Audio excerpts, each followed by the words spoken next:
sustainability facility. And most importantly, I mean, the budget is just around the corner, and we're really going to see how energy transition, energy reform measures can be very strongly aligned with that. But definitely, before going towards any technical discussion and inviting colleagues for the official welcome, let me set some of the housekeeping rules. The session is being recorded and the video will be available online. We're also going live on social media platforms, particularly YouTube, LinkedIn, X, and Facebook.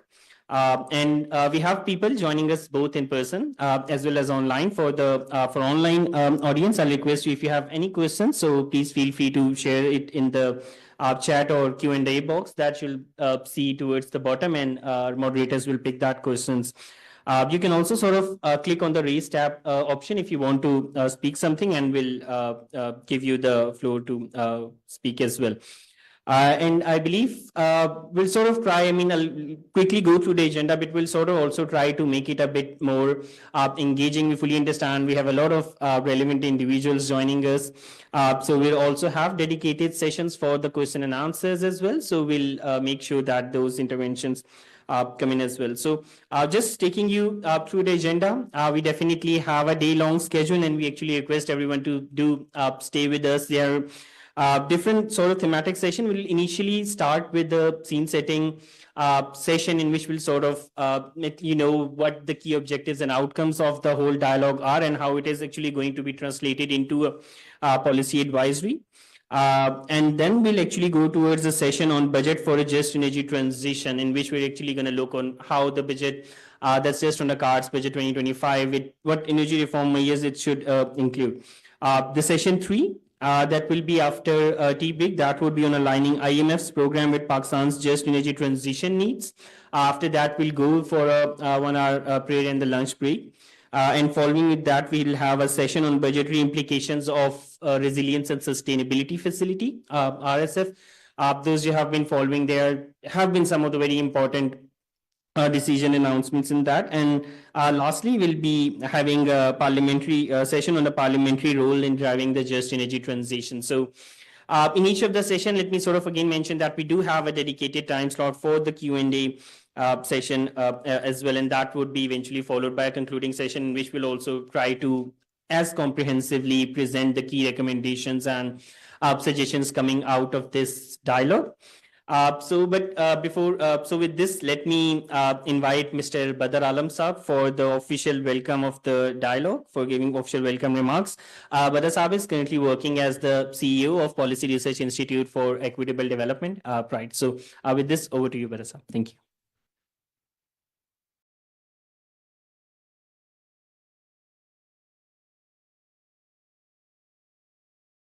Thank you, Ved, and very warm welcome to all of you for taking time out of your very busy schedules. As Khan Saab only a few minutes earlier said, it's very difficult to participate in the morning sessions. We are not a morning nation as on the whole. So I hope that the audience will grow during the day, but just to start the proceedings, I will take a few minutes to set the scene or set the tone for this entire dialogue. There are two major developments that are taking place as we sit in this hall. One is, of course, the IMF's review of extended fund facility and their agreement with Pakistan or Resilience and Sustainability Fund, and they have come up with a detailed paper only a couple of days ago about both the facilities. So that is something that has come in quite in time for Pakistani budget.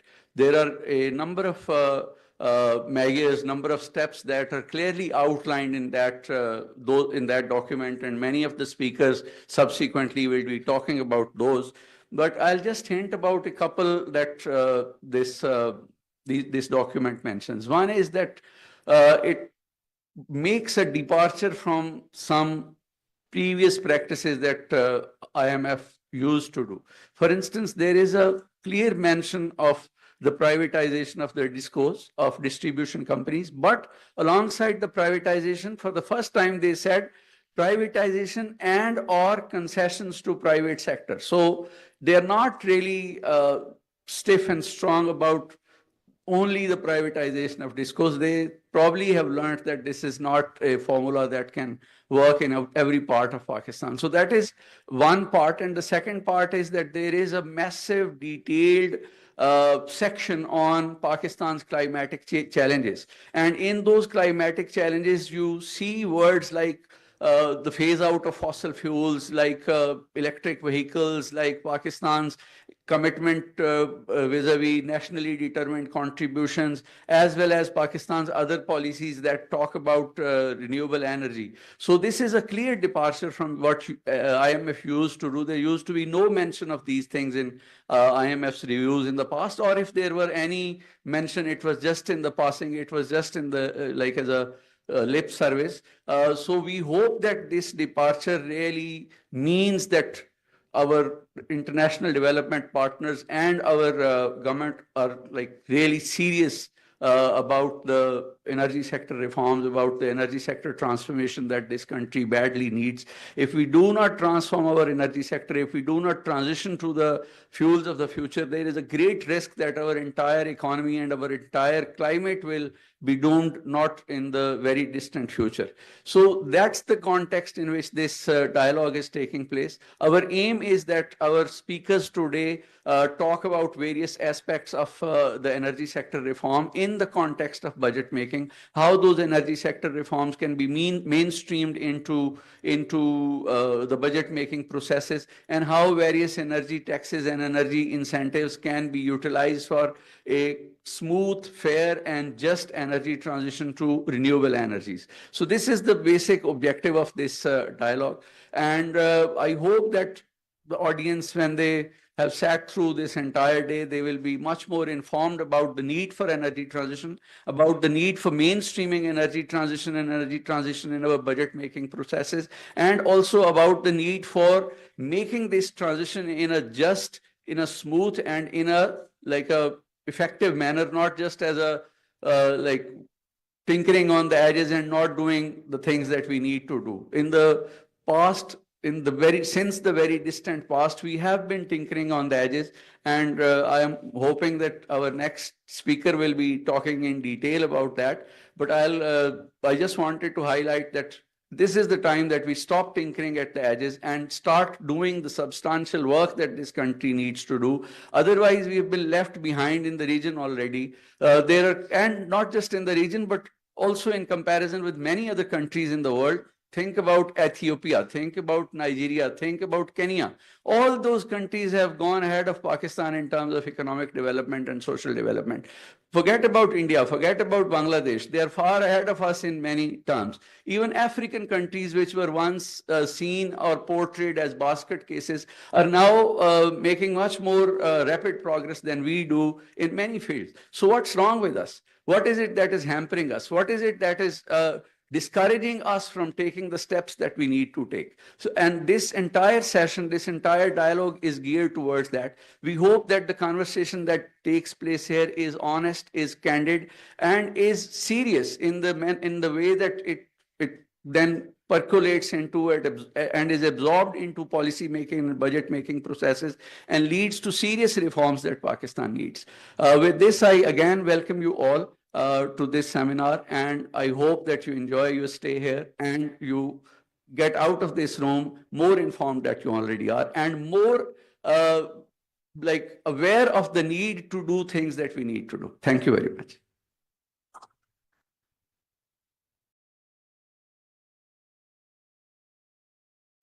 Thank you so much, Badasab, for setting the exactly right tone and the modalities in which we need to sort of take the discussion forward. So again, giving the relevance of the just energy transition, we have seen again a number of developments. I mean, and how we actually need to respond to all of those, that's actually needs a very strong and candid discussion, ranging from the recent solar rush that Pakistan has actually been observing. And I mean, fully understanding it has brought an array of opportunities, but we really need to navigate the policy landscape in which we discuss this transition, because at the same time, there are also some of the challenges that we really need to understand. Same goes for even if we talk about the carbon taxation. Again, on one hand, where it does address, it also sort of we really need to understand how it actually makes a case for the economic survival of the industrial sector as well.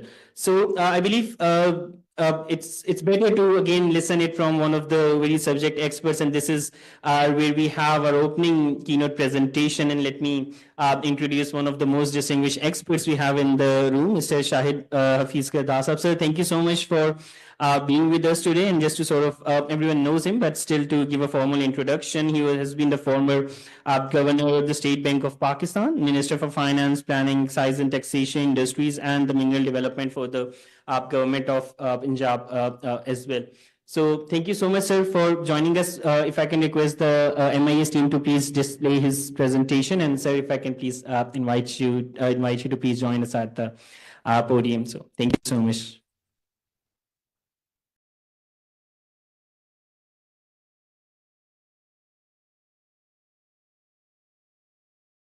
Thank you, Ji. What I'll try and do is I'm not really going to focus entirely on the energy sector, because to me, a fair amount of work was done with Badr and the parliamentary panel on, and I can see Khan sitting there.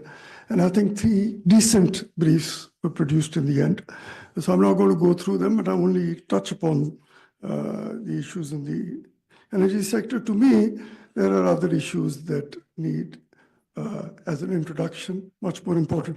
ऐसे 2 चीजें हैं, देखें, I know it's a ritual, her budget से पहले हम तकरीरें करते हैं, अच्छा ना कोई डोनर यहाँ बैठा हुआ है, ना गवर्नमेंट से कोई बैठा हुआ है, so ये एक reality है, so let's first be clear. Secondly, let us not focus on generalities. मैं तंग आ गया हूँ वो जनरल फिक्रें सुन के. So we need to be much more specific in what we want to do, and I'm looking at Khalid Mansoor. I mean, that's really the important part. वरना आप क्या है, वो हम यही तकरीरें करते रहेंगे कि जी एक्सपोर्ट्स को ठीक कर लें, फलां को ठीक कर लें, तो बट यार वो होगा कैसे? So I'm going to focus much more on the whole concept of specifics. अच्छा, पहली बात तो ये, let's be very clear. आएंगे जी, sorry, am I supposed to do that? अच्छा, okay. हो रहा. अच्छा जी, पहली बात तो ये है कि the mess that we find ourselves in really is, we all know, ये इस किस्म की ऑडियंस को पता है कि it's self-inflicted है. And the best example is the energy sector. कि यार मुझे ये बताएं, ये टेम्पलेट पॉलिसी की किसने बनाई थी? किसी और ने तो नहीं आके बनाई, आपने बनाई थी, आपने बनाई थी ना. फिर हम कहते हैं कि जी वो जो है ना जी बड़ी ज्यादती की है उनके साथ. भाई, nothing was negotiated. You produced a policy, ना कोई एक्सपोर्ट उस पे इनपुट थी, ना कोई सोच विचार थी, ठीक है. So the issue is कि ये सब कुछ हमारा, और ये किसी की जिम्मेदारी, IMF को, मेरी पुप्पी के बच्चे तो है नहीं कि आके वो हमारे लिए हमारे मसले हल करें. So ये हमने खुद हल करने हैं. Our style of management really hasn't changed in the last 40 odd years. मेरी जिंदगी तो अब खत्म होने वाली है. And every few years कोई ना कोई स्ट्रेस आता है, फिर वो हम भागे जाते हैं, वाशिंगटन चले जाते हैं कि जी वो हमारा डॉक्टर वहाँ पे है, वो डॉक्टर को बुलाते हैं, वो डॉक्टर को वो ये ना ब्लड प्रेशर की गोलियां दे देता है, और फिर सर्जरी कोई नहीं है, ब्लड प्रेशर की गोलियां, वो यही काम करते हैं. दिहाड़ी लगी रही है, पहले कोल्ड वॉर थी, फिर वो अफगान वॉर आ गई, फिर वॉर अगेंस्ट, अच्छी बड़ी दिहाड़ी लगती रही. वो कहानी अब हम सबको पता है, लुकिंग एट द ऑडियंस, कि ये कहानी अब खत्म हो गई, ठीक है.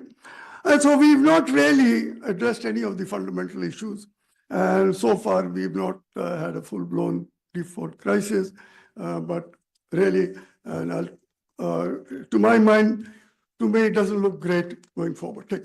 अच्छा, अब आ जाते हैं जी असल हमारा दूसरा. आइएगा जी अगली स्लाइड पे. देखिए, ये क्योंकि मुझे कहा कि ये IMF भी कुछ कह दे, मैंने I genuinely believe कि उन लोगों ने भी कुछ नहीं सीखा पिछले 12 साल. वही करते रहे, उसे देख रहा है ये बिगड़ा हुआ बच्चा है, वही प्रोग्राम है, सारा कुछ वही है. Looking at a typical IMF program, Khaqan बैठा हुआ है इस 3 साल का, ये मसले 40-45 साल के आप कह रहे 3 साल में ठीक कर लो, ठीक है. Program is cluttered with too many conditions. अब 50 हो गई हैं, तो आप वैसे क्या ये आपने देख लिया इस बच्चे की कैपेसिटी क्या थी करने की. पॉलिटिकल इकोनॉमी के इश्यूज अपनी जगह है, पर ये बच्चे की आपने देख ली एबिलिटी टू डू सो. उससे क्या चीज ठीक होती है इस बच्चे से? آپ کہتے نہیں تم نے یہ بھی کرنا ہے, تم نے یہی کر. اچھا وہ بھی اپنا مینڈیٹ ایکسٹینڈ کرتے رہتے ہو. ان کی کور کمپٹنس ہے کلائمیٹ چینج, ذرا مجھے کوئی سمجھائے گا؟ ان کی کور کمپٹنس ہے گورننس. سب نے اپنی اپنی دیہڑی لگائی ہوئی ہے, نوکریاں لگی ہوئی ہیں. ہمارا دوست ٹھیک کہتا ہے, ندیم الحق کے فریکوینٹ فلائر پوائنٹس ان سب کے بن رہے ہیں. وہ آتا ہے 1 مہینے رہتا ہے, پھر چلا جاتا, پھر آ جاتا ہے جی ڈرافٹ بھیج دیا. پھر میں بیوی کو کہتا ہے کہ میں پنجابی میں کہوں گا پلیز ہو کے بڑا اچھا ہو گیا, موقع کا ٹرپ نکل آیا. یہ جو ہے نا, so it is not simply even a lip service to reform. That's a reality. اچھا, اور do a basic accounting exercise. یہ خرچہ ہے, یہ آپ کی آمدن ہونی چاہیے. اچھا دیکھیں نا, جو چھوٹی بھی فائنینشیل سسٹم سمجھتا ہے, خالد بیٹھے ہوئے, منصور, اسد بھی سمجھتا ہے یہ چیزیں. ان اے کیش بیس سسٹم آپ کو پتہ ہے لائبلٹیز کتنی ہیں.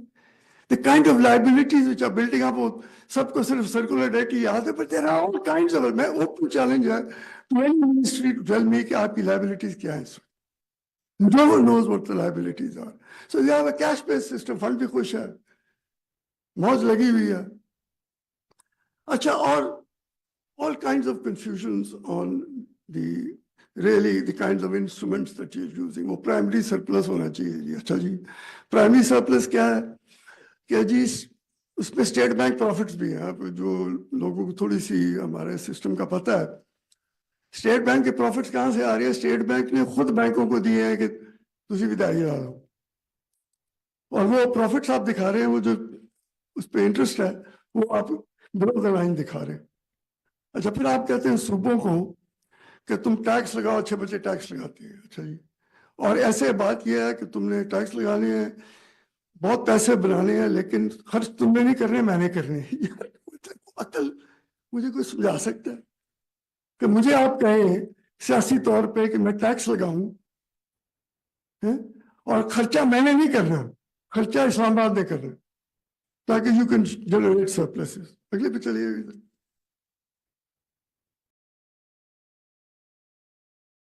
So really at the moment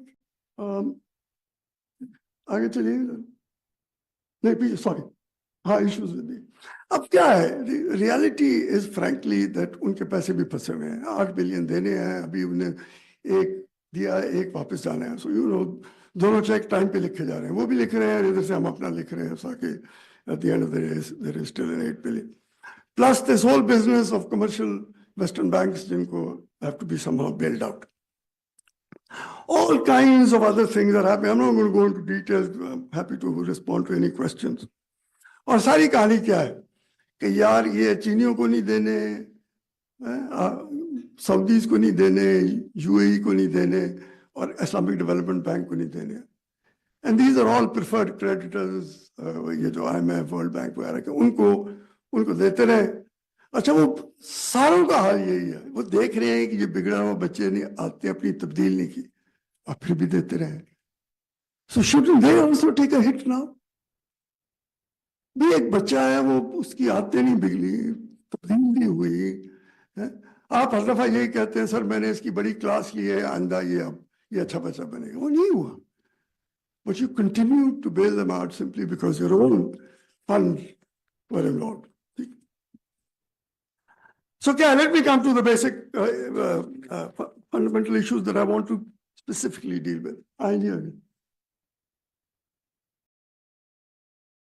وہ کہتے ہیں جی low tax to G D P ratio. اچھا, یہ میں نہیں کہہ رہا کہ اس کو ٹھیک نہیں کرنا, پر اصل مسئلہ is the expenditure side of the budget. آپ صرف ایک سائڈ دیکھتے ہیں, ٹھیک ہے. ہم سب کو پتہ ہے بھرتیاں اس طرح ہوئی, and this work force is capability limited ہے. آپ سب کو پتہ ہے پی این او کی اور ڈرائیوروں کی, اینڈ گریڈ 1 to 4 میں جو 1 to 8 بلکہ جس قسم کی بھرتیاں ہوئی ہیں اس سال, just this year they have added 65 new agencies اور یا expanded them. آپ ان کی دیکھیں نا, یہ تو ہم تو صرف کیش بیس سسٹم میں آج میں دیکھیں گے, وہ جو لائبلٹیز بلڈ اپ ہوں گی in the future on the budget, And the other unknown liability is the pension side. वो जो होगी वो एक अलग कहानी है. ठीक? So we now have 43 divisions even after the 18th Amendment. 400 attached departments have 650,000 employees. ठीक है? और ये तो कॉस्ट हमें पता है ना, क्योंकि इस पे तो चेक लिखे जाते हैं. मैं कह रहा हूँ जो इनडायरेक्ट कॉस्ट है, जो घर दिए हुए हैं, जो गाड़ियां दिए हुए हैं, बिकॉज इनकी तो कोई हमारे यहाँ रिकॉर्डिंग नहीं होती ना. वो एक दफा खरीदी तो कहानी खत्म हो गई. और इसकी rationalisation really frankly it shouldn't be more than 15 ministries. मैं पंजाब पे भी आता हूँ because of my own experience. Everyone will oppose this rationalisation. दो वजह से. ब्यूरोक्रेट कह रहा है कि अगर ये कम हो गए तो इसका मतलब है कि मैं जॉइंट सेक्रेटरी रिटायर हो जाऊंगा. So the bureaucrat will oppose it. सियासतदान कह रहा है इसका मतलब है मैं मिनिस्टर नहीं लग सकूंगा. पंजाब में, मैं जब पंजाब में था, 22 डिपार्टमेंट्स थे in 2000. I'm on record as having written at that time, because I was looking after 7, that there are 15 should be the maximum. There are 11 should be the maximum, the rest should be disbanded. आज 48 है. दोनों तरफ कोई कमी नहीं है. Pension liability is now 30 trillion से ज्यादा हो चुकी है. If you look at the provinces and ठीक है. बाकी वो जो है कि Khalid comes from the private sector, यहाँ से कोई और भी दोस्त होंगे ये भी प्राइवेट सेक्टर से है. वो हुकूमत ने चलने नहीं देना. हमारे यार दोस्त वही कहते रहते हैं कि जी वो ईज ऑफ डूइंग बिजनेस वो थोड़ा सा कम कर दिया जाए. ये मैं कहता हूँ यार, ये जितनी देर तक इदारे बंद नहीं करोगे ना, जो रेगुलेटरी एजेंसी है, ये कहना कि जी उस सेक्शन को चेंज कर दें, कानून में फलां चीज कर दें, ये सब बकबक है. You close them down, that's the only way that you will have any ease of doing business. ये कहानियां हैं. अपने आप को तसल्ली देने वाली बात है that we can ease the cost of doing business. So what do we need to do? That's to me the more important part. और I believe in specifics. वो कहानियां कि जी ये अच्छे बच्चे ये करते हैं, फिर नहीं, not that. So we, as I already hinted, we need to transfer most of the functions जो हो चुके हैं and close these agencies down at the federal level. It is now roughly $1 trillion that the federal government is spending on education, health, and so on, plus the PSDP, जो हम सबको पता है कि so-called provincial projects हैं, intra-provincial projects हैं, जो ये करते हैं, सबने ठेका लिया हुआ है. वो मसला यही है कि नाम नहीं लेना चाहता है. वो प्राइम मिनिस्टर थे, वो साउथ पंजाब से थे. You can just guess very quickly. अब उनका मसला यही था कि यार मैं अच्छा प्राइम मिनिस्टर हूँ, मैं मुल्तान में एक फ्लाईओवर नहीं बना सकता. ठीक, तो बात ठीक थी. और फिर वो मेरे जैसे वहाँ पे खुशामदी भी बैठे होते हैं, क्योंकि होता ये है कि वो फ्लाईओवर बनता है, फिर वो आवाज़ ये, तो मेरे को पर्सनल एक्सपीरियंस है, किसी ने आवाज़ लगाई कि जनाब इस पर टांगा नहीं जा सकता, तो फिर क्या करें. तो मेरे जैसे खुशामदी भी बैठे होते हैं, उन्होंने कहा सर एक लिफ्ट लगा देते हैं टांगे के लिए. सो मेरे कहने का मतलब ये है कि if you have this structure and the kind of discretion, so if the discretionary funding can continue like this, there is no sanctity of the budget. Let's accept that reality. इसकी कोई हैसियत नहीं. ये आपका बजट चल रहा होगा, उसकी सप्लीमेंट्री ग्रांट के साथ साथ डिस्कशन हो रही होगी in the ECC. So we need to finalize the list of agencies. ये जो हम again सबने वो एक लफ्ज सीख लिया, privatization. The vast majority of them have to be wound up. They cannot be privatized. Don't kid yourself. They have to be wound up, liquidated. No other solution. We need to retire people who've completed 30 years of service. मानता हूं मैं कि we have to protect pension entitlements up to this date.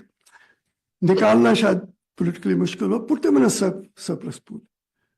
बाकी ठीक है, you save on rent, you save on utilities, you save on गाड़ियाँ and telephone and so on and so forth.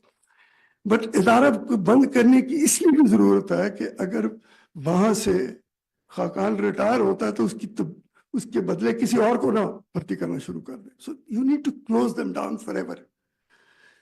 So we tax regime पे अच्छा भला काम हम सब ने किया हुआ है, वो उस पर मैं सलाह नहीं जाता.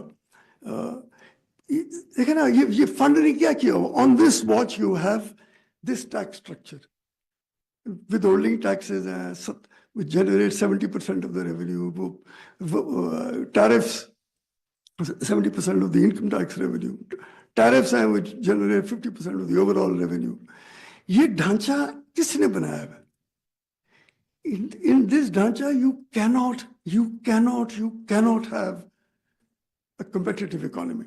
You cannot export driven economy until unless you, और मैंने उसकी कुछ बातें कर दी हैं.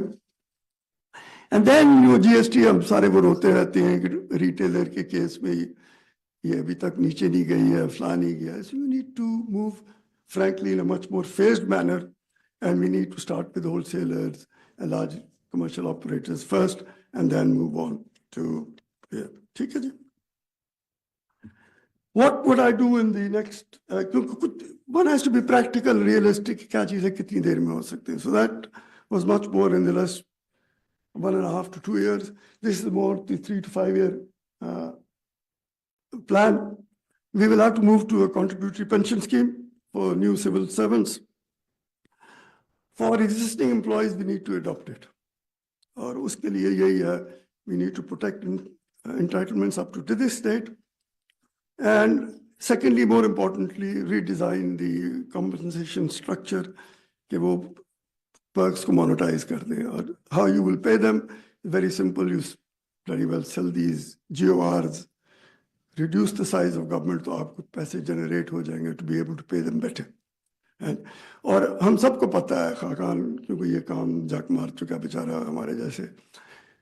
So once you have a contributory pension scheme, अगर आपने contribution अपने यहाँ की, ये तो बड़ा आसान काम है ना कि उनकी तनख्वाह में से deduct करके जो आज तक होता रहा है. So we need to make sure कि वो deduction के बाद अपनी भी contribution हो ताकि you really have a contribution pension scheme going forward. Predictable policies, बड़ी obvious ही बात है. आप कहते हैं, गवर्नमेंट कहती है कि जी मुझे तो ये नहीं पता कि सुबह क्या होना है क्योंकि we are always firefighting. अच्छा, so the government has a very short term view. आपको ये नहीं पता कि कल सुबह हमने क्या करना है.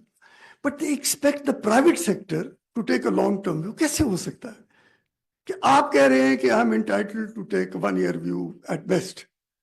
मैं तो 3 महीने बाद मैं कहता हूँ जी मिनी बजट आ जाएगा. So मेरी viability तो खत्म हो गई ना. But you are expecting me to take a long-term view. Does it make sense? How can I take a long-term view when you are taking a short-term view? आप मुझे क्या मैसेज भेज रहे हैं? ठीक है. Again, टेक्नोलॉजी वो सारी हम सुनते रहते हैं, डिजिटाइजेशन होगी, फला होगा, डींग होगा. आप कहते हैं मैंने स्पेक्ट्रम से पैसे बनाने हैं. आप कहते हैं स्मार्टफोन से पैसे बनाने हैं. आप कहते हैं ऑक्टोबर फाइबर से पैसे बनाने हैं. If that is what you're trying to do, I can assure you will not have any digitization, the kind of digitization that the world is moving towards. Again, I'm not going to go into details, but again, our debt now is almost 670% of government revenues, which is compared with a dozen comparator countries. is उनका 214%. External debt के case में हमारा is almost 340% of exports, and frankly बाकी इन्हीं countries का 64 है. So really our ability on the debt side to service it. But interesting है, there is a very small एक actual interview है Kenneth Rogoff का, very recent, about महीना भी नहीं हुआ उसका. As part of that, he was the former chief economist of the IMF. और पहली दफा मैंने किसी और से सुना, हम तो ये कहते हैं कि this debt cannot be repaid, but very interesting. उस आदमी ने totally out of context referred to Pakistan. और उसने कहा it has had 24 programs. तुम्हारा क्या ख्याल है? उसने आगे से कहा, और ये अवेलेबल है अब यूट्यूब पे, मैं दोस्तों सुना था जब लाइव था, मुझे किसी ने कहा हो रहा है, उसने कहा दे विल बी ए 20, जब मैं भी कहता हूँ I am very clear, they will be a 25th programme and more, ठीक है। उसने कहा 25th होगा, उसने कहा अच्छा जरूरी है, उसने कहा कि अगर 25th ना हुआ, ये उसका अल्फाज है मेरे नहीं है, 25th ना हुआ तो 24th में डिफॉल्ट हो जाएगा, ये वो कह रहा है, मैं नहीं कह रहा। सो दिस, तो उसने कहा कि क्यों, और उसने फौज की जो तारीफ की है वो आप सुन लीजिएगा। उसने आगे कहा कि जी बात बड़ी सादा है, ये नहीं सर्विस कर सकते, we should either give them a grant, और वैसे भी hint didn't imply but was clear, वो कहना ये चाह रहा था कि यार इनकी औकात क्या है, इनका रेट क्या है, $1 बिलियन तो किसी के लिए भी कुछ नहीं है, IMF के लिए भी कुछ नहीं है। तो उसका कहना था यार इनको $1 बिलियन मुहर लाओ ना, ठीक। So this whole business of the external debt, I think we will require a restructuring, which of course means extended of maturities and so on and so forth. But ये भी बड़ा obvious है कि यार आप किसी को कहेंगे कि मेरा डेट को थोड़ा सा, आपके बैंकर के पास भी जाते हैं तो restructure करवाते हैं, Khalid Mansoor comes from the private sector, understands this better than most of us. वो क्या कहेगा, ये तो नहीं कहेगा ना कि अब उसके बाद तुम ये हरकतें भी वो, हम क्या कहते हैं, रिस्ट्रक्चर कर दो, चीनियों के पास अभी गए हैं ना, कहा जी रोल कर दो क्योंकि हम पे नहीं कर सकते, लेकिन ऐसे करें मुझे 4 बिलियन और दे रहे, सोचते होंगे यार ये कहां से आए हैं, रोल कर दो क्योंकि हम पे नहीं कर सकते, लेकिन 4 बिलियन और दे दो, ठीक है ना। So this whole, so no one is going to restructure or even consider restructuring without making sure that you do things that we don't go back to the same old position जिसकी वजह से आप आए। क्योंकि मुझ पर था कि जी पावर सेक्टर पे कुछ कहना है, तो वो ये पावर सेक्टर भी जल्दी से कुछ कह दूं मैं। वो पहली बात तो मैंने कह दी है कि नेगोशिएट क्या किए थे, अब वो खालिद को हमसे बेहतर पता है, how do you renegotiate the Chinese ones, the government ones, of course, और Chinese की तो बड़े, अगर मुझे नहीं पता, I've never dealt with the Chinese, so it's just my guess that they would turn around and say कि भाईजान आपने जब हमारे साथ किया था तो you had looked at the 1994 and 2002 policies, उसके बाद हमारे साथ बनाई थी ना, so you had factored in all the lessons of the two policies. So हमारे साथ तो आपने 2015-16 में या 16-17 में की है, so this ये जो है ना, this so-called circular debt and so on, frankly, is not going to be unless you rethink, particularly the domestic, the GENCOs. और GENCOs को भी हमने बड़ा माइंडली किया। अच्छा कमाल ये है, IPPs को कहा कि तुमने हमारे साथ बड़ी ज्यादती की, और यार वही टर्म्स तुमने GENCOs को दी, वो तो तुम्हारी थी भाई, ठीक है। अच्छा फिर बाकी क्वालिटी ऑफ इनकॉम्पिटेंस मैंने थोड़ी सी जिक्र कर दिया। आपने क्या किया, आपने apart from the fact that you had a policy which said ना कोई एक्सपर्ट इन पे, आपने कहा डेट इक्विटी रेशियो 80-20 होना चाहिए, फ्यूल जो मर्जी इस्तेमाल कर लो, फिर हम रोते हैं कि जी वो बात यह है कि फ्यूल देखे ना बड़ा महंगा हो गया है, और हमें बदर हमें याद कराता रहता है कि बड़ी ज़रूरत है कि देखिए हमारे पास तो अल्लाह ने बड़ा सोलर विंड और फलां दिया और हमें तो चाहिए ये करना, पर क्या सोच रहे थे, और अभी भी एक्सपेंशनों की बात करते थे, शुक्र है उस पर भी थोड़ा सा थोड़ी सी चेंज हुई है, पूरी तरह तो नहीं हुई है। पॉलिसी अब वही है ना, unpredictability of the policy pricing policy and the skewed structure, इस पे हमने थोड़ा सा काम किया, वोंट गो इनटू डिटेल। फिर आप कह रहे हैं कि जो सबसे ज्यादा कंज्यूमर है पावर, द बल्क कंज्यूमर, एक तरफ हम कहते हैं पावर सरप्लस है, पर जो सबसे ज्यादा कंज्यूम करता है उसको कहते हैं सबसे ज्यादा रेट भी तुम नहीं दे रहे। But does it make sense कि यार सबसे ज्यादा कंज्यूमर है, साथ आप कह रहे हैं ہمارے پاس پار سرپلس ہے, but you want to charge the highest rate to them. ہم نے وہ ہے, frankly, the discos are now, and just the energy sector alone is a source of FBR revenue. 35% of my bill is taxation.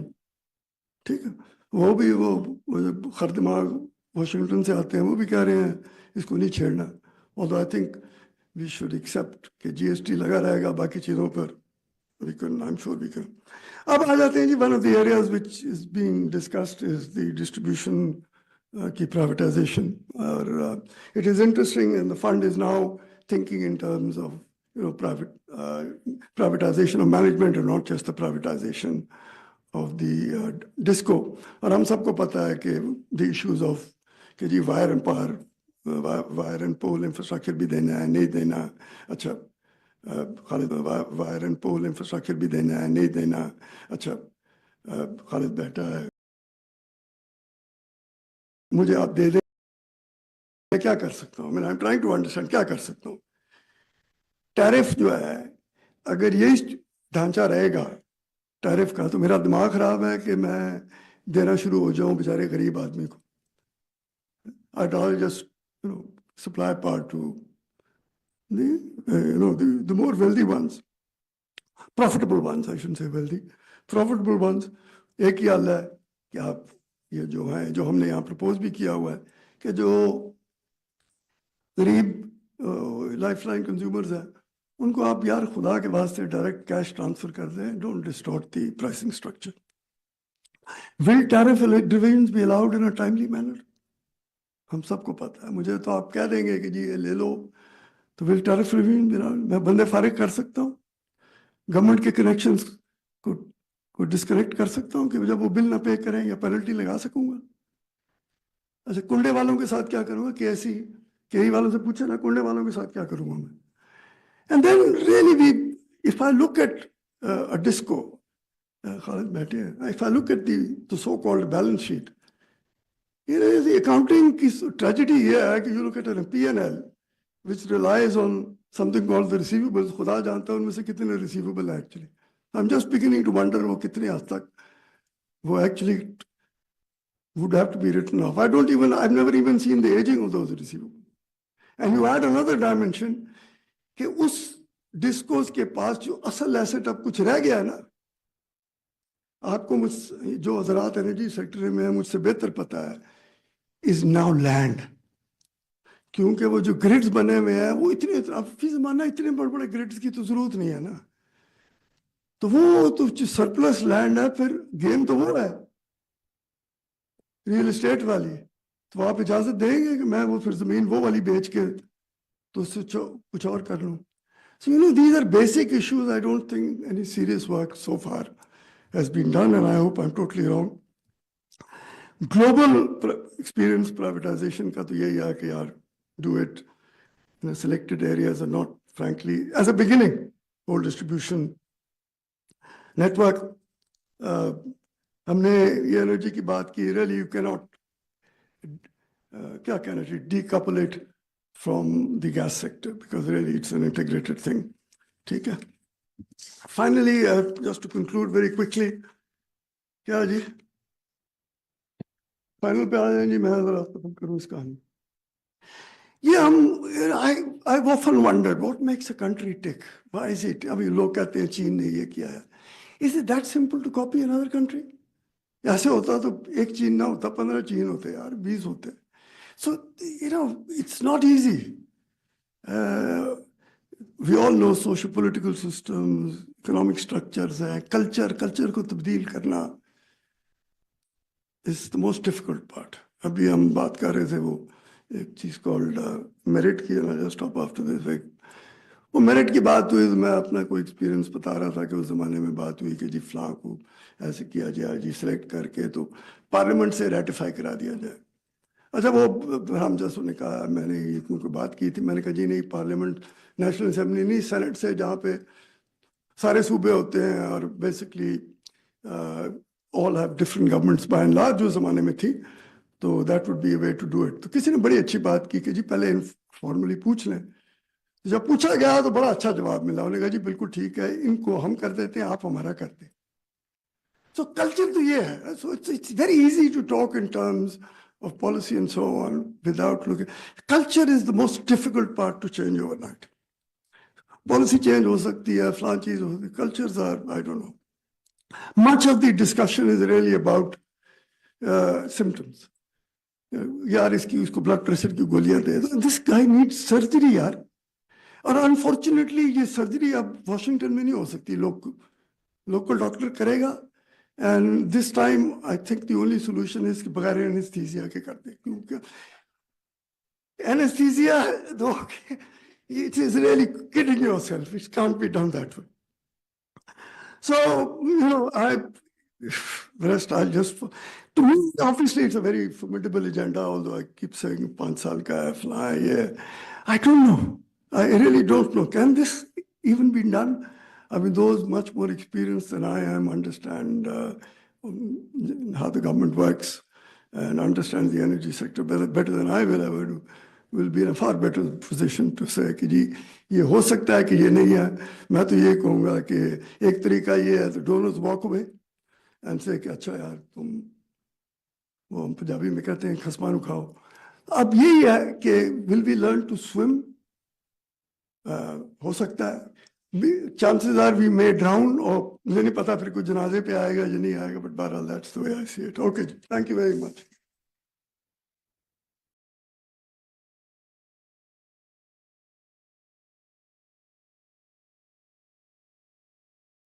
Thank you so much, Shahid Saab, for again speaking in truly the candid manner. जो बदर साहब ने शुरू में बात की थी, तो I believe this was actually. So sir, thank you so much. I think initially for firstly highlighting the systematic challenges that exist, but at the same time also giving us the way forward, a solution in the medium, in the short, medium, and the long term as well.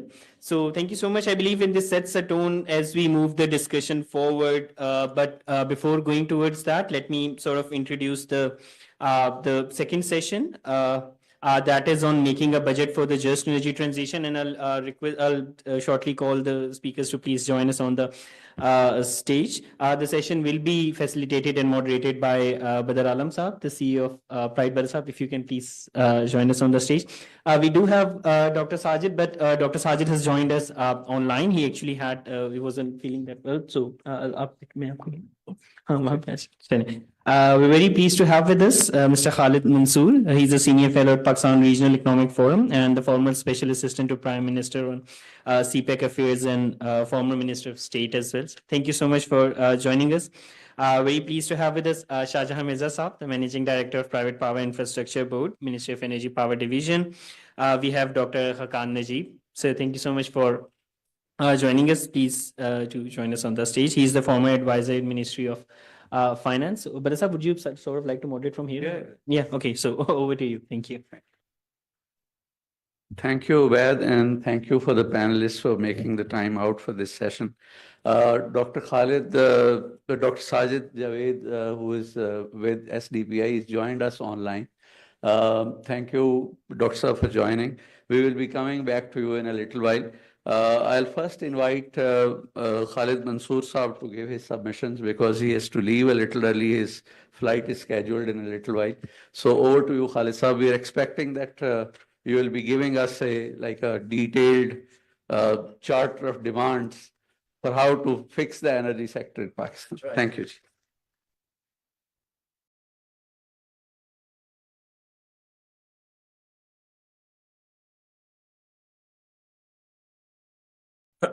Bismillah ar-Rahman ar-Rahim. Distinguished guests, policymakers, energy experts, development partners, ladies and gentlemen, Assalamu alaikum. It is both an honor and a responsibility for me to address this vital pre-budget dialogue at a time when Pakistan energy sector and economic policy stand at a decisive crossroads. We gather here not merely to reflect, but to co-create a future where country reform, particularly energy sector, fiscal discipline, climate resilience walk hand in hand. While we recognize that the federal budget is now in a final stages of preparation, one cannot help but hope that such policy dialogue ideally should have begun much earlier in the budget cycle. As Kardar Saab said, we will make our submission by a hope that it will make sense end of the day. Uh, when the fiscal priorities are still being shaped, that said, I sincerely hope that the insights shared here today will still find space, not just in the immediate budget, wherever possible, but more importantly, in the policies, reforms, and strategic direction that follow. Let me start by giving my perspective as far as energy sector is concerned, where I had spent, more than a decade. Indeed, it is a system under strain. Let us begin by confronting the structural reality Pakistan energy sector is under immense pressure. Circular debt, as I looked at the numbers earlier this morning, has already surpassed rupees 2.7 trillion, and it is indeed crippling our financial system. Over $15 billion are spent annually on imported fuels, which include oil, LNG, and coal. Transmission and distribution losses exceed 17%, and this is the aggregate I'm talking about. When you look at the individual discos, it is as high as 40%, some of the discos. And this is one of the highest in the region. While capacity payment remain high and the grid both unreliable and underutilized, and that is a kind of thing, which we need to make a lot of attention. The tariff regime is aggressive, disincentivizing both industrial growth and clean energy. And above all, the fiscal burden of energy subsidies has become unsustainable. This is no longer just a sectoral issue. It is an economic emergency, ladies and gentlemen. We must pivot urgently and strategically. The upcoming 25-26 federal budget must be a turning point, not another temporary patch. I would like to propose 5 fundamental pillars for energy sector reform, and this is based on my over a decade experience working in the energy sector very closely, and also almost 1 year of my experience while working at the government. Number 1, we must, in an urgency manner, modernize the grid, including digitization and smart metering, not just more generation. We have talked about that Pakistan has been suffering from 18 hours of load shedding. You remember that. But only focus was done on the generation with no particular attention as far as other issues of power sector were concerned. Tariff needs to be rationalized to incentivize industry for more usage from grid and renewable energy use. And that's what one of the major issue is, that when the power was not available, most of the industry has gone for captive power generation. And when you see the energy was there, there is no proper reliable grid so that they should be able to connect it with the grid. A just energy transition that protects vulnerable communities and region, and that is the fundamental objective of today's dialogue. I would like to suggest number 4, that the private sector led investment in generation, transmission, electrical vehicles, and solarization must be the cornerstone of our energy future. To enable this, the government must reduce its direct ownership in energy sector and instead act as a regulator and market enabler by promoting transparent, competitive energy markets. This is what I have been talking about number of times. We have developed CTBCM, we have developed, wheeling should be done, but it has been more than 4 years, it is yet to see the daylight. Shahjahan is here, and you remember in other seminars and discussions I have made number of times. If government cannot pay the energy prices to the energy companies, the best thing is you liberalize. It can create the conditions to offload the stake at fair market value, unlocking fiscal space and improving sectoral efficiency. This reinforces the push for fiscal reform, investment efficiency, and market liberalization, which is going to be in sync with global energy transition trends.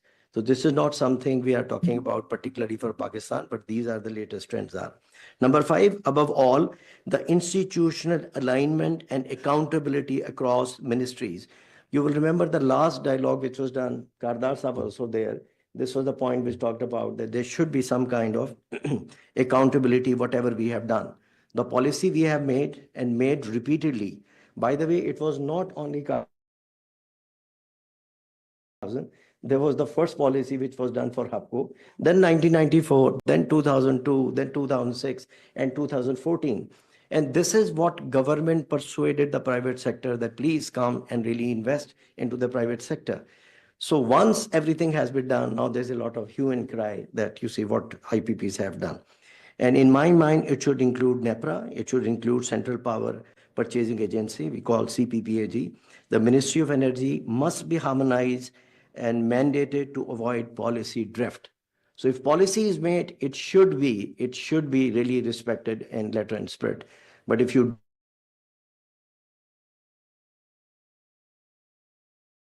we need to establish an interministerial just transition task force, and which should be reporting to the private sector. Because if, from my experience, if I see any hope that whatever we recommend, it's going to be implemented, it has to be driven from the top level. What I suggest that this is how we will build a resilient, affordable, and equitable energy future. Let me talk about not Thar, which has been very close to my heart from very beginning. And this is the time to transit it from extraction, power generation to industrialization. When I was heading CPAC, this is something you all remember that China has said that they were not going to be support any future funding for the coal-based power generation, except those which have already been accepted by JCC. So I'm very fortunate to mention you that the further gasification of Thar coal has already been included in the JCC. Because the issue is that if you are going to be further expanding Thar from where the funding is going to be coming, so there is a light into the tunnel, because either North American or European lenders are not going to be funding a coal-based project. As a former CEO of Sindh Agro Coal Mining Company, so this was the public-private partnership. We have been sitting for 70 years and nothing happened. We could not really do something from Thar. But subsequently, private sector had to join hand with the government, and that's the only public-private partnership success story which is narrated, and mashallah, now things are up and running. So from that experience, what I can tell you that Thar is not just about the power generation. So it is, next step is going to be you gasify the Thar coal, and it is all demonstrated technology, and China is leading.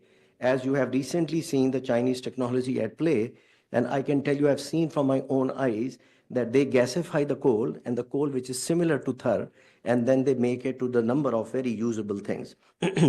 So while, what I suggest that it should be about strategic industrialization, while sitting on 175 billion tons of lignite reserve. So it is, more than 50 billion tons of oil, which is more than over 2,000 trillion cubic foot of gas, which is more than Qatar and Saudi Arabia, oil reserves together. So 70 years we didn't do something, and after we have started to exploit it, we are just sitting on, power generation. But as I said that, you can really benefit further, and it is all about, weather resilient and, environmental resilient technologies which are available. What you can do, that you should be able to produce ammonia and urea fertilizer. I have been CEO of agro fertilizer for many years, and I can tell you by 2030, Kardar Sahab, the country would be needing another world biggest ammonia urea. Otherwise, we will resort on importing urea. And that is something which is energy security issue.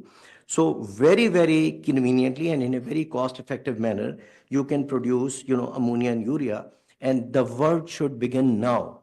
Because rule of thumb is that if you have to have complex like that, it's going to be over $1 billion investment. It will take minimum of 5 to 6 years, from conceptualization to project development to financing and then execution. The further thing is that if you have produced syngas, then you can produce, clean fuels. And these are all I have seen in China. This is dimethyl ether and cleaner fuels like methanol. And that is where you see the environment resilience is going to be coming. The supply petrochemical feedstocks for local manufacturing and export. So all the petrochemical complex, as I said, that $15 billion are invested in import of petroleum products. So you can produce your own petrochemical products for your own use. If not, start exporting it. However, it's not theoretical. This is based on my, extended experience working very closely at THER from development through execution through operation. A special economic zone designation for THER industrial zone must be done. Because until and unless you have the fiscal intensive, which can, support such kind of billions of dollars of investment. Viability gap financing and targeted fiscal incentives must be given, as we have done for THER. Because once, the fiscal incentives were not there, the THER could not be developed. And lastly, the offtake guarantees to de-risk private sector investment.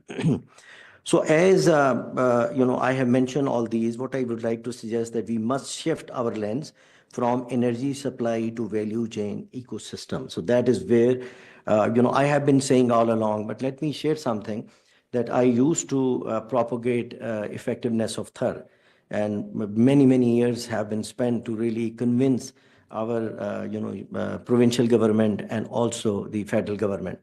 So when I used to explain that what THER can do, we used to say that promise energy security of Pakistan. But the issue was that THER is so deep that you have to really take the overburden almost 196 meter. So if you have taken trillions of tons of overburden, only then you can access coal. So I explained that to one of my, poet friend, and he captured all that in a very beautiful, couplet. It goes like that. कि तने को चीरती कोपल दिखाई देती है, चे मौत का सहरा है मेरे रास्ते में, मेरे जुनून को मंजिल दिखाई देती है. और किसी खबर है कि वो भी कोई बुलंदी हो, बुलंदियों से जो पस्ती दिखाई देती है, मुझे बाहर की आहट सुनाई देती है. So we have actually seen it. If none of you have been there at THER, I would strongly recommend go and take a trip over there. And the social action plan which have been done, honest to God, it is second to none. The IFC relocation policy was used to really make sure that as you started to move the poorest cross section of the people over there who were sitting on top of the reserve, so a special, colony has to be made for them. And if you look at that colony, it looks like a Bahria town. And the prosperity, mashallah, it is all over. Now, let me talk about, what we can do with CPEC Phase 2. And that was my role as Special Assistant to the Prime Minister and Minister of State to develop the Phase 2.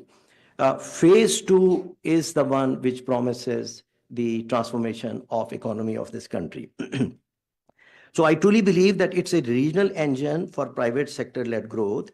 And in my current role as a senior fellow at the Pakistan Regional Economic Forum, which abbreviation is PREF. But let me tell you what happened, that when THER is being developed, when CPEC was being developed, so initial projects was, the fast track projects, and which were required to really alleviate the power crisis. So we sat down with the Chinese policymaker. So it was then suggested that priority projects should be done. And China said that in return, we would like to have CPEC, which is China-Pakistan Economic Corridor. So that was the done deal. And after that, I don't know how many of you people understand that in addition to alleviating the power generation crisis, China has already spent $35 billion into, CPEC. And remaining, if I divide, roughly about 12 to 13 billion for power generation and remaining for the infrastructure. So infrastructure from Xinjiang, which is the western part of China, all the way to Gwadar has already been done. And what was China's core objective? Two things. That A, they wanted to create an alternate route. China economy is all, trade driven. So they wanted to create an alternate route. Economy is driven. Alternate route. The eastern part of China, which has become very challenging, they wanted that independent route, that they relocate initially their industry from the eastern part of China to western part, and then use this corridor all the way to Gwadar and then export their produce. So that was the core objective. And the other objective was they wanted the connectivity with the region. So what had happened in the phase two, they the first one, being the CEO of HUBCO, we had the first, SOE joint venture between HUBCO and China Power. So this was a $2 billion project. And then as an equity holder, and my previous company was Sindh Agro Coal Mining Company CEO, that Chinese financial institution funded for the development of Thar coal mine and the mine mount power generation. So from there, you see, they realize that what is the efficiency of private sector of Pakistan. And that is what now they want, that if CPEC phase 2 is to be developed, it should be with the involvement of private sector of Pakistan and their other objective, which is to have the connectivity or the participation of the regional countries. So what they envisage that it should eventually be, Kardas, a very, very important and interesting concept. They want, tripartite joint venture between the corporate sector of Pakistan with the corporate sector of regional countries. And also they said that they will do the match mark and incorporate the relevant or most suitable SOE of the private sector. So this is the concept, for which, they have created this forum. And it has, myself, Harun Sharif Saab, who was the former privatization minister, Kardar Saab's very close friend, I know. And then Nagmana Hashmi, who was the longest serving ambassador of Pakistan in China, and Khan Hasham Siddiq, who was vice chief of naval staff and longest serving ambassador of Pakistan in Saudi Arabia. So what China wants, they want start with, the regional countries and preferably with Saudi Arabia and Turkey and also the Middle East. So what I am suggesting here, that in my current role, I'm proud to lead the work on CPEC phase 2. This is going to be, inshallah, a paradigm shift from infrastructure to private sector driven regional economic development. CPEC phase 2 is focused on 5 strategic priority sectors. That's what China said. That don't work on there were 13, the joint working groups, we have formed 13 sectors. They said, forget about so many sectors, just focus on 5. And these are as follows. Number 1, energy transition. And that's what we are talking about. And it will have, development of renewables, local fuels and grid upgrades. Number 2, smart agriculture. That is what we need, agriculture country. But it should be enabled by AI and precision technology. What, we are lacking. We cannot even, generate or produce our own seed. So that is what the technological intervention we have done in the lifeline of our food security. Value-added textile, that is the major potential we have, because we have been exporting the raw material. And if we look at the value-added textile, it needs to be integrated into the global supply chain. And the fourth one is the trade logistics, and that is going to be connecting South Asia with Central and Western China. And lastly, IT and AI. Now, China has demonstrated its supremacy as far as AI and the IT is concerned. So we need to leapfrog a digital innovation and services. So what I would like to state, that this is not going to be a state-to-state development. This will be about the tripartite joint venture, as I mentioned, Pakistan private sector, regional partners, and Chinese SOEs and investors co-investing in the future. So our fiscal policies and this budget in particular must reflect this shift. To catalyze this, we need following. Number 1, legal clarity and fast-track dispute resolution. So when I was heading CPEC, trust me, so many Chinese used to come and they had disputes lingering on for years. So the issues with national highway, issue with the power sector and so on and so forth. And that is what I remember Nong Rong, who was ambassador of China and Pakistan. He said, Mr. Mansoor, we hate wasting time. So this is something, we need to do. Number 1. Number 2, we need to have green and blended financing tools. So, we have been talking about it. Inshallah, we will be setting up a $1 billion bond very quickly. And Saudi Arabia and China, we are working very closely with them. Joint venture facilitation platform should be done by BOI, Ministry of Finance, Ministry of Commerce, Ministry of Planning, and most importantly, SIFC. So if they can do the facilitation, whatever work we have done with the private sector and also private sector of the regional countries, they're saying that if the red tapeism could be curtailed, they are willing to really embark onto this great initiative. We would like to have budget for transformation, not survival. So that is one of my strong recommendation. And to our budget makers, I would humbly suggest and emphasize that incrementalism will not work. This budget must shift. Number two, we need to reallocate public spending from generation to grid access and energy equity. So we need to deploy tools like carbon pricing, as mentioned in the beginning, green bonds, and performance-based reform in discourse. This is something I have been talking about. And Shahjahan, maybe you can facilitate in that. So there are two models which are available. One is the model which has been implemented by UK. It called RIIO. And this framework and Indian state utilities, they have also shown that performance-based regulation where tariffs and public support are linked to service delivery and loss reduction. It can readily improve the outcomes.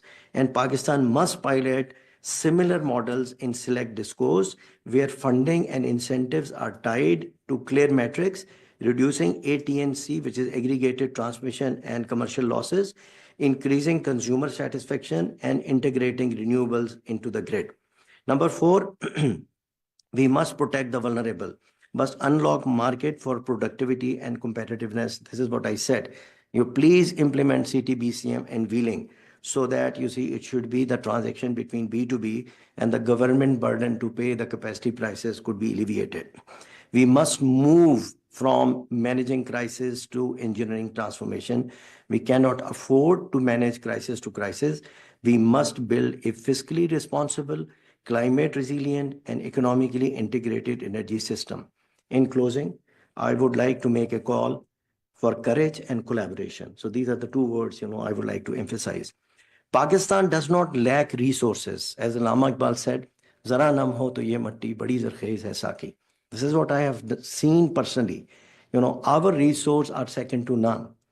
The experienced workforce in Pakistan, which is 60%, their age is less than 40. So I remember that in my initial career, we used to bring Chinese worker to implement project because their cost was much lower, and Pakistani contractors just could not really cooperate or could not really sustain that.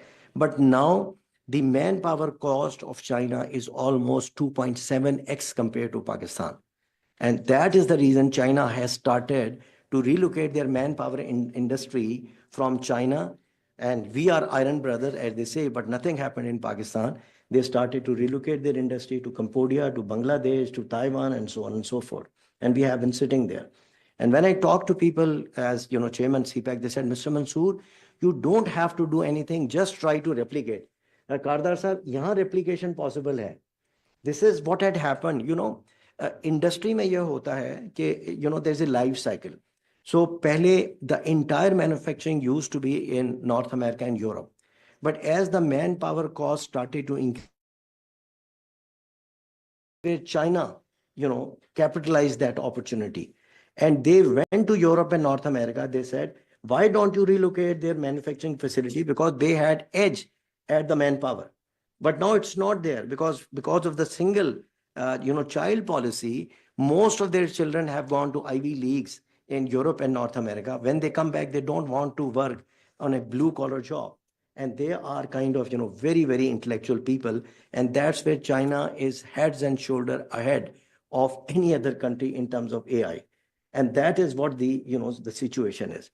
So what I'm trying to do, this is the time, and China eventually became the world factory. But now the cycle has reversed. And this is where we should replicate, we should mimic what China has done. They made special economic zone. And now if you look at any leading manufacturing facility or firm of China, on Europe and North America, their manufacturing hub has been in China. But this is the time to relocation. And I can tell you from my experience that large interaction we have had with the Chinese leadership. So they said that almost close to $40 billion dollars of industry they are prepared to relocate. But given that there should not be wastage of time, there should be facilitation, there should be a one window operation, and so on and so forth. So end of the day, if it is all done, what it will do, it will ease fiscal pressure. It will boost industrial competitiveness. It will create jobs. And that is the most important one. And it will protect the future generation from climate shocks. Let today's dialogue be more than rhetoric. Let it drive policy reform, budgetary shifts, and institutional courage. So this is our defining moment. I wrote a piece a couple of days ago, and we must seize this moment, because now we are being looked at as a different country, after, the episode which had taken place. We need to rise, and we must rise together.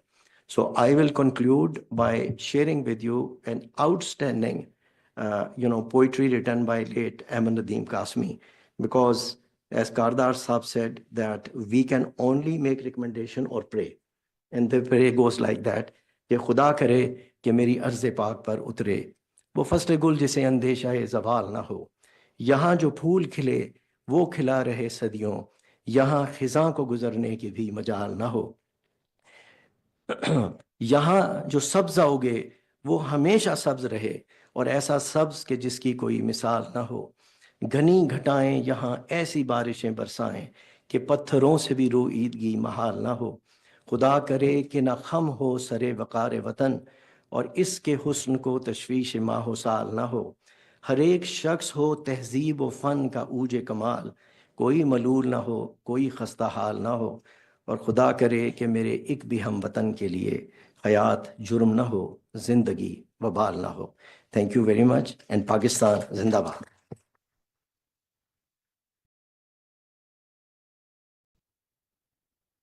Thank you, Khalid Saab. I've been receiving some messages from the audience. They have some questions for you, so I'll request you to. So we can start with the questions? Yeah, okay. Any questions for Khalid Saab? Ji, ji. So, ji.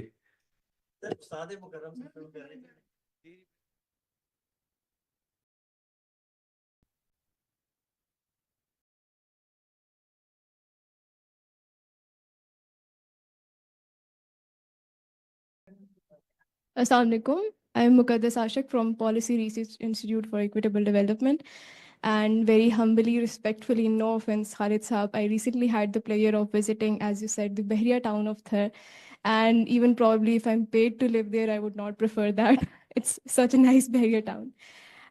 میرا سوال نہیں ہے کیونکہ شاید اتنا وقت بھی نہیں ہے, تو ایک سجیشن ہے, کیونکہ اگر آپ کو کول گیسیفیکیشن کو لے کے آگے چل رہے ہیں, تو ہم نے ایک ریسنٹلی ایک اسٹڈی پرفارم کی تھی کول گیسیفیکیشن کی ان کولیبوریشن ود نسٹ, اور اس کے اندر ہم نے اس کی جو کاسٹ دیکھی تو اپ فرنٹ کاسٹ اس کی کافی بڑی کاسٹ آئی تھی. I know it's really beautiful to see on paper کہ اس کی کیا کیا چانسز ہے جو ہم ایکسپلور کر سکتے ہیں یوریا کی انڈسٹری میں, فرٹیلائزرز میں, لیکن ایٹ دا سیم کاسٹ اگر ہم اس کو گلوبلی اس کانٹیکس میں دیکھیں تو نارتھ امریکہ میں وہاں بھی چلا, انڈونیشیا میں بھی پلانٹ لگا, انڈیا میں بھی لگا, but even in such countries, in such leading countries, وہاں بھی یہ پلانٹ بند ہو گیا تھا کیونکہ اس کی کاسٹ بہت بڑی تھی. سملرلی اگر چائنا میں اگر آپ اس چیز کو دیکھ رہے ہیں تو صرف ایک سجیشن ہوگی میری طرف سے کہ جب آپ اس کی بجٹنگ کریں تو ایٹ لیسٹ وہ کتنا ہیویلی سبسیڈائز ہے, کیونکہ آپ نے ابھی بولا تھا کہ ہم اپنی ری ایکٹیو سبسڈیز سے نکل کے پرو ایکٹیو انویسٹمنٹس کی سائڈ پہ آئیں. تو آئی تھنک کہ اگر آپ سبسڈیز سے نکل رہے ہیں تو آپ اس کی سبسڈی کاسٹ ضرور دیکھیں جو چائنا کی گورنمنٹ اس وقت پے کر رہی ہے اس پلانٹ کو چلانے کے لیے. So that was a suggestion from my side. بحریہ ٹاؤن کا آپ نے مینشن کیا, اس کو بھی وہ دیکھ کے آئی ہیں, and it was in a pathetic condition. دوسرا جی, تو گر رہے ہیں وہ مکان. میں بھی آپ کو بتا سکتا ہوں, آئی بین اے فریکوینٹ وزٹر ٹو تھر. لوگ ڈرتے ہیں ان مکانوں میں ٹھہرے ہوئے جو لوگ ہیں کہ کسی وقت بھی گر جائیں.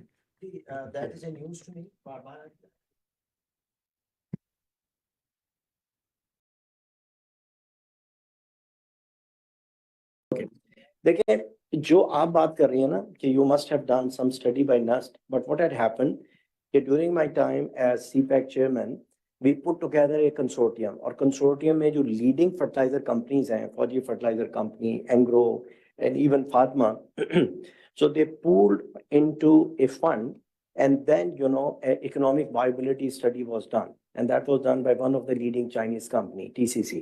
اس کی پوری کی پوری انہوں نے feasibility کی دیکھیں the technology has evolved. China میں یعنی اگر انڈیا میں بند ہوئے ہوں گے, India has been using the old technology. China کی بیوٹی یہ ہے کہ they looked at the various industrially demonstrated technologies, then make their hybrid own technology. That is exactly what they have done. اگر آپ یہ دیکھیں کہ یہ جو avionics کے اندر whatever they have done, it's second to none and they have obtained the supremacy. So all I can tell you کہ جو بھی اس کی ریکمنڈیشن ہوگی it will not be on the crutches of any subsidies. اور I truly believe کہ اس کو اگر appropriately develop کیا جائے تو it is going to be both technically and economically viable proposition inshallah.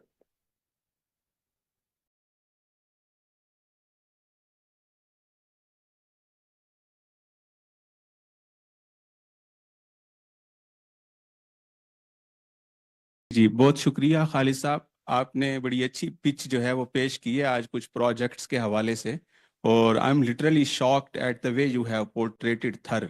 مطلب ہم وہاں پر کافی دفعہ چکر لگا کے آئے ہیں اینڈ لٹرلی فیلس کہ ہم کوئی 2 مختلف قسم کے تھر کا چکر لگاتے رہے ہیں.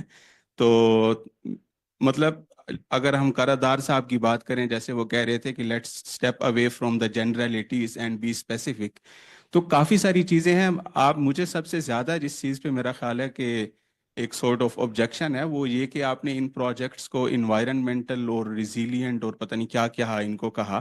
میرا خیال ہے کہ شاید اگر ہم وہاں پر اگر ہم صرف سائنٹیفک چیزوں کی بھی بات کریں نا, کمیونٹیز کی فی الحال ٹیسٹیمنیز اور ان کو چھوڑ دیں, تو بھی ہمارے پاس کافی سارے ثبوت ہیں کہ تھر کی ہائیڈرولوجی جو ہے وہ مکمل خراب ہو چکی ہے.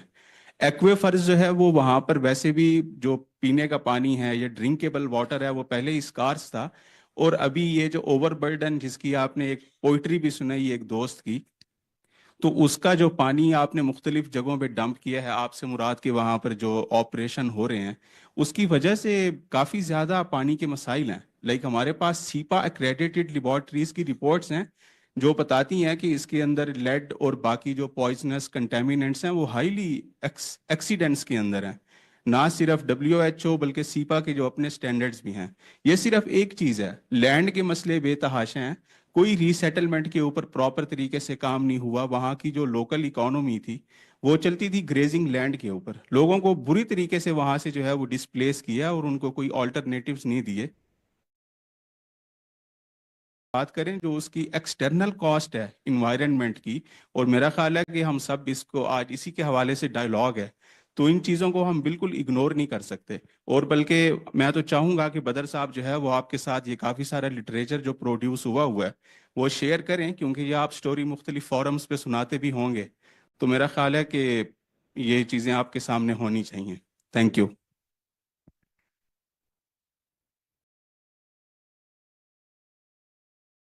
ریسپیکٹ یور ویو, لیکن ایک چیز میں آپ کو بتا دوں کہ یہ بہت سی چیزیں آنیسٹلی یہ میتھ سے ریلیٹڈ ہیں which I have been really receiving quite frequently. جہاں تک ٹیکنالوجیکل انٹرونشن کا تعلق ہے, I don't know whether you have research into that, کہ یہ کول بیس پاور جنریشن جو ہیں they are compliant with the World Bank standards in terms of effluents, in terms of you see جتنے کے fugitive emissions ہوتے ہیں. Or I don't know who has really, done those kind of analysis, but tens of millions of dollars have been invested to make sure کہ جو technological intervention ہو, کیونکہ we understood کہ it was, although, super critical projects which have been implemented, they are state of the art, لیکن اس کے اندر جتنے بھی effluents ہیں یا ان کے جتنے بھی ہوا کے اندر جو چیزیں جاتی ہیں, they are compliant not only NEQS جو کہ ہمارا نیشنل اکنامک کوالٹی اسٹینڈرڈ ہے, انوائرمنٹل کوالٹی اسٹینڈرڈ ہے, but they are compliant with the European and the World Bank standards. Number one. دوسرا ایک چیز اور بھی میں آپ کو بتا دوں کہ دیکھیے کہ جب آپ نے ایکسپلوئٹ کرنا ہے تو we knew from very beginning, and this was the World Bank کی assessment کے بعد سے RWE نے ایک technical and economic viability study کی تھی. اس کے اندر یہ ہے کہ ایکوافرز ہیں, not one, there are 3 aquifers. تو in order to keep the mine dry, which is 196 meter deep, تو آپ کو constantly پانی کو نکالنا ہے تاکہ آپ کی mine dry رہے and you should be able to exploit coal. اور وہ پانی جو ہے اس کو پھر ٹرانزٹ کرنے کے بعد effluent disposal system ہے جو ایک ڈپریشن کے بعد وہاں پر ایک لیک بن گئی ہے. میں تو جب گیا تھا I saw different things. وہاں پر migratory birds were there and it was such, I'm sure you must have seen that. But باقی جو آپ لٹریچر کہہ رہے تھے کہ it has been more than 10 years when I distanced from there. But during my time, whatever I'm telling, which is based on my own experience. Lekin if you want to have a separate dialogue on this one, because this is a project which is going to create a long-term energy sustainability for the country, I am available. آپ مجھے اپنے ادارے میں بلائیے. Give me the literature and then we will take it from there. Thank you. بس صرف ایک چھوٹی سی clarification ہے کہ یہ جو جی جی بالکل I am just ending this conversation and moving forward. جس صرف چھوٹی سی کلیریفیکیشن ہے کہ یہ جو پانی مائن سے نکالا جا رہا ہے اس کا کوئی واٹر ڈسپوزل سائنٹیفک کوئی طریقہ نہیں ہے, وہ جسٹ ایک پائپ کے ذریعے ڈپریشن میں پھینک دیا جاتا ہے. It is, constantly pumping ہوتا ہے and significant investment had to be done. اور اس کو پھر آپ ایک جگہ ڈپریشن میں لے گئے, جیسے میں نے کہا وہاں پہ لیک بن گئی نمبر 1. اس سے وہ لیک بالکل تباہ کر رہی ہے. خیر یہ ایک دوسرا ٹاپک ہے. اس کے اوپر میں کہہ رہا ہوں, اس کے اوپر کیسز ہوئے, کیسز جیتے گئے, and there are people who have been claiming کہ جی ہمارا پانی خراب ہو گیا, but the reality جتنے بھی اس میں, but as I said جی جی اس میں علیحدہ بالکل بالکل جی جی غورا صاحب. منصور صاحب میرا آپ سے جو ہے, میں اس ڈیبیٹ میں نہیں جاؤں گا تھر کیونکہ میں بھی گیا ہوں, اور بٹ میں صرف سبجیکٹیو اس پہ بات کروں گا. آپ ابھی بتا رہے تھے کہ پیٹروکیمیکلز جو ہے وہ ہم جو امپورٹ کر رہے ہیں کافی, ہمارے بلینز آف ڈالر بھی جاتے ہیں اس میں, تو you were suggesting that through this gasification وہ ہمارے پاس alternatively we can produce those petrochemical products, تو it means that we do not need naphtha cracking any more. دیکھیے نیفتا کے لیے یہ تھا کہ I have done the feasibility when I was heading Angro, تو اس وقت مین چیز یہ تھی we did not have adequate quantity of naphtha تاکہ آپ ورلڈ اسکیل لگا سکیں, تو اکنامیکل وائبلٹی نہیں تھی. یہ جو میں آپ کو بتا رہا ہوں یہ انر منگولیا کے اندر I have seen with my own eyes there is a very integrated petrochemical complex کہ وہ گیسیفیکیشن سے شروع ہوتے ہیں and they are making these petrochemical products. تو اس کے اندر کوئی شک نہیں ہے, it is industry demonstrated technology, اور China have made significant improvement. It is going to be very cost effective as well. However, you need to really focus and work on this area.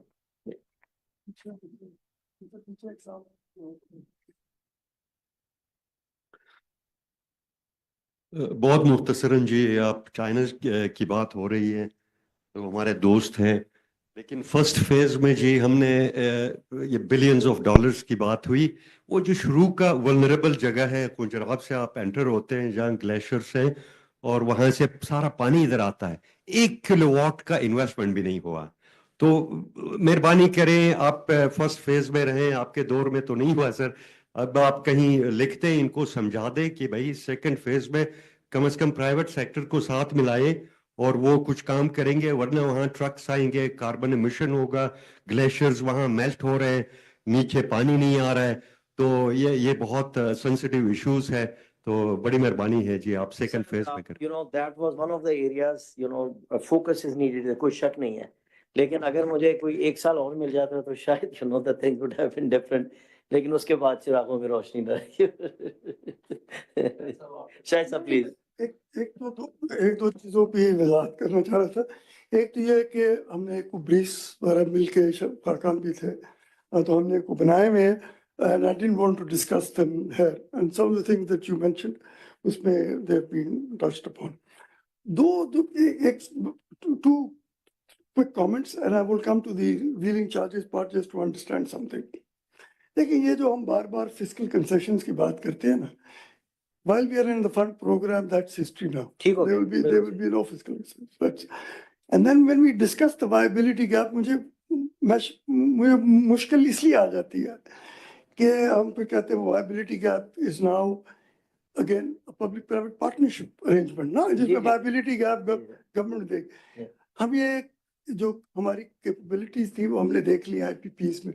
So I think a fair amount of serious work needs to be done up front before we start agreeing to things like viability gap. So I'm not saying I'm against it, but I think serious work, and that is what worries me in terms of the competence on our part and getting the expert input that we got. سر میں اس کا تو جواب دے دوں. یہ دیکھیے سر, آج کل I've just started to advise on دھابے جی, کیونکہ وہ اسپیشل اکنامک زون نہیں ہو سکا, and all my interaction with Chinese enterprises, so ان کے 2 preferred special economic zones ہیں, ایک دھابے جی اور دوسرا گوادر. اور ایز اے سیڈ کہ they wanted to relocate their manpower intensive industry اور وہاں سے پھر وہ ایکسپورٹ کریں. اچھا اب اس کے اندر ایک میرے پاس I have done a study میں آپ سے شیئر بھی کروں گا. اس کے اندر ایک کمپیریٹیو اسٹڈی ہے کہ if China were to relocate their industry تو وہ دیکھیں گے کون کون سی ڈیسٹینیشن ہے. ایز اے سیڈ کہ کمبوڈیا میں بھی جا سکتے ہیں, وہ ویتنام میں وغیرہ وغیرہ.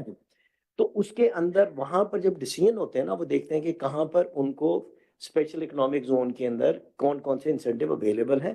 اور جتنے بھی اسپیشل اکنامک زون میں نے دنیا میں دیکھے, سعودی عربیہ میں بھی دیکھا, عمان میں بھی دیکھا, وہاں پر ہر جگہ اسپیشل اکنامک زون کے اندر کچھ انسینٹیو دینے پڑتے ہیں تاکہ جو اپنی وہاں پر انڈسٹری لگائی ہے have to see the economic viability. Sir تو میں یہ نہیں کہہ رہا. اچھا اب آئی ایم ایف نے ایک ریسنٹلی ایک اور انہوں نے ہدایت نامہ جاری کیا ہے. انہوں نے کہا کہ جی اسپیشل اکنامک زون میں جو آپ نے یہ انسینٹیوز دے دیے ہیں تو اس سے اب انکریمنٹل آپ نہیں جا سکتے. اور باقی جہاں تک وائبلٹی گیپ کا تعلق ہے, I think maybe terminology was different, لیکن آپ یقین کریے اگر 70 سال تک یہ تھرڈ ڈیولپ نہیں ہوا, اس کی ریزن یہ تھی کہ سرکار کی کیپیسٹی نہیں ہے. بار بار کہہ رہے بگڑا ہوا بچہ, رائٹ. تو it was only the public private partnership کہ پرائیویٹ سیکٹر اپنی وہ ایکسپرٹیز دے کے آئے, تو وہ کافی ماشاءاللہ اس سے جو اب آپ دیکھیں جہاں آپ کہہ رہے ہیں کہ وائبلٹی چیک لکھنا ہے, میں نے اس والے سے جی سر, جی ٹھیک. لیکن یہ جو کوآرڈینیشن والی بات آپ نے کی جی. بڑی بنیادی ہے. جی. میں آپ کو ایک چھوٹی سی مثال دے دیتا ہوں. سر چینی اور یہ ہارو بیٹھے ہیں, ان کو ہم سے بہتر پتا ہے چینی, اور آپ کو بھی پتا ہے چینی آتا ہے, ہم اس کو کہتے ہیں فیکٹری لگانی ہے, زمین خریدنی. زمین بڑی مہنگی ہے. آئی نو. وہ کہہ رہا ہے کہ نہیں ابھی کانٹیکسٹ آپ کو سمجھ آ جائے. وہ کہہ رہا ہے کہ مجھے لیز پہ دے. گورنمنٹ آف پنجاب کے ساتھ فیصلہ ہو گیا کہ لیز ہوگی, لانگ ٹرم لیز ہوگی. نہیں ہوگی, ہمارے مطلب ہمارے عزیز نے ان کے ساتھ چینیوں کے ساتھ مل کے کر لیا. 2.25 سال آگے وہ فیصلہ امپلیمنٹ سر. دس از اے پروونشل گورنمنٹ کی زمین تو سر ہمارا ڈیلیما یہ ہے, ہم ایگزیکیوشن نہیں کر سکتے. چل مجھے صرف یہ سوال یہ تھا کہ wheeling charges, can we have wheeling charges without the ownership of government taken over, کیونکہ اگر اس سیٹ اپ میں ویلنگ چارجز ہوں گے تو نتھنگ ول بی وائبل. سر دیکھیں اس کا سمپل اگین یہ اٹس اے ٹاپک جس پہ زیادہ ٹائم چاہیے, یہ بیٹھے میں مجھے ذرا نکلنا ہے. سر بڑی سمپل چیز ہے, انفراسٹرکچر گورنمنٹ کا ہے, اور ظاہری بات ہے کہ انفراسٹرکچر میں وہ کہتے ہیں کہ ہمیں بھی کچھ اس کا وہ چاہیے. دا اونلی آرگومنٹ ہے کہ جب ان سے کہتے ہیں ویلنگ چارجز لے لو تو وہ کہتے ہیں کہ جی 27 روپے کا وہ ہوگا, اٹ از انوائبل. اس میں ذرا ریشنلٹی ہو جائے تو میں یہ سمجھتا ہوں کہ یہ پاور سیکٹر کو آپ کو اب وہ کرنا ریشنلٹی کے حوالے سے ایک ہی طریقہ ہے کہ یا تو اونرشپ چینج کر دیں, وہ بڑا مشکل ہے. سر یہ آئی ول لیو. سر مجھے بہت شکریہ خالد صاحب فار یور پیشنس اور فار یور کینڈیڈ کامنٹس. ہمارے ساتھ ڈاکٹر ساجد جاوید امین ہیں, میں نے پہلے بھی مینشن کیا, وہ آن لائن موجود ہیں. انہوں نے کہیں جانا ہے تو میں ذرا کانورسیشن ان کی طرف لے کے جاتا ہوں, پھر باقی اسپیکرز کی طرف آتا ہوں. ساجد صاحب میرے 2 سوال ہیں آپ سے. ایک سوال میرا یہ ہے کہ آپ نے بہت سالوں میں دیکھا ہے کہ بجٹ میکنگ پروسیس کس طرح ہوتا ہے حکومت کے اندر. کیا آپ دیکھ رہے ہیں, do you think that there is a difference this time around, because ایک تو آئی ایم ایف کا ای ایف ایف کا ریویو آ گیا ہے very timely for the budget process, اور دوسرا یہ کہ اسی ریویو کے اندر انہوں نے بہت کلائمیٹ کے اوپر اور انرجی ٹرانزیشن کے اوپر سٹریس کیا ہے. تو ان 2 فیکٹرز کو ذہن میں رکھتے ہوئے کہ آپ کوئی پروسیس میں چینج دیکھ رہے ہیں اس سال؟ جی بدر صاحب السلام علیکم. آپ مجھے سن پا رہے ہیں؟ بدر صاحب کین یو ہیئر می؟ جی جی جی وی کین. جی تھینک یو. جی ایک تو میں پہلے یہ کر دوں کہ میں نے کہیں جانا نہیں ہے, میرا ٹائم 10:30 تھا اور تقریباً 12 ہو گئے ہیں. So I don't have to leave anywhere اس کے لحاظ سے. نمبر 2 آئی تھنک جو ہمیشہ ہمارے ایک رسک رہتا ہے اس طرح کے پالیسی ڈائلاگز میں, ہم میں سے ہر کوئی 70 سال کے مسائل 2 گھنٹے کی سیشن میں حل کرنا چاہتا ہے, اور وہ مجھے لگتا ہے کہ ہمارا جو فوکس ہے وہ کہیں اور چلا جاتا ہے کنورسیشن میں, اور کوئی بہت کنکریٹ جو ریکمنڈیشنز ہیں شاید اس طرح سے نکل کے سامنے نہیں آ پاتی ہیں. آئی ول جسٹ میک 3 پوائنٹس جو آپ نے بات کی اس حوالے سے. دیکھیے ہمارا یہ ہے کہ جو بجٹ ہے उसमें शायद कुछ भी चेंज नहीं हुआ. खारदार साहब ने भी मेंशन किया, वो चाहे IMF के बगैर हो चाहे IMF के साथ हो, क्योंकि हमारा जो फोकस है, देखिए बजट क्या होते हैं, बजट एक इकोनॉमिक विजन का एक टूल होते हैं आपके उस विजन को अचीव करने के लिए. हमारा विजन पिछले 40 साल से या उससे भी बढ़ के वो सिर्फ स्टेबलाइजेशन है. हमारी जो इकोनॉमिक पॉलिसी है वो एक्सक्लूसिवली फोकस्ड हो गई है स्टेबलाइजेशन के ऊपर. हमारे यहाँ इतने क्राइसिस आए हैं कि हमारी जो एक सिस्टमैटिक डीलिंक क्रिएट हो गया है इकोनॉमिक पॉलिसी में और सस्टेनेबिलिटी में. क्योंकि जो सस्टेनेबिलिटी है वो आपको लॉन्ग टर्म व्यू चाहती है, लॉन्ग टर्म व्यू मांगती है. लेकिन जहां आपको सिर्फ प्राइमरी सरप्लस प्रोड्यूस करना हो, 14,000 बिलियन का आपको रेवेन्यू टारगेट पूरा करना हो एक ऐसी इकोनॉमी में जहां 2% के या 2.6% का ग्रोथ रेट है, तो वहां पे एक्सक्लूसिवली जो आपकी इकोनॉमिक्स पॉलिसी है वो रेवेन्यू एक्सट्रैक्शन के ऊपर डिजाइन हो रही होती है. और वहीं पे हमारा ये जो बजट है आने वाला भी उसी तरह से डिजाइन हो रहा होगा कि 12,300 या 12,600 बिलियन के टारगेट से 14,600 या 900 का जो टारगेट है वो 2,000 एक्स्ट्रा रेवेन्यू कहाँ से आएगा. तो वो फोकस हमारा इस बजट में भी रहेगा. तो पहला तो है कि, और उसी वजह से जो आज का हमारा मौजू है कि इकोनॉमिक पॉलिसी जो हमारे यहाँ जो डिजाइन है वो डी लिंक है आपका ये जो बड़े सस्टेनेबिलिटी के इश्यूज हैं, चाहे वो ग्रीन एनर्जी ट्रांजिशन है, चाहे वो कोल यूज है. आप देखें हम आज भी कोल यूज को जस्टिफाई कर रहे हैं. हमारी इकोनॉमिक पॉलिसी आज भी मेन आर्ग्यूमेंट है कि हम कोल जो है दैट इज द बेस्ट जो जो हमारे पास टेक्नोलॉजी है आज भी वो डी लिंक है, क्योंकि विजन शॉर्ट टर्म है, इमीडिएट है, वीक्स है. इट्स नॉट इवन मंथ्स और years now, it's week wise, quarter wise है कि हमें अगली किस्त लेनी है तो उसको कैसे पूरा करना है. तो जो बड़ी ग्रीन एनर्जी ट्रांजिशन है जिसकी आप बात कर रहे हैं उसके लिए पहले हमें ये जो सिस्टमैटिक डी लिंक है between economic policy of Pakistan and the long term view, इसको खत्म करना होगा और वो कोई एक बजट नहीं कर पाएगा. नंबर वन, मैं इस पे आता हूं कि ये बजट कैसे कंट्रीब्यूट कर सकता है टुवर्ड्स दिस वन. हमारा फोकस रेवेन्यू टारगेट्स पे है, प्राइमरी सरप्लसेस के ऊपर है, और इस बजट में भी वही नजर आ रहा है, बहुत ज्यादा उसके ऊपर फोकस नहीं है. मेरा जो दूसरा पॉइंट है वो एक कॉशन है जो that I would like to put it at this forum. मुझे लगता है कि इस ग्रीन एनर्जी की ट्रांजिशन में जब हम IMF को एज ए रेफरेंस लेके आते हैं तो to me that is a bit worrying. क्योंकि IMF जो इस वक्त कह रहा है it is not saying for a green energy transition or a structural shift in our energy sector. वहां पे फोकस रेवेन्यू का है. आप पेट्रोलियम डेवलपमेंट पे लेवीज लगाएं ताकि आपका रेवेन्यू का टारगेट पूरा हो सके. आप कार्बन टैक्सेशन लगाएं ताकि आपका रेवेन्यू टारगेट पूरा हो सके. इसी तरह जो बाकी टूल्स हैं, तो मुझे लगता है कि हमें ये कॉशियस बड़ा एक क्लियरली एक्सप्लिसिटली देना चाहिए.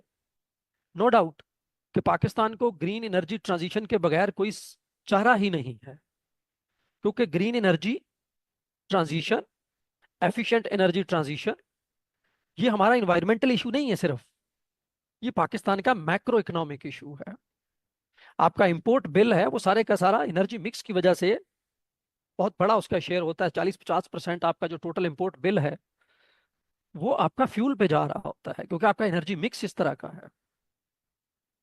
तो अगर पाकिस्तान को इकोनॉमिक एफिशिएंसी को अचीव करना है, प्रोडक्टिविटी ग्रोथ करनी है सेक्टर्स, इंडस्ट्रियल सेक्टर्स के अंदर या बाकी सेक्टर्स के अंदर, और हमें एक्सटर्नली अगर कंपेटिटिव रहना है, तो हमें जो मॉडर्न जो जो टेक्निक्स हैं एनर्जी की, जो मॉडर्न जिसमें आपका सोलर है, बाकी आपकी हैं ग्रीन एनर्जी, सारी की सारी जो फॉर्म्स हैं, उस पे जाना पड़ेगा.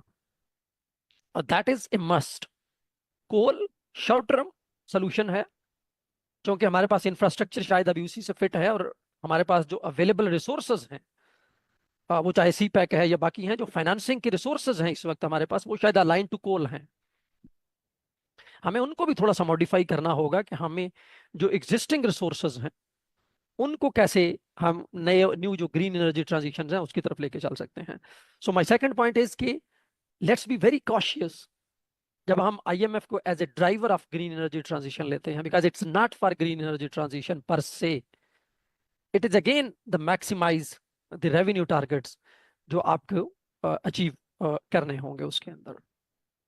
माय लास्ट पॉइंट कि जो बजट है जो 2025-26, आई think this can be A beginning for this green energy transition जो पाकिस्तान को चाहिए. अच्छी बात यह है कि कहीं ना कहीं अब इसकी जरूरत फील हो रही है. गवर्नमेंट का शायद एक डायलेमा है इस वक्त जहां पे वो खुल के नहीं कर पा रही कि वो जो IPPs का हमारा एक नेगोशिएशंस हैं, डेट जो सर्कुलर डेट है, वो कहीं ना कहीं गवर्नमेंट को बाउंड कर रहा है कि वो जो सरप्लस एनर्जी है उसको किया. बट अदरवाइज कहीं ना कहीं ये रियलाइजेशन जरूर है जब आप बात करते हैं गवर्नमेंट से कि हमें ग्रीन एनर्जी की तरफ को जाना होगा. अनफॉर्चुनेटली हुआ ये है कि ये जो हम सोलर पे देख रहे हैं इस वक्त भी डिस्कशन जो चल रही है कि शायद उस पर टैक्सेशन हो.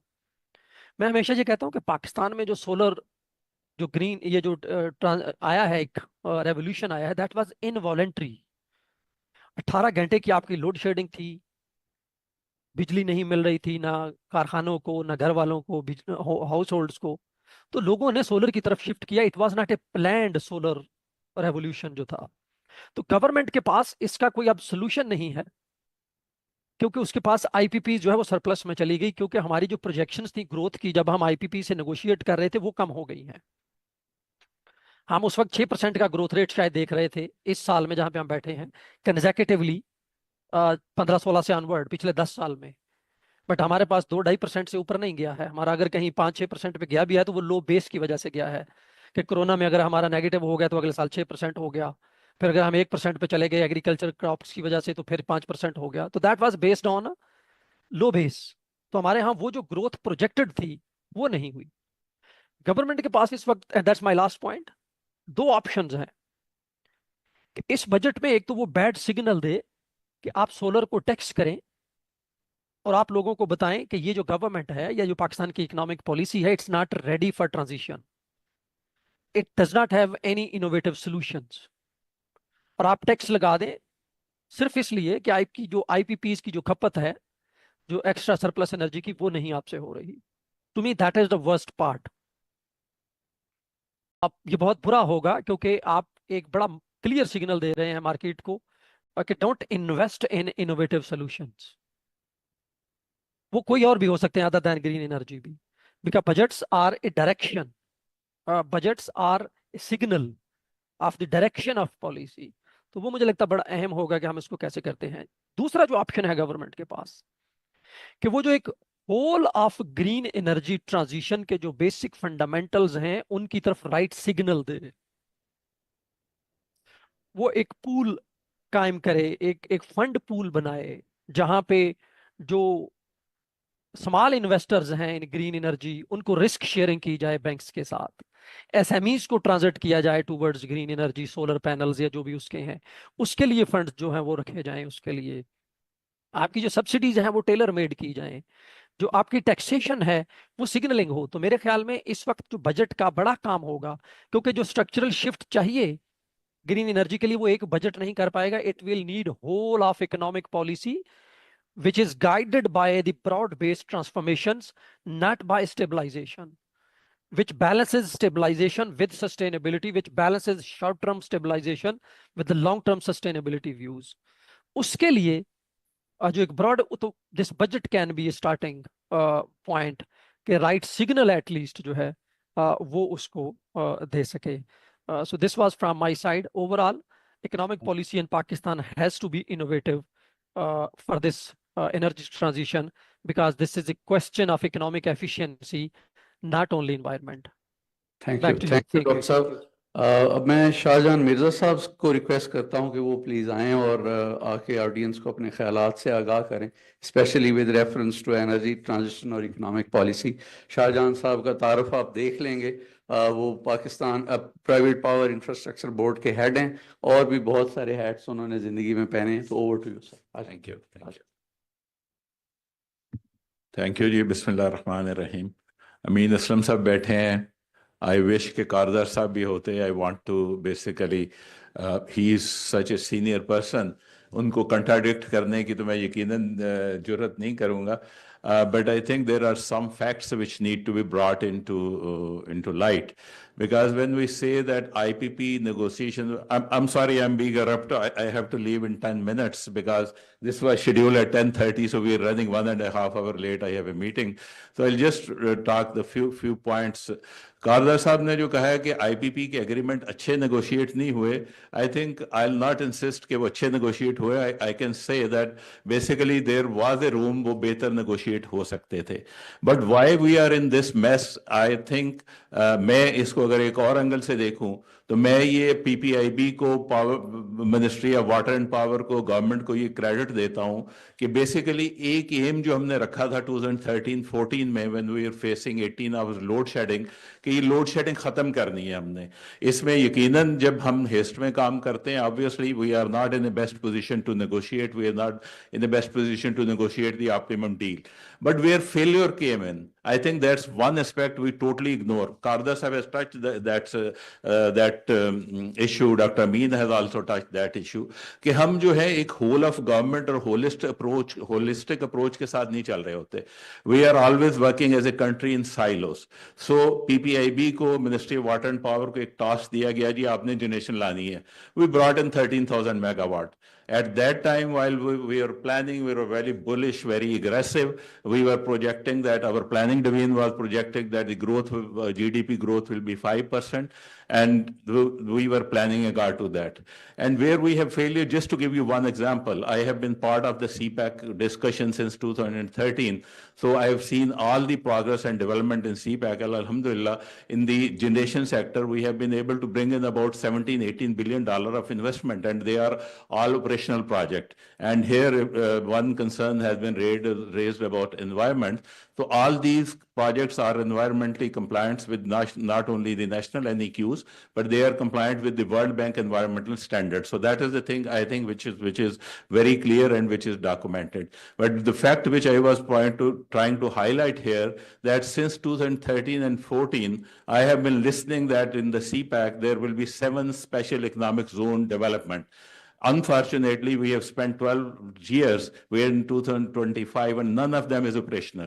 Rashkei and Dabheji, some industries there, but this generation and these plants were lined up for consumption of this industry, which we are planning. And then Khalid Mansoor Sahib was talking about the shifting of the industry and relocation of the industry. So we have actually, I'm sorry, you excuse me for using this word, we have been miserably failed to work on the development side, on creating the demand for the electricity, on creating development side. So I think that's the area where we need to work upon. And on the other side, the solar revolution, which is a silent revolution, our net metering has crossed 4.9 gigawatt, which is a large number. So in terms of green energy contribution in power generation, I think we are way ahead of our target. We have set up a target of 60% by 2030. And currently our renewable energy or clean energy, if we include hydro, that is about 35%. And if we include this 4.9 gigawatt, which is net metered, so that means we are actually add another 12%. So we are already about 47-48% of clean energy generation into the grid.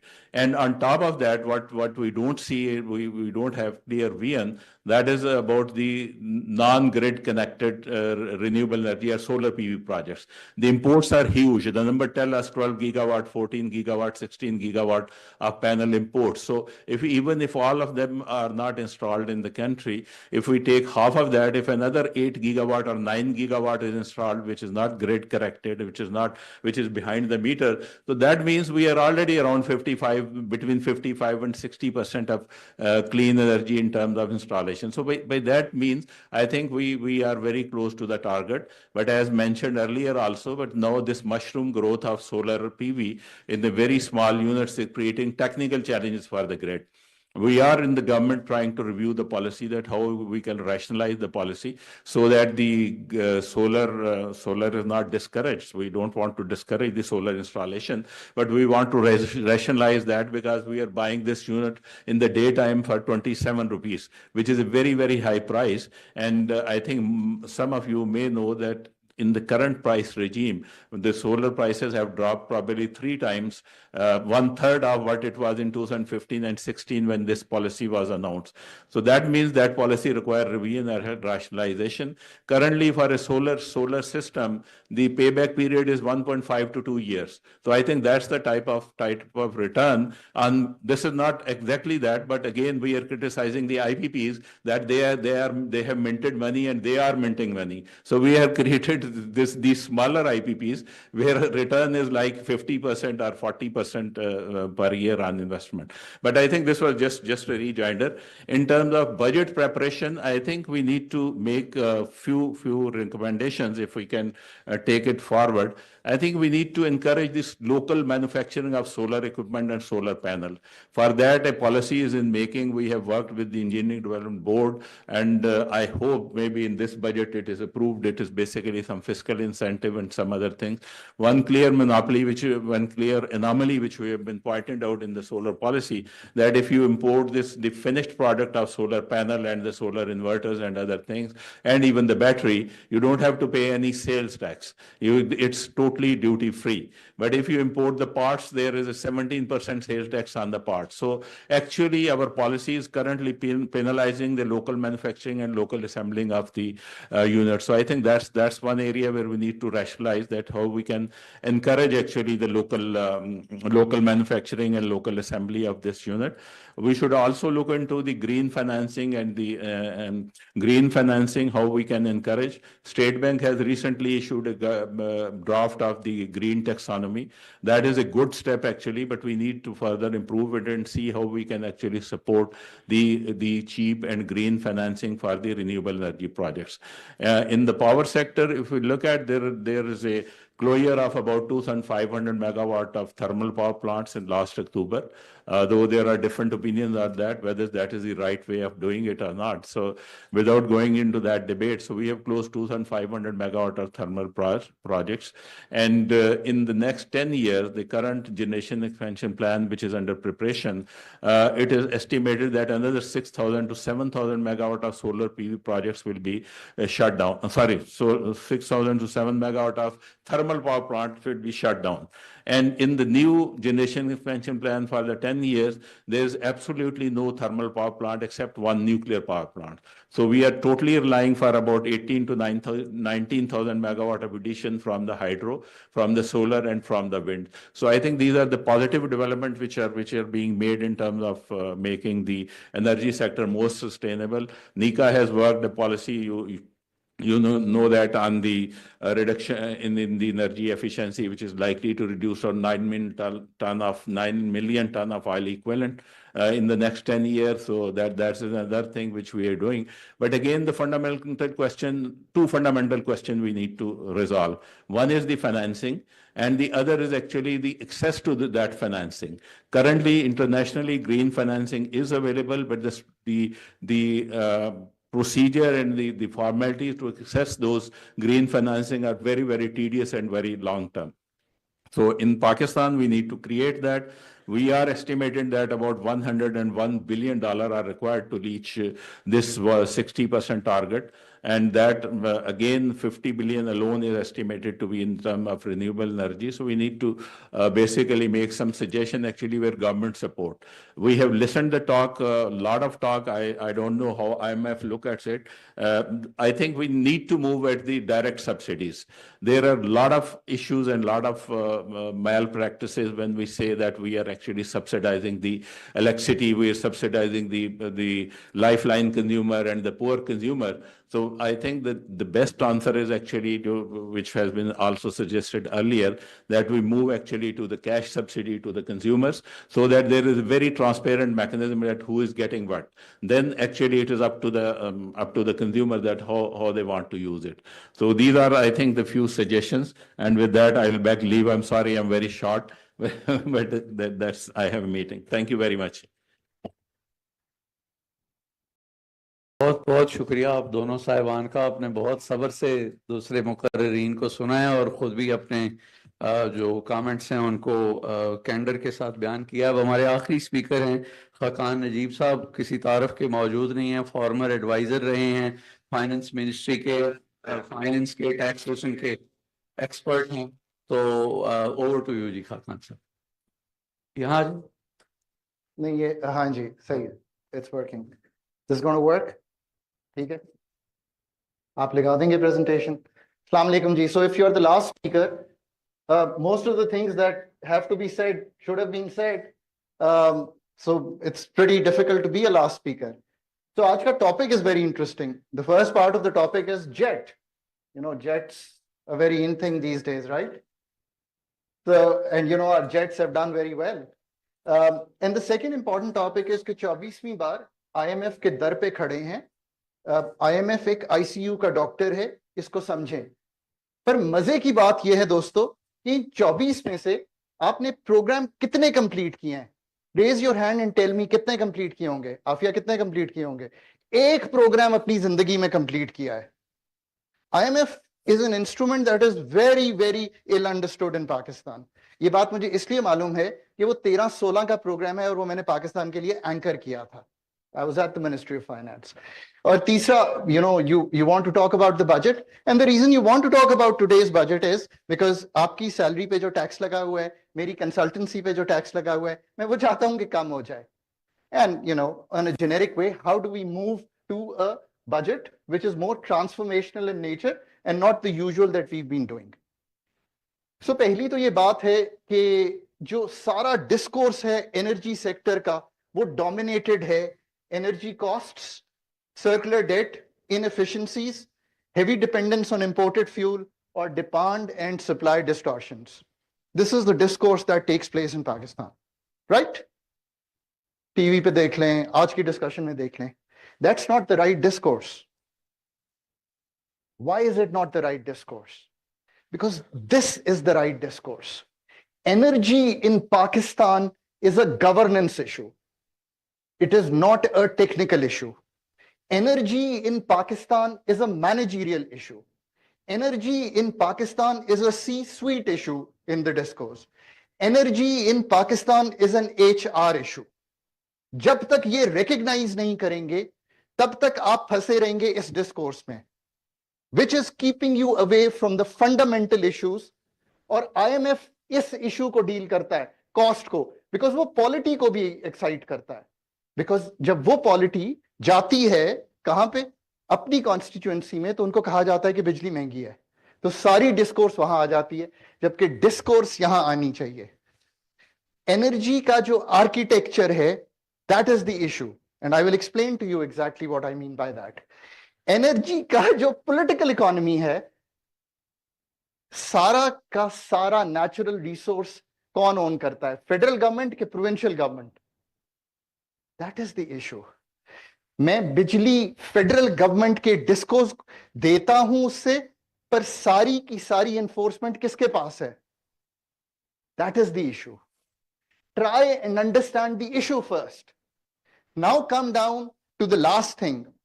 इतनी सारी सरकार ने आपको बताया हमेशा, और you know, I'm one of those people who worked a very long time with the government, and I've had a great experience working with the government, and I still do.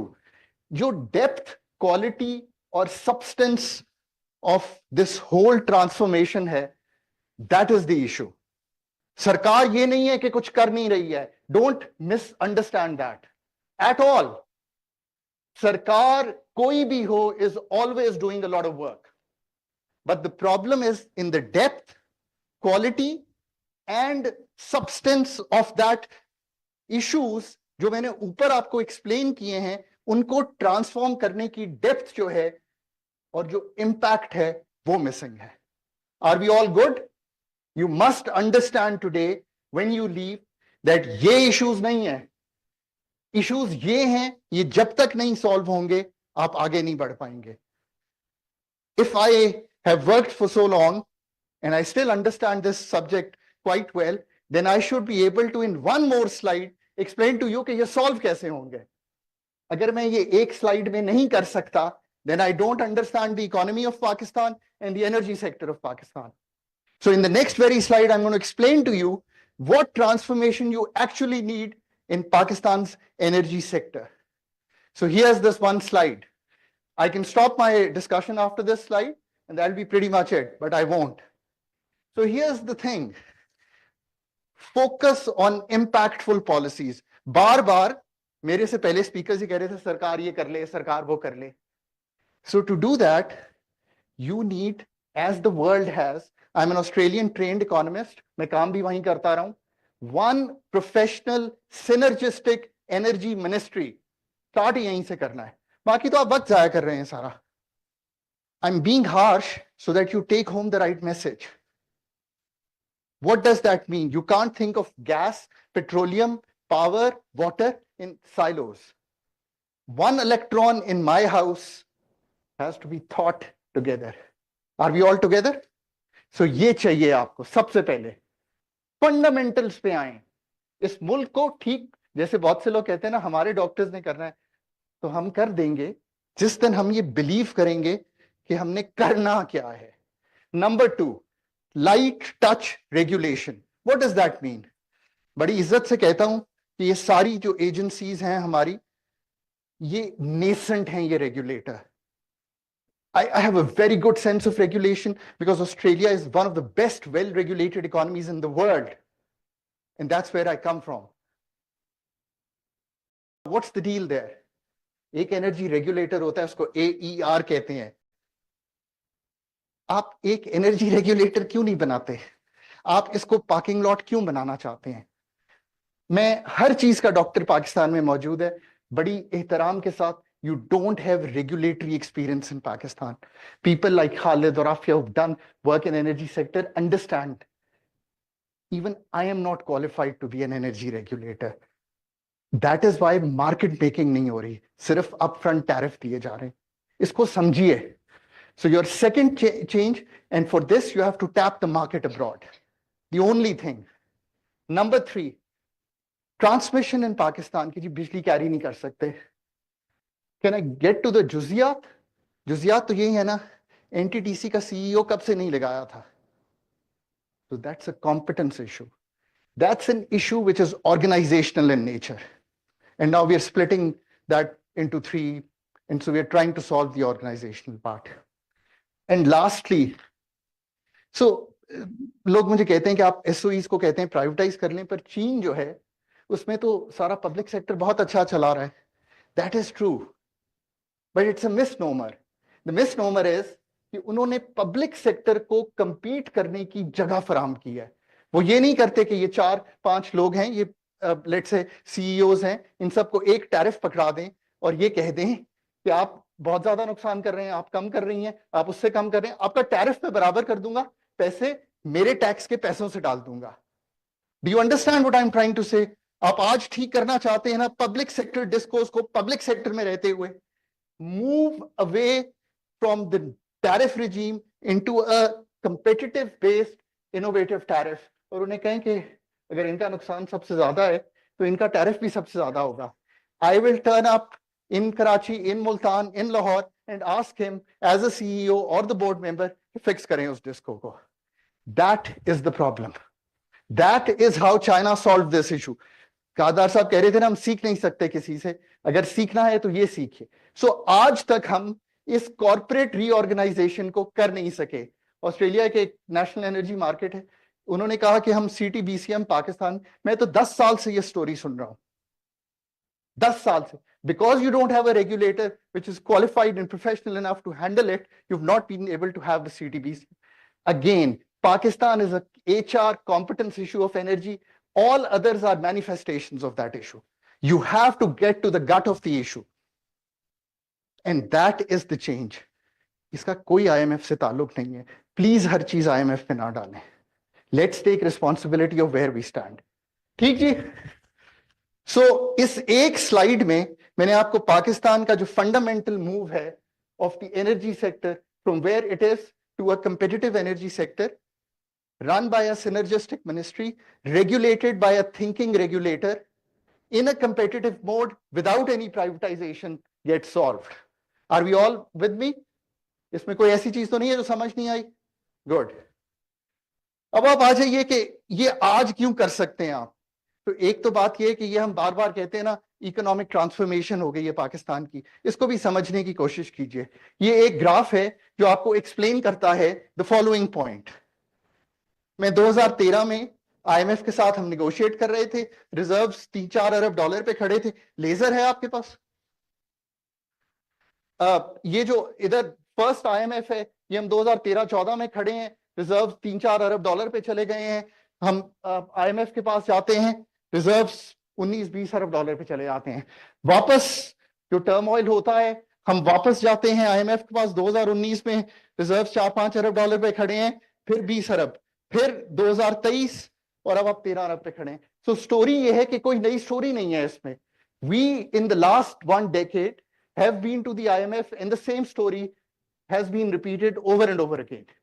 So اگر آپ macro stability, یہ fund بہت جلدی دے دیتا ہے. اگر fund کی research آپ پڑھیں گے تو آپ اس نتیجے پہ پہنچیں گے کہ جو ممالک فنڈ سے انگیج کرتے ہیں وہ اکانومی کو سلو کر کے, امپورٹس کو توڑ کے, ایکسچینج ریٹ کو فلیکسیبل کر کے, خسارے کو سنبھال کے آپ کو ریزروز کی یہ پوزیشن دے دیتا ہے. That's the easiest way to think about it. پر یہ کیا دیتا ہے آپ کو؟ Breathing room, time, space to do the fundamental work of the economy. But in all 3 instances before, you have missed that chance to transform your energy sector. میں آج economy کی نہیں, انرجی سیکٹر کی گفتگو کرنے. انرجی سیکٹر آج بھی وہیں کھڑا ہوا ہے. Are we all good? جن مشرف 100 ارب روپے کا سرکولر ڈیٹ چھوڑ کے گئے تھے, آج سن رہے ہیں کہ 2500 ارب پہ ہے. اگر یہ مینیفیسٹیشن ہے اس چیز کی جو فنڈامنٹل ایشوز کو کریٹ کر رہی ہے, تو وہ میں نے آپ کے سامنے رکھ دی. The day you want to change the energy sector, you have to do what I explained to you. Otherwise, you will continue with the bandage treatment of the energy sector, and it can continue like that. Abhi bhi fund ne aapka circular debt handle kar lena hai. اگلے 6 مہینے میں آپ کو نظر آ جائے گا. میں explain بھی کر دوں گا وہ کیسے ہینڈل کرنے جا رہا ہے. آرکیٹیکچر کیا ہے؟ 23 اینٹیز ہیں جو پاور سیکٹر میں ہیں, سرکار چلا رہی ہے, ٹھیک, اور ان کا نتیجہ از دا فالوئنگ. یہ پاکستان, تو میں جب سرکار میں آیا, as I keep seeing this, I have had a great experience working with the government of Pakistan. تو میں نے ڈیٹا مانگنا شروع کیا. آپ کو پتا ہے کہ ڈیٹا از پاور.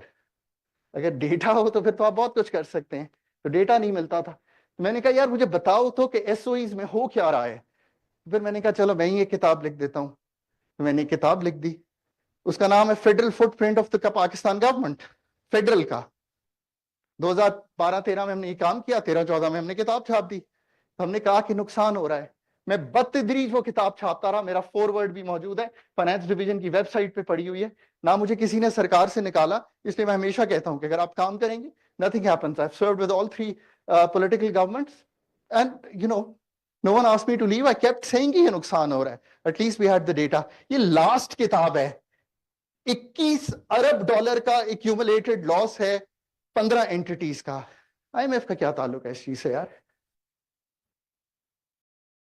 اس میں سے 10 اینٹیز پاور سیکٹر کی ہیں.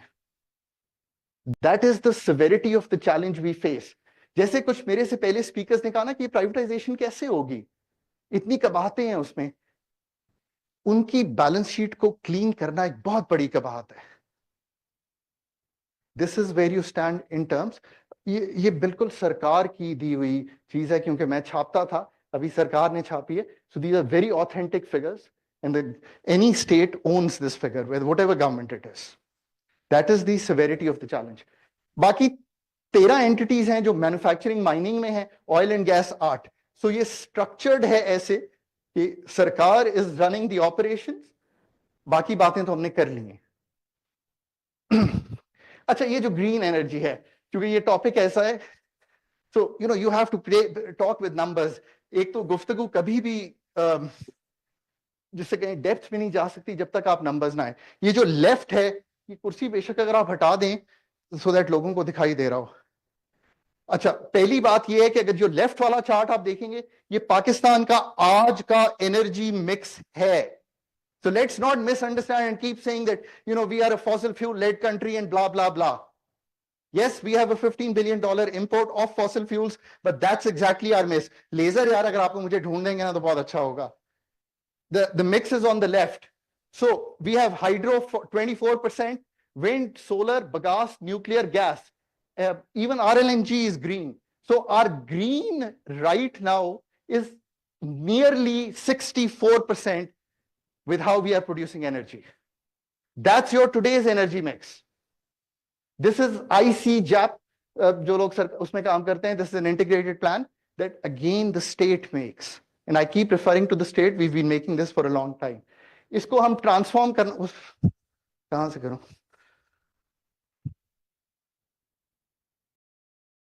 Okay, so ये आज का मिक्स है, ये क्लीन एनर्जी है इसमें से, ये है मिक्स जो 2034 में envisioned है, जिसमें RLNG, RFO fall from 24 to 12 and 15 to 2%.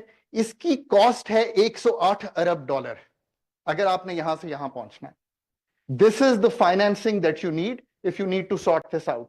ये इस extent तक तो obviously नहीं होगा, but I think this is the direction Pakistan will move, and this is a fair direction. But we have to move this direction in a manner which is very, very different from the way we've been doing IPP's work, where state became the sole buyer of this whole model.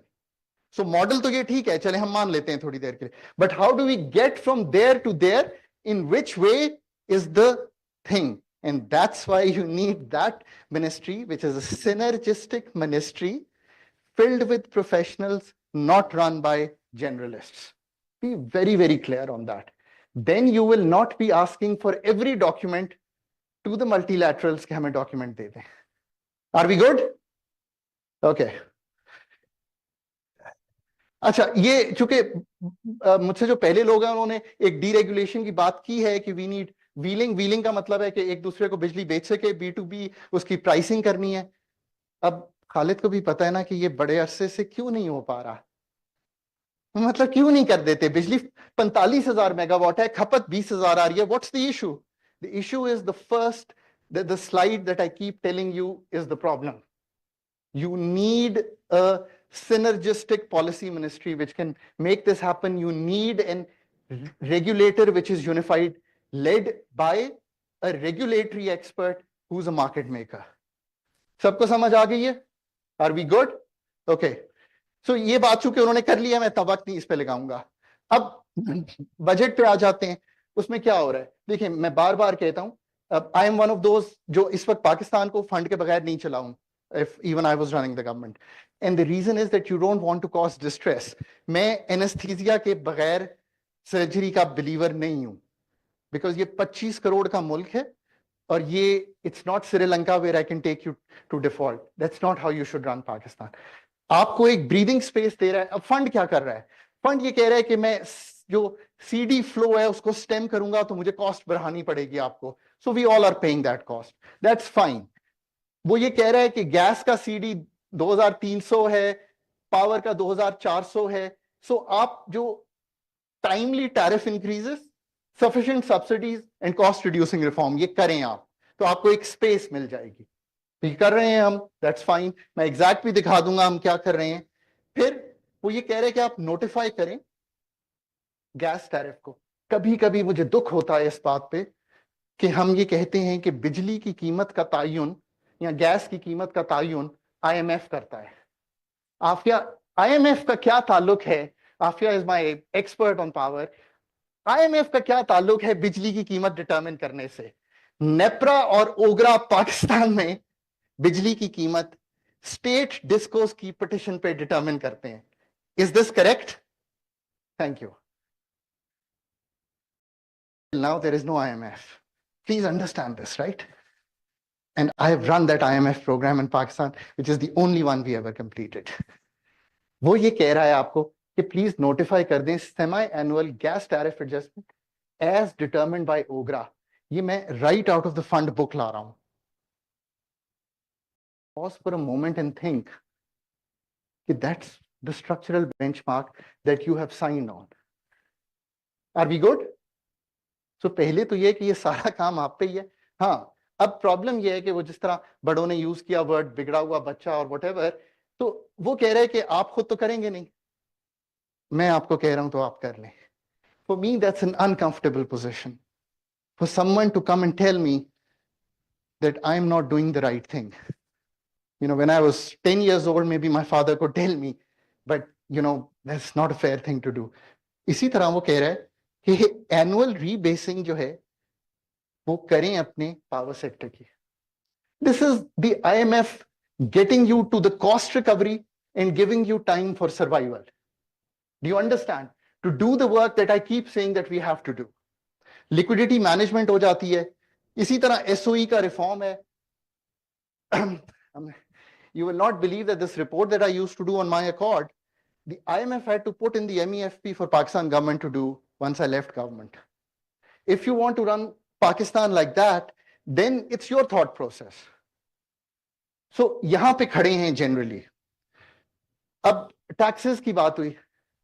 देखिए ना, क्यों एक तरह से burdened है इस वक्त बिजली का सेक्टर?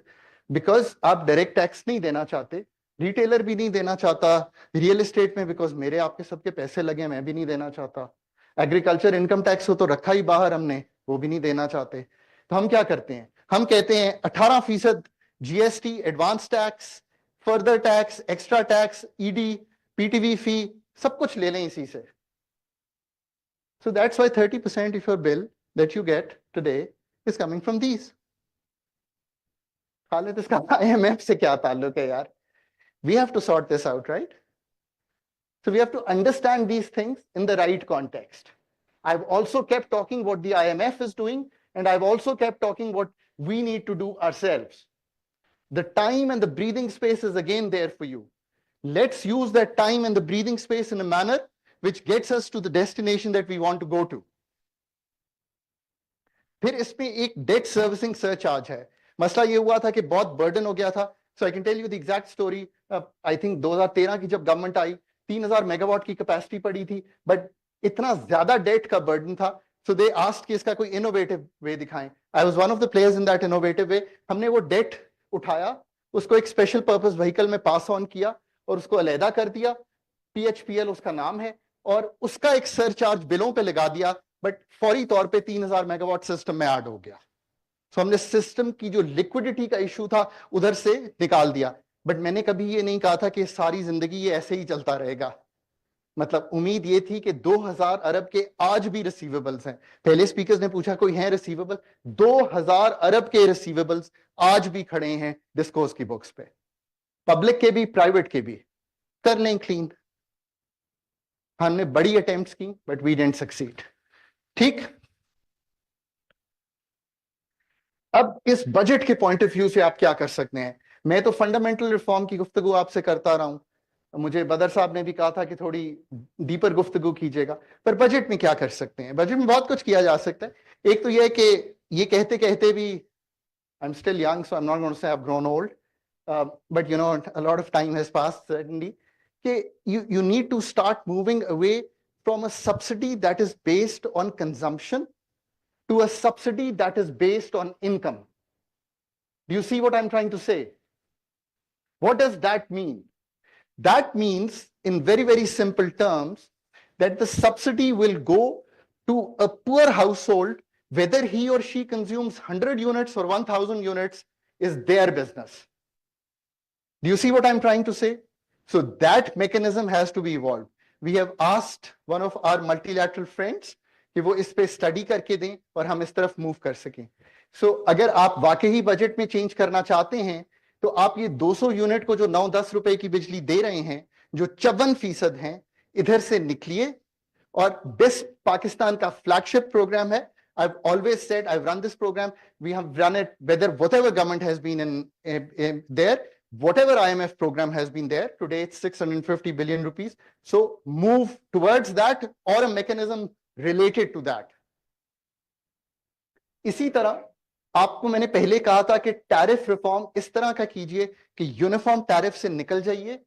सारे डिस्कोस को पब्लिक सेक्टर में ही पास ऑन करने दीजिए जो उनका टैरिफ है. आप खुद ही देखेंगे competition will drive tariff down. There is no other way to do it. Your friend China did exactly that. दूसरी बात यह है, अभी पहले भी जिक्र हुआ, स्लैब वाइज सब्सिडी से निकलना पड़ेगा, सो दैट बिजली की खपत दुनिया में इसी तरह बढ़ी है, पाकिस्तान में भी बढ़ जाएगी. गैस सब्सिडी का भी ओवरहॉल है, इसमें बहुत क्रॉस सब्सिडाइजेशन है. You have to get out of this cross subsidisation bit. Again the budget can keep the requisite subsidy but get the cross subsidy out of this system. یہ ہیں distortions جو economy میں آپ نے remove کرنی ہے. جیسے جیسے آپ یہ اکنامک ڈسٹورشنز کو ریموو کرتے چلے جائیں گے ویسے ویسے اکانومی کی کمپیٹیٹیونیس بہتر ہوتی چلی جائے گی. لوگ بات تو کرتے ہیں کمپیٹیٹیونیس کی, بٹ جزیات میں جب تک جا کر سمجھیں گے نہیں, both polity executive and scholars like us, تب تک یہ بات بنے گی نہیں. سپورٹ لوکل انڈسٹری, اس میں تو کوئی شک نہیں ہے نا کہ سولر پینلز لانا تو اچھی بات ہے, پر اربوں ڈالر کی امپورٹ کر کے چائنا سے لانا اچھی بات نہیں ہے. So what can you do in the budget to make that happen. میں کول پلانٹ ٹرانزیشن کو یہاں پہ نہیں بات کروں گا because this requires another of our sitting, and because پہلے اسپیکرز نے اس پہ بڑی ڈسکشن کی, I'm going to leave it, but it needs a discussion. So budget کے پوائنٹ آف ویو سے پھر جو یہ تو بڑی آسان بات ہے کہ ہم نے ٹیگ کرنے ہیں گرین ٹیکسانومی کے ساتھ, پی ایس ڈی پی کے بھی projects, P S D P itself needs an overhaul. وہ ایک اور بالکل کام ہے جو ہمیں کرنا ہے. Again nothing to do with the I M F, you have to do it. Carbon levy کر لیں, ٹھیک ہے, ریونیو نیوٹرل اسکیم میں ای وی سبسڈی دیں, اور جو آپ کا اس وقت فیول ہے اس کو مہنگا کرتے چلے جائیں. This is the only way to handle this incentive, and that's fine. The IMF is going to make you do that. So I'm going to leave it to the fund to do it because I think they're going to get that done in the budget. یہ ہے privatization کا again discourse کا. Again, privatization alone is not going to do the trick as it didn't do in terms of K Electric. جب تک آپ باقی جو reform along with tariff کا ہے, regulation کا ہے, letting them set prices کا ہے, وہ نہیں کریں گے. اس میں پرابلم میری یہ آتی ہے کہ ہم ریکگنائز نہیں کرتے privatization proceeds in the budget. So we should recognize that. یہ ایک پورا RSF ہے. I'm going to leave it. آپ پڑھو جا کے جو پڑھنا چاہتے ہیں scholars کہ ہم کیا کرنے جا رہے ہیں اس میں. We can do a lot on these issues, which is industrial building efficiency, agriculture electrification, sustainable transport. These are all budget items جو ہم pass on کر سکتے ہیں. ہم نے cost بھی discuss کر لی. So in the end, what is your real way forward on the energy sector? It is the following. Pakistan کو ضرور ایک فزیکل اسپیس کریٹ کرنی ہے $108 ارب کی, تاکہ ہم وہ کام کر سکیں. یہ ضرور کریٹ کرنی ہے, اس میں کوئی شک نہیں ہو سکتا. آپ کو بینکوں کی بیلنس شیٹس کو فری اپ کرنا ہے 80% گورنمنٹ سے, سو دیٹ وہ پرائیویٹ سیکٹر گرینر لینڈنگ کی طرف جائیں. آپ کو ضرور جو کراس سیکشن ریفارمز ہیں جس انرجی کے, جس طرح ہم نے گفتگو کی پروڈکٹیوٹی بڑھانے کے لیے, وہ کرنے ہیں. But this is the most important slide to take home. You have to change your mindset and you have to move into a shareholder value and customer satisfaction within the government discos and gencos and gas, and that you do by creating competition. You have to redefine policy, regulatory and operational structures. That's what we talked about today. You have to make sure that you create a competitive energy market, and you know jisko aap just energy transaction wo kehte hain, ye maine aapko dikhaya ki ye energy produce karne pe nahi hai, ye energy ki off take aur mobility یہ کس طرح ہو رہی ہے اس پہ بہت زیادہ dependent ہے. سو the state has to start thinking about it both at the provincial and at the federal level. اور آخر میں ہمیشہ یہ کہتا ہوں کہ you have to build that competence so that you can really make all that we have talked today happen in the next 5 years. Thank you so much. Thanks a lot, Dr. Saab. Like always, you've been thorough and you have been focusing on the details that such dialogues must discuss. میرا خیال ہے سوال کا time نہیں ہے, اب ہم اگلے سیشن کی طرف کوئکلی جاتے ہیں. اگر ڈاکٹر صاحب سے کوئی سوال کرنا چاہتے ہوں تو آپ ہمیں لکھ کے بھیجیے, ہم ان سے جواب آپ کو لے کے دے دیں گے تفصیل میں. اب ہم اپنے دوسرے سیشن کی طرف جا رہے ہیں. تھوڑا سا لیٹ چل رہا ہے ہمارا پروگرام, مگر کوشش یہ ہے کہ کسی اسپیکر کو ہم کٹ شارٹ نہ کریں. جو بندہ جو بات کہنے کی کوشش کر رہا ہے وہ تفصیل سے آپ تک پہنچ جائے, اور اگر آپ کے کوئی سوال ہوں اور آپ کے کوئی اس کے اوپر کامنٹس ریزرویشنز ہوں تو وہ بھی تفصیل سے سامنے آ جائیں. ادھوری کانورسیشن نہ ہو, ایک پوری کانورسیشن ہم کر سکیں. اس دوسرے سیشن میں ہمارا فوکس جو ہے وہ aligning IMF's programme with Pakistan's just energy transition needs ہے. اس میں جو اسپیکرز ہیں ہمارے پاس ان کو میں بلا رہا ہوں, کائنڈلی وہ آ جائیں اسٹیج پہ. عافیہ ملک صاحبہ ہیں, وہ سینئر ریسرچ اکانومسٹ ہیں Pakistan Institute for Development Economics میں. डॉक्टर उज़ैर हाशमी हैं, वो हेड ऑफ डिपार्टमेंट हैं, department of government and policy, public policy at NUST. उसमें हमारे साथ शिराज शाह साहब हैं, वो head of resilience environment and climate change unit हैं यूएनडीपी में। उसमें हमारे पास मालिक अमीन असलम साहब हैं, वो former adviser to the prime minister रहे हैं ऑन क्लाइमेट चेंज। और इस सेशन की चेयर हमारे साथ मौजूद हैं state minister for climate change madam Shazra Mansab Ali. But before we start talking to all these distinguished guests, I'll request Dr. Abid Saleri to not just welcome this panel, but also share his views on this topic. Please, over to you, Doctor. हाँ, यही इधर ही बैठ मैं भी चलो।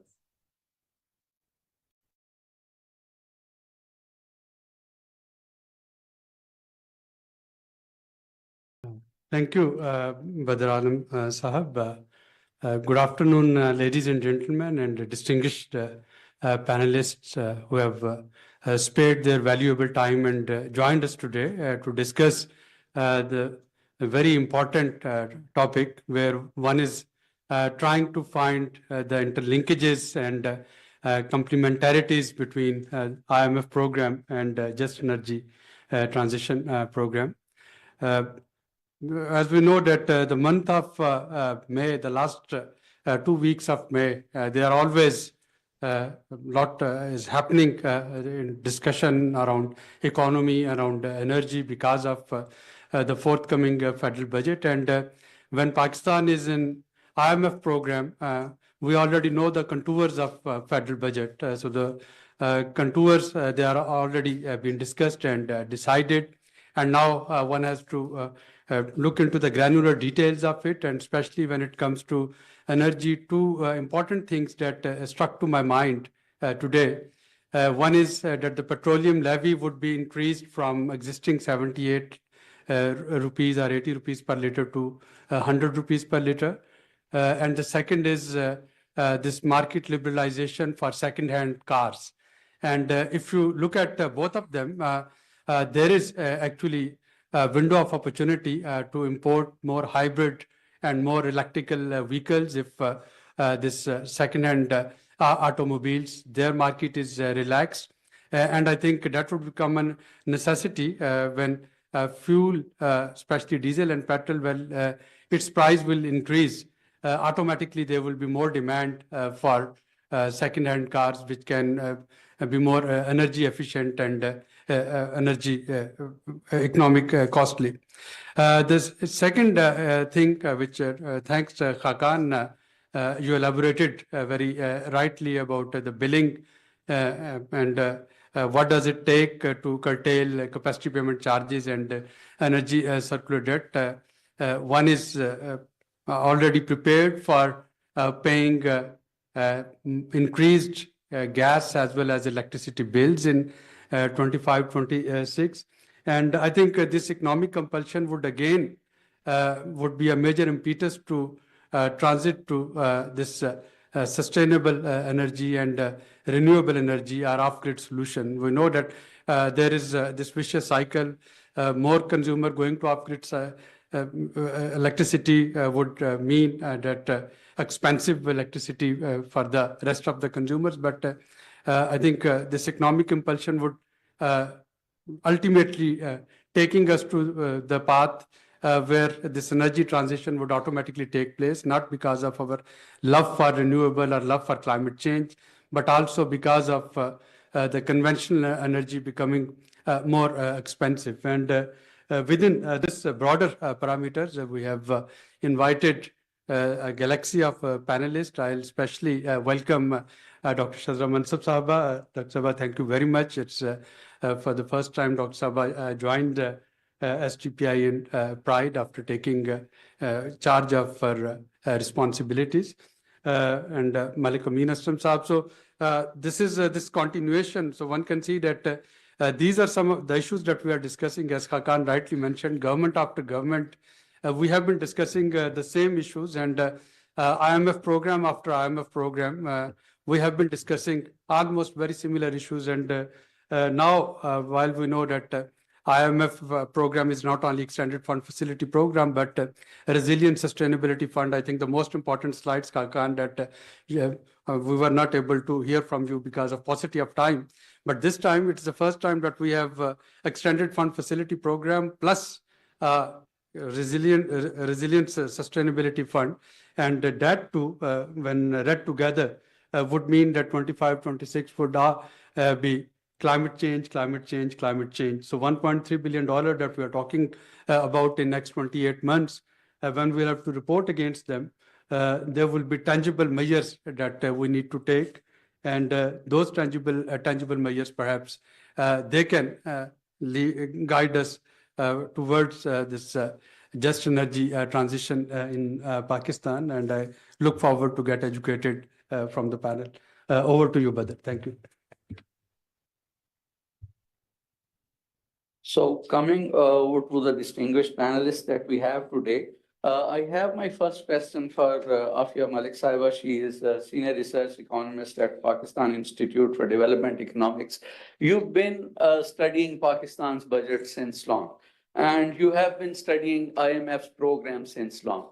Do you think that this is some kind of a turning point, as Dr. Abid Salehi mentioned, that this is a budget that is all about climate? Is it different from the previous budgets, or is it different from what IMF has been telling us over the past many decades?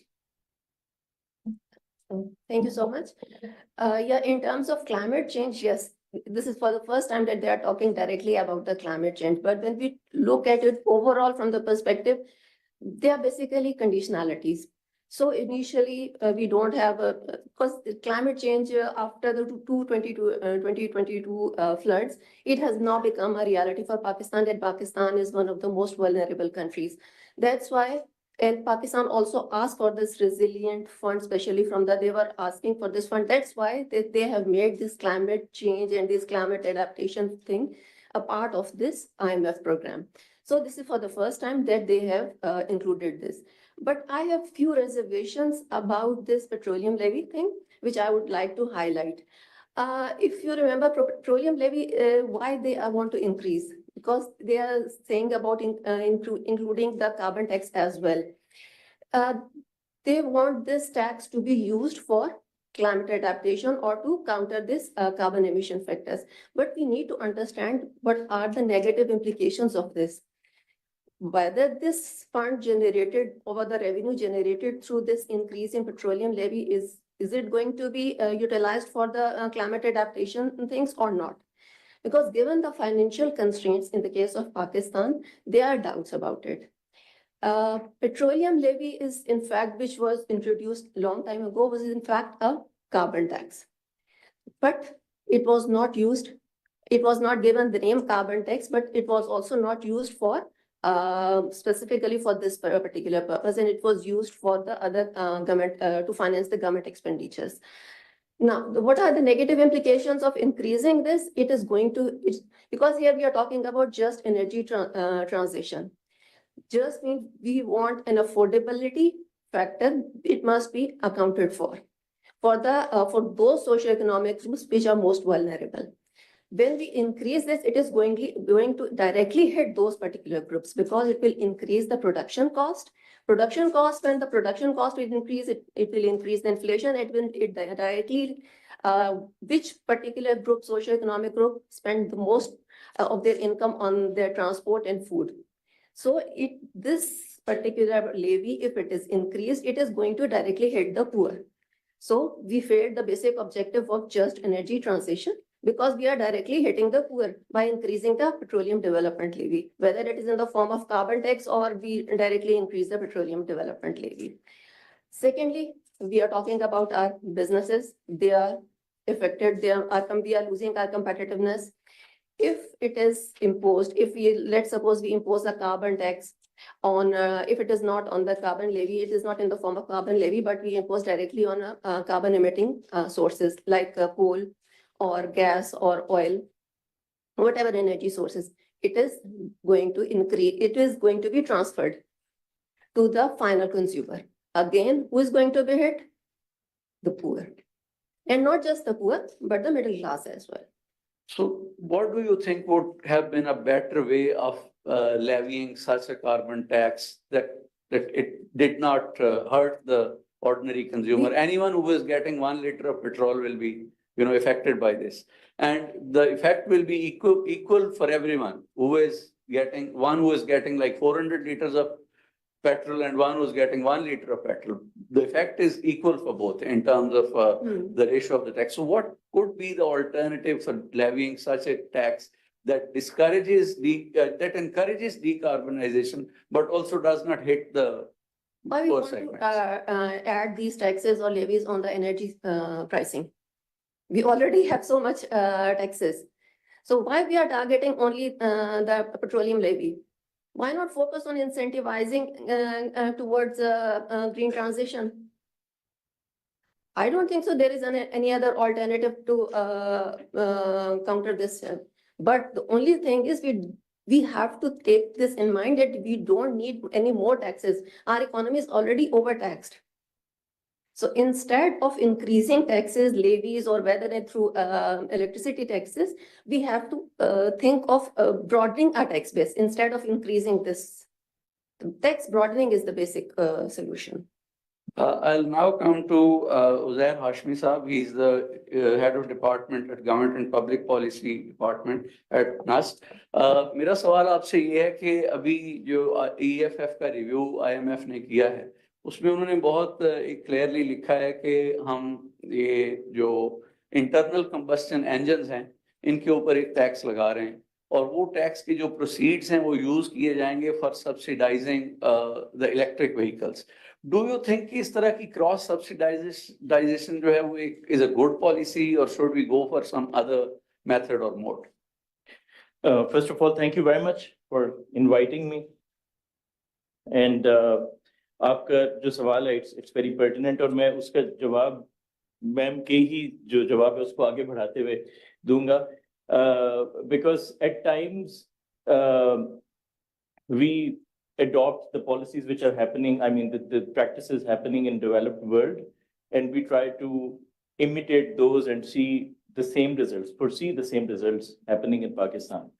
I think जब आप technological incentives दे रहे होते हैं, तो it is very important to see कि equality और equity दोनों वहाँ पे मौजूद हैं या नहीं है. EVs को अगर आप subsidize कर रहे हैं, तो it's not something which can yield very good results in a very near future, because currently अगर आप देखें वही जो equity और equality की बात है कि इस टाइम पे जो EV के users हैं वो कौन लोग हैं. EV is a very expensive technology और with so much upfront cost उससे सबसे ज़्यादा कौन benefit करेगा. So it is very important to see whenever any policy is being implemented, who actually benefits from it, who actually pays from it, और वो effect किसको कर रही है सबसे ज़्यादा. तो in other words आप कह रहे हैं कि EVs की overall जो upfront cost है उसको नीचे लाए बगैर ये जो subsidy है, it will be actually subsidizing the rich rather than subsidizing the promotion of EVs. Absolutely, because जितनी भी EVs आपके मुल्क में इस वक्त मौजूद हैं या फिर आगे भी हम फोर्सी कर रहे हैं आने उनके मौजूद होने का, those are mostly completely imported. A few companies are trying to assemble EVs in Pakistan, maybe hybrids जैसे Havel वगैरह, but I don't really see EVs being produced in Pakistan any soon. और उसके साथ साथ कुछ externalities भी हैं. Yes, it looks very green, it looks very attractive, the EVs, but at the same time we don't really know how to get rid of that e-waste. We don't have a very sustainable infrastructure to run those EVs all around the country. आपने लाहौर इस्लामाबाद से अगर Lahore travel करना शायद आप EV को इस्तेमाल कर सकते हैं, but if you want to extend your travel, like if you want to go northern areas, it's almost impossible. What in your opinion is the best way for making this transition in transport? Because transport is perhaps one of the biggest culprits as far as GHG emissions are concerned. So what do we do? Absolutely, very good question. So now I would like to refer to Hakan sir because उनकी जो presentation थी उसमें उन्होंने he talked about a lot of problems जो कि structural problems नजर आते हैं but those are actually governance problems. So I would refer this problem to be a governance problem because it's about the equitable distribution of public goods and services. So अगर आपने EV वाली intervention करनी भी है, then it should be a mass intervention from the government in form of public goods. For example, government can initiate some mass transit projects, जिनके through वो जो most disadvantaged masses हैं, उनको sustainable transportation इस्तेमाल करने पे force कर सकते हैं एक तरह. I wouldn't say use the word force, but it can divert them towards using sustainable transport. I personally मेरे इसमें थोड़े से radicalized views हैं because मैं ये समझता हूँ कि if you just go outside, I'm a researcher, so researchers ask very simple questions and they want to answer those very simple questions. आप इस वक्त भी किसी भी सड़क पे अगर निकलें और आपको किसी भी गाड़ी में एक से ज्यादा शख्स बैठा हुआ नजर आ जाए 5 सीटर गाड़ी में, मैं खुद गाड़ी चला के आया हूँ, मेरी गाड़ी में 5 लोग एडजस्ट हो सकते हैं, मैं अकेला ड्राइव करूँ. So it's not a very sustainable practice. So बजाय इसके कि आप उन लोगों को सब्सिडाइज करें जो कि ऑलरेडी अंडर यूटिलाइज कर रहे हैं अपने resources go, why don't we subsidize those who really need that subsidization? So I think the subsidy should be rerouted in the form of public transit. Thank you, Dr. Saab. I'll now come to Shiraz Shah Saab. He's head of Resilience, Environment and Climate Unit at UNDP's Pakistan office. And I'll ask him a question, not about taxation, but another matter which has recurred again and again in IMF's EFF review and as well as in RSF agreement. And it is the mention of Pakistan's nationally determined contributions under Paris Agreement. So this emphasis on these contributions, at many places, the review has said that these are very ambitious targets and, these might not be achievable. But do you think that this mention is something that could lead in some changes in Pakistan's economic policy and our economic policy makers take these targets seriously, not as like a exercise on paper, but actually trying to come up with the NDCs that are implementable, that are realistic and that are achievable? Thank you so much for inviting me and thank you for STPI to hold an event on just transition. To be honest, I mean, this is an issue that Pakistan is facing, and it has not been given the attention in our sort of rush towards energy transition. Before answering your question, just to set the stage, we've had a lot of discussion on the economic aspects, on the technical aspects of distribution, production, and other technical aspects of energy transition. I would just like to remind the participants about what is just transition. Its bookish definition is that just energy transition refers to a shift away from fossil fuels towards renewable energy sources. That is all good. While also addressing the social and economic impacts of this transition on workers and communities dependent on fossil fuel industries. In other words, it's about ensuring that the benefits of a low carbon economy are shared equitably and no one is left behind. I think that is something that we need to focus on time and again. To be honest, this is my personal view. Energy transition will happen regardless of the policies, of the strategies. It will be guided by the market forces. The government never forced anyone to install solar plants in their houses. The government they raise the prices of electricity too. Yes, but that is once again, people will find a way. Nobody asked me to buy an EV vehicle, but it was the market forces and my choices that led to it. What we need to focus on, and I'll keep repeating it again and again, is to make sure that the people who are dependent on that industry, they are not left behind. As Dr. Saab said very rightly, that this is, and I'll be repeating a lot of things you said, sir, because you laid such important points. This is a governance issue. If you look at it, just transition, it is a subset of energy transition, which may be a subset of climate change. So this is an issue of governance. It is a multi-sectoral issue. No single ministry, department, international development partner will be responsible for it in its entirety. it would require collaboration, it would require coordination. The Ministry of Climate Change, Madam, is here. It has started the job or the work of collaborating with various entities. I mean, the NDC exercise that you mentioned, it is not an initiative of the ministry on its own. There has been a comprehensive consultative process with the federal ministries, and this time a detailed consultative process at the provinces as well. Does it adequately reflect the concerns and issues of all the stakeholders? No, it does not. But it is an attempt. And I think it will keep on going. This is the third iteration of the NDCs, and it is now looking at emission reduction. It has some very ambitious targets, we know.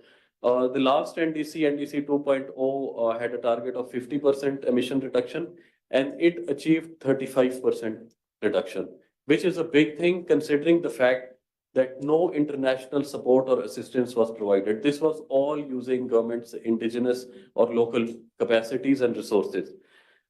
This time also, I mean, the targets are quite ambitious, and I believe that they should be ambitious because this provides us a benchmark. As George Bernard Shaw said, it is better to aim high and fail rather than aim low and succeed. So I think we are, as UNDP, is one of the key partners of the Ministry of Climate Change in the NDC process. We are in agreement with the ministry that the targets should be high. It's not an excuse that we emit less than 1%. We can always do better. We can always do more. And I'm glad to say that our government, in the form of ministry, is achieving that. But once again, I would like to bring your attention back to the fact that we are talking about not an energy transition, but a just energy transition. And that is where, the guiding questions that were provided, we need to look at the various policies, strategies, the macroeconomic frameworks to ensure that the just part is there. Transition will take care of itself. And once again, as Dr. Saab said, we are all installing Chinese solar systems in our house. We are importing Chinese cars. What about the people who are dependent on the fossil fuel industry, the traditional energy? And that is where we can work with the ministry, we can work with the government. Just to give you an example, showing the multilateral nature or the cross-sectoral nature of this subject. There was a debate within the government some time ago as to which ministry and department is responsible for climate finance. Ideally, it should be climate change ministry because it's climate finance, but it's also a financial aspect. So it's the Ministry of Finance. Then there are international donors coming in. So it's the Ministry of Economic Affairs. Then there is the Ministry of Planning and Development. So far, the four key ministries are claiming some part ownership of this. And we're not even talking about the provinces where all the action takes place. But the situation is not as pessimistic as it may seem. I have some other examples as well. When 2022 floods came in, the entire government machinery came together. They were led by the Ministry of Planning and Development and NDMA. And they all worked on various aspects of the response, the humanitarian response, going to WFP, UNHCR, UNICEF, the recovery needs, the World Bank, UNDP, ADB, they came in. And for reconstruction, other entities came in. And they did this in a very short time. So if the will is there, such complex and multi-sectoral tasks can be achieved. So it just requires improved coordination and keeping in mind the vulnerable segment of the society to make sure that they are not left behind. Thank you. Just a short supplementary question. As you mentioned, 2022 floods, Pakistan did a meeting in Paris to solicit aid and grants from various donors. And not all of those commitments that were made does that conference materialize. My question is, just energy transition is a costly transaction. It's not easy to finance. It's a big undertaking. Do you think international community has the will and the appetite to finance just energy transition in a country like Pakistan, which is a very poor track record of using these grants and loans? I think the will is there once again. So there is a difference or a disconnect between the will and the capacity to implement. UNDP last year has initiated its energy offer for Pakistan, renewable energy offer, which comprises of three major pillars. One is going towards my renewable energy microgrids for the off-grid areas. Second is support to EV. And the third is the just energy transition.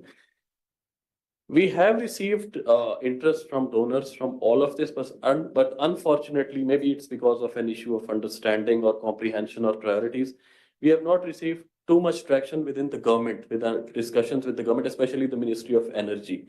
And the donor resources will only come when the demand is there from the government. So if the government asks for it, they make it a priority, then we will definitely get some resources. Thank you. I'll ask this question through both the former minister and the current minister also. But before that, I'll ask Malik Amin Aslam Saab, who's a former advisor to the Prime Minister on climate change, two questions. One is about these requirements, the budgetary requirements that every project that exceeds 7.5 billion rupees in amount, federal project, has to be done under a climate investment management assessment called CPMA. And this applies not just to loans, but also subsidies and grants and other aids and stuff like that. So IMF has really cast the net wide as far as these climate investment assessments are concerned. Do you think it's a recipe for curing the climate-related problems that are we having, or is it just another fancy terminology that we only half understand? First of all, thank you for inviting me over here.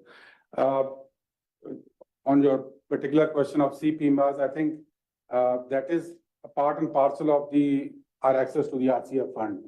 We have accessed that fund because of a certain reason, and we've got the money because of a certain reason. And the reason is climate change. Pakistan cannot run away from climate change, and climate change is heavily impacting upon our economy.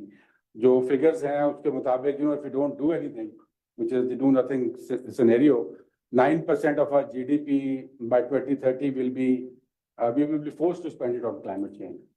So the other way is to start spending on climate change, climate resilience building now, so that 9% comes down.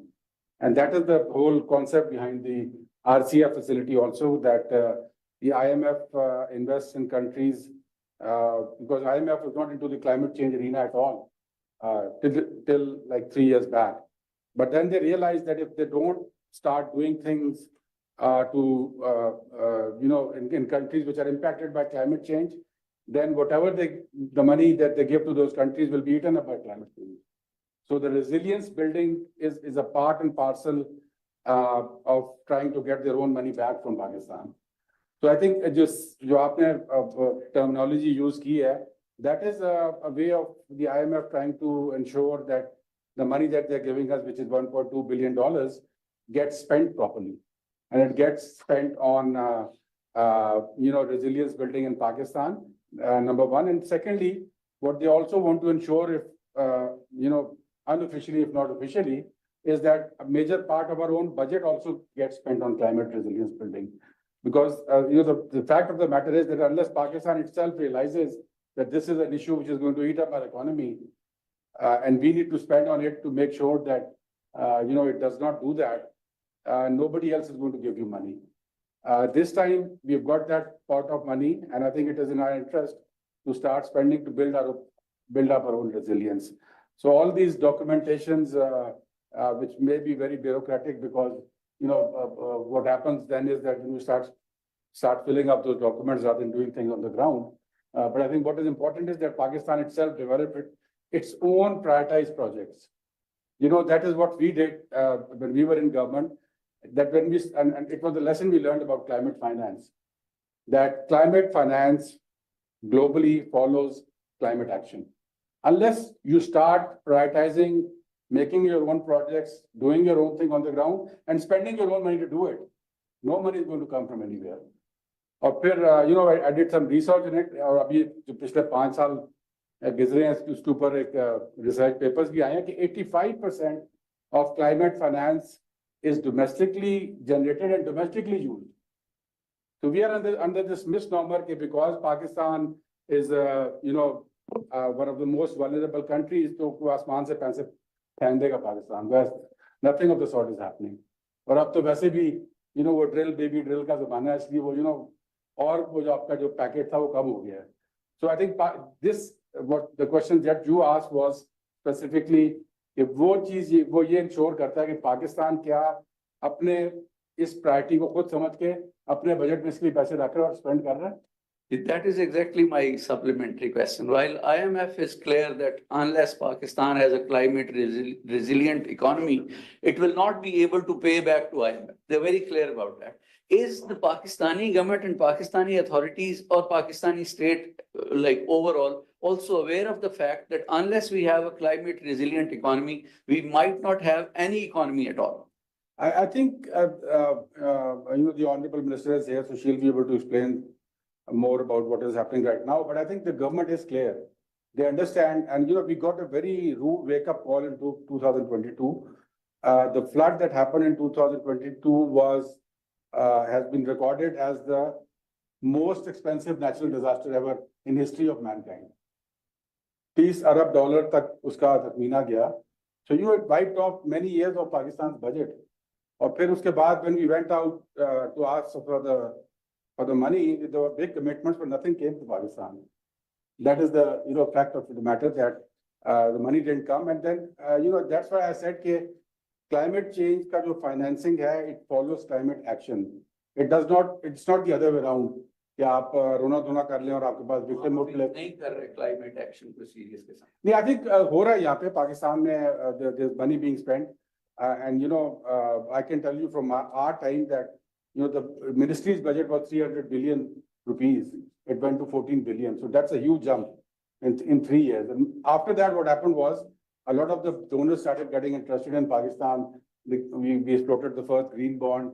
They were talk about setting up a nature performance bond. But it happened because Pakistan was investing itself for its own priority, setting its own projects, and then the money started flowing. So this time also, I think the government has committed, and that's why they've got the RCF facility.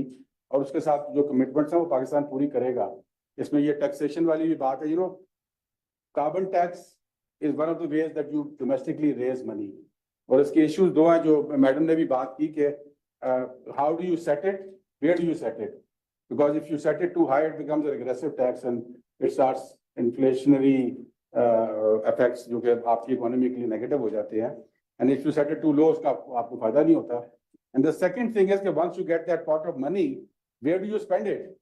You need to be very clear कि जब वो पैसा आएगा तो हम उसको वो जो पाकिस्तान का एक डेट ट्रैप के अंदर एक वो फंसा हुआ है, वो उसी के अंदर कुएं के अंदर तो नहीं चला जाएगा पैसा, वो गायब हो जाएगा पैसा. So you need to be very sure कि आपने उसको EVs को सब्सिडाइज करना है, सोलर को करना है, that you need to set, and it should be there beforehand, and they should be monitoring that carbon levy does not become another sort of आज के वो आप जो टोकन टैक्स देते हैं ना, एक फ्लड लेवी चार्ज होती है आपको. तो एक तरह वो मैंने देखी, वो फ्लड लेवी है कब की, वो 1970 में फ्लड आया था, उसकी लेवी अभी तक चार्ज हो गई है. तो nobody knows कि वो कहाँ से पैसा आया, सबने दिए पैसे लेकिन वो गया कहाँ. वो फ्लड के इंफ्रास्ट्रक्चर को build करने के लिए तो नहीं spend हुआ. So I think carbon tax पे it is essential. I think having the IMF looking over your shoulder is going to ensure that you make sure that whatever money you get out of that levy gets spent for carbon resilience building in Pakistan. Thank you, Malik साहब. हमारे पास सिर्फ 3 सवालों की time है. बहुत short सवाल करिए और बहुत पर्टिनेंट सवाल करिए अपने पैनलिस्ट से, so that we then can request the Minister Sahiba to deliver her keynote speech.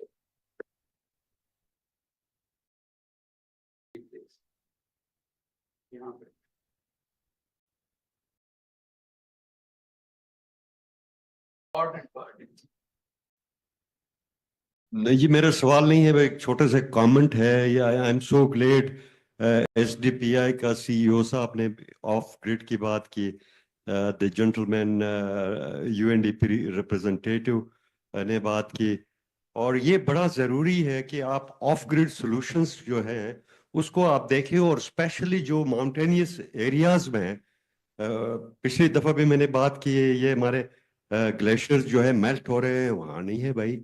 आप सीपेक की बात कर रहे हैं, 1 किलोवाट नहीं लग गया फर्स्ट फेज में, सेकंड फेज आ रहा है, कोई पता नहीं, दरख्त सारे काट रहे हैं, मलिक साहब वहां, आई एम सो ग्लेड, ये खुद वहां आए थे, वो गांव गांव गए वहां पे, and they came up with a policy reform and they started this mini micro hydros कि community level पे कैसे करें. So what I am saying is कि मेहरबानी करें, इनको बताएं ये हमारे गवर्नमेंट को कि वहाँ कोई ऑफ ग्रिड सोल्यूशन में भी इस तरह के जो बेस्ट प्रैक्टिसेस हुए उसको स्केल अप करने की बात करें. थैंक यू जी. Thank you. बहुत शुक्रिया. Anyone wants to respond to that? ये बिल्कुल सही फरमा रहे हैं कि ऑफ ग्रिड पाकिस्तान का बहुत बड़ा पोटेंशियल है, थाउजेंड्स ऑफ मेगावाट जो कि नहीं यूज होता. और पाकिस्तान में अभी मैं आपके पहले सेशन में भी ये बात हो रही थी कि जो सोलर रेवोल्यूशन यहाँ पे आई है, which was forced revolution, but the main point is के we have the strength to make it happen, and the strength is in numbers in Pakistan. यहाँ पे 24 करोड़ की आबादी है, अगर आप इसको सही इंसेंटिव कोई किसी चीज का भी दे देंगे तो ये ईवी की तरफ भी चल पड़ेंगे. और वो दुनिया इसको अब ये कह रही कि this is the fastest turn around in history solar के अंदर. कनाडा जो है वो लगा हुआ है पिछले 20 साल से, अभी तक वो 2000 मेगावाट पर नहीं पहुंचा. हमने एक साल में 4500 मेगावाट लगा के दिखा दिए हैं, और अब डर ये है कि वो हर साल और 4500 लगाने के लिए तैयार बैठी हुई कौम. तो बट उसका जो अंडरलाइन स्ट्रेंथ है वो ये है कि we have strength in numbers, and if we can give the right incentives तो लोग चल पड़ेंगे उस तरफ. एक बार आपने इकोनॉमिक इंसेंटिव दे दिया तो हुकूमत ने और कुछ नहीं करना. तो अभी भी मैं वो मिनिस्टर साहब को भी उस दिन कह रहा था कि अभी आप ये एक इतनी अच्छी रेवोल्यूशन आई हुई है, इसके रास्ते में ना खड़े हो जाए, लेट इट हैपन. उसके और वो जो IPP वाला इशू उसके और बड़े हाल हैं. जस्ट टू ऐड कि हाँ बिल्कुल रेवोल्यूशन आएगी है. मैं सिर्फ इतना ऐड करूंगी कि हमें ओवरऑल अपने ग्रिड को भी देखना है कि हमारी ग्रिड की इतनी कैपेसिटी है कि हम उसको एब्जॉर्ब कर सकें. जो हमने 45,000, बेशक हमने 2,000 के साथ IPPs के साथ रीनेगोशिएट कर लिया, but still we have a lot of capacity in the system. उसको हमने किस तरह से जो है मैक्सिमम यूटिलाइजेशन करनी है for the benefit of the poor. Any other question जी? आप करना चाहते हैं प्लीज, फिर आपके पास भी आते हैं. ये चलिए उनको पहले पूछ जी. ठीक. मेरा सवाल मिनिस्टर साहब से है कि डीकार्बनाइजेशन जो है, that is the main slogan that we have to do for decarbonisation, especially textile industry, जहाँ पे बॉयलर्स जो है वो ज़्यादातर वो फ्यूल इस्तेमाल करते हैं जिसमें CO2 बहुत ज़्यादा होती है, जबकि ऑन द अदर साइड जो एग्रीकल्चर रेजिड्यू है वो हम खेतों में जला देते हैं, वहाँ से भी CO2 जनरेट होती है.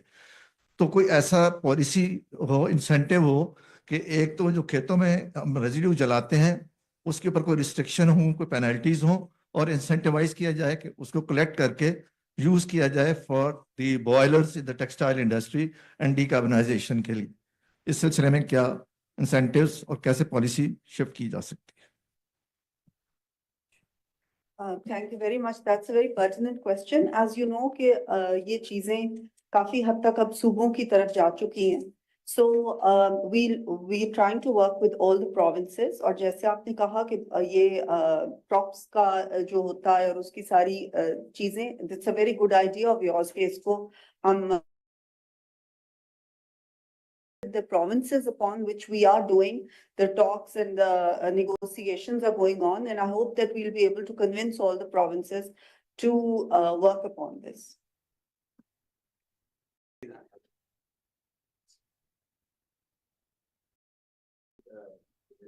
Anyone from the panel can answer that. कि मैंने multiple speakers before also spoke on EV policy. So, one of the reasons that the government did impose the levy on EV cars was that जो आपका difference आ रहा था वो ज़्यादा हो रहा था क्योंकि there were a lot of luxury cars that were being brought in. So what the government did, they imposed it on the luxury cars, और 40 लाख से जो नीचे हैं उनको relief एक रहा. Lekin unfortunately, when you go to the world, you see that there are not a lot of cars that are that price because the batteries are so high and they're so expensive. So when you say that the levies should be removed, do you mean that they should be removed from the luxury cars as well? Or do you think that there's a proper policy or a plan that you think that, IMF is definitely trying to impose, or they're trying to, कि डाल सकें कि यार कि इसको खत्म करें इस लेवी को, but the government at the other side is reluctant because they think कि जो लग्जरी कार्स हैं उसकी वजह से फिर इनका जो डिफरेंस है वो इतना ज्यादा आ जाएगा, अराउंड 1.2 या अराउंड 1 to 2 बिलियन इंक्रीज आ जाएगा, क्योंकि the people will be getting more luxury cars. So if you can elaborate on that. I think, do you want to respond to that, Afia Sagar? Okay. I think इसमें जो main thing है ना वो ये है कि because I said it's like another solar revolution waiting to happen. The reason is कि 60% of your cost goes down when you switch from one to the combustion to the EV, और इसी तरह आपकी emissions जो है वो भी उतनी कम होती हैं. तो इसमें क्लियर इंसेंटिव है फॉर द कंज्यूमर कि वो इसको कैपिटलाइज कर सकता है. The first EV policy came out in 2019. Unfortunately, it got sabotaged. We have a very strong car mafia in Pakistan, and they used all their tentacles to sabotage it. उसके अंदर ये था जो आपने फरमाया कि we wanted to start off with the smaller EV vehicles के वो आम बंदा जो है उसको फायदा हो जाए उस चीज का. फिर ईवी की जो मैन्युफैक्चरिंग है वो भी उसके अंदर शामिल थी, but that never got off the ground. It was the only policy that ever came to cabinet, जो कैबिनेट ने अप्रूव कर दी उसके बाद ईसीसी चली गई. It took a reverse gear. तो वो it was, I can only say it was a criminal thing that happened at that time, क्योंकि उसमें बहुत बड़ी विंडो थी हमारे पास. Chinese EV manufacturers wanted to come to Pakistan, they could foresee the tariff structures coming in. But I think even now, because Pakistan has the numbers, 24 crore की जो आबादी है, कि अगर हम सही इंसेंटिव दे दें तो I think it's a total win-win policy. Just one more thing to add. I think this is a very important point. From UNDP's experience in South and Southeast Asia, EV policy should also very actively look at the 2 and 3 wheelers. That is where the impact is. I mean, according to some estimates, a big percentage of your fuel bill is expended by these 2 and 3 wheelers, and they are definitely used by the people who are considered among the vulnerable. So that is something that we need to look in. UNDP is working with the Ministry of Climate Change as well as the Ministry of Energy on this, and we are hopefully going to come up with a solution where this can be incentivized and increased, supported in encourage the increase of facilities for these 2 and 3 wheelers transition to EVs. Thank you. I thank you all the participants and the panelists for their inputs and questions. Now I request Minister Sahiba to please come to the dais and deliver her keynote address.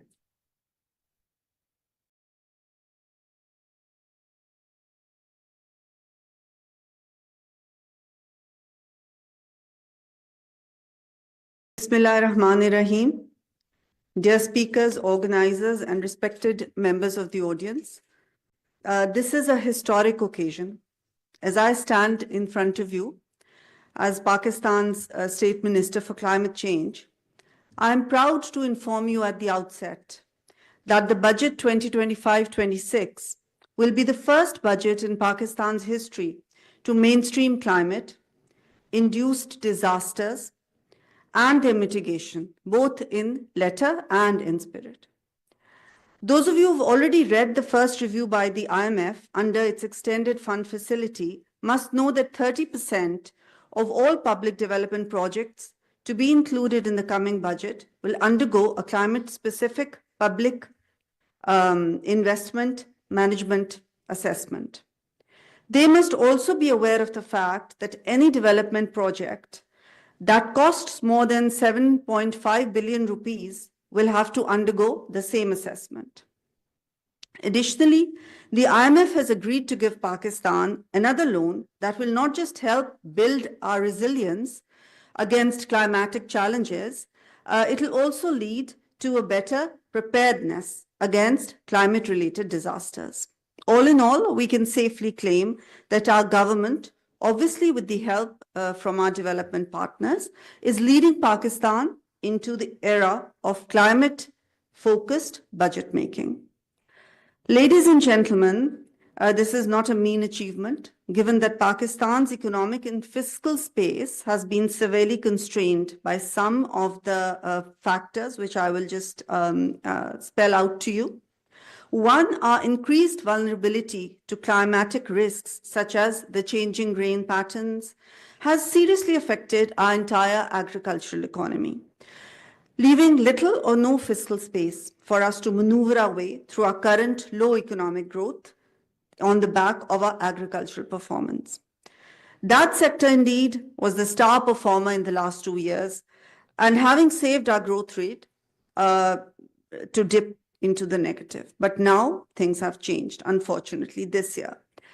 The second factor is India's belligerent and illegal move to suspend the Indus Waters Treaty. That can affect the water supply for all sections of the Pakistani society, putting new strains on the already seriously stressed water sector, and thereby jeopardizing our entire economy. While ongoing tensions with India will certainly put additional security pressure on the budget market, this year, this looming threat of a Pakistani-wide water scarcity will continue to inform our budgetary decisions in the years to come.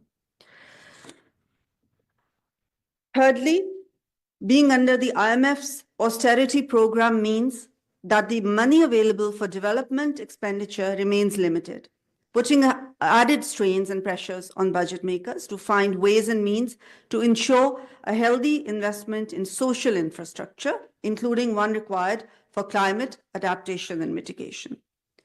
And lastly, since our energy sector is constrained by huge amounts of circular debt and other inefficiencies, the usual remedy for this problem has been a rise in electricity prices for all types of consumers.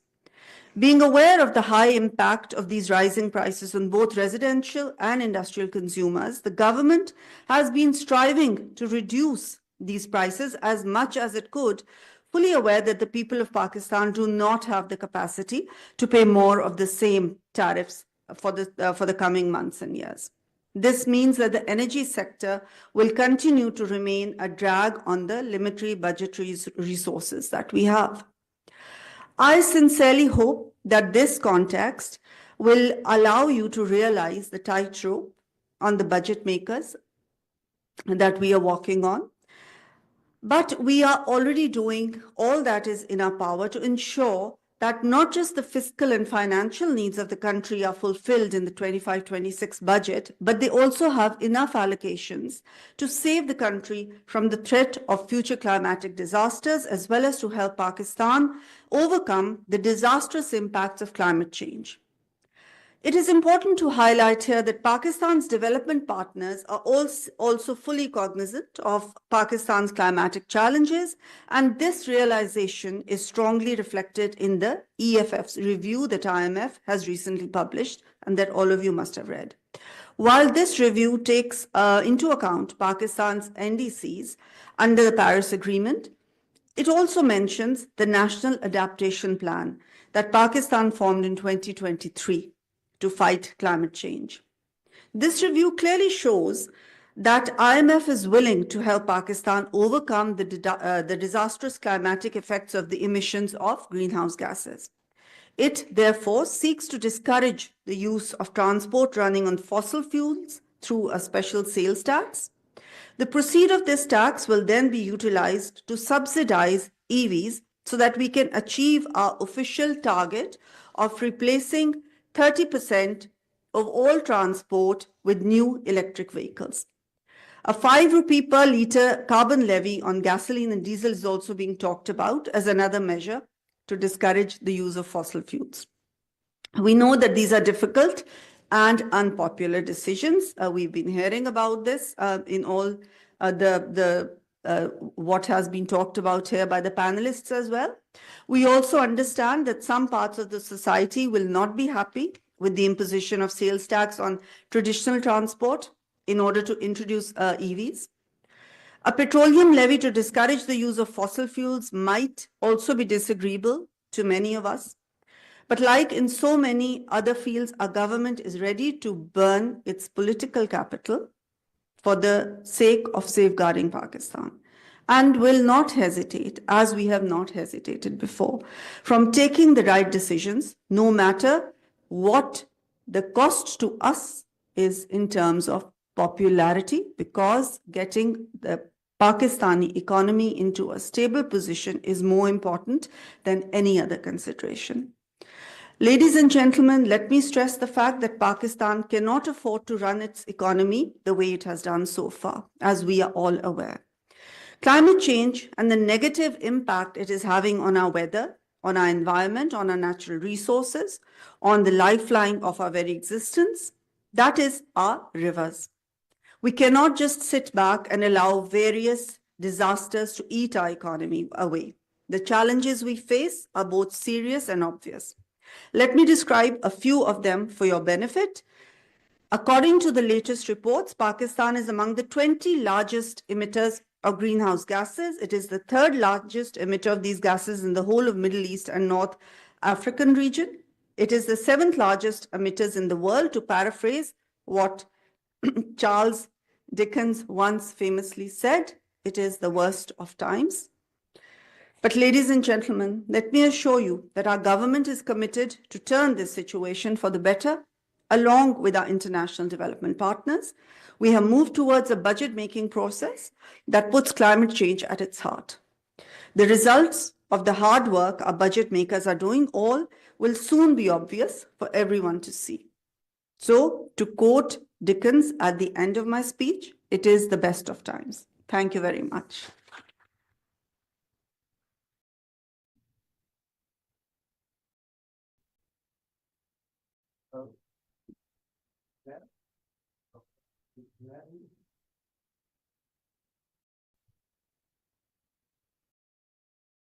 के बारे में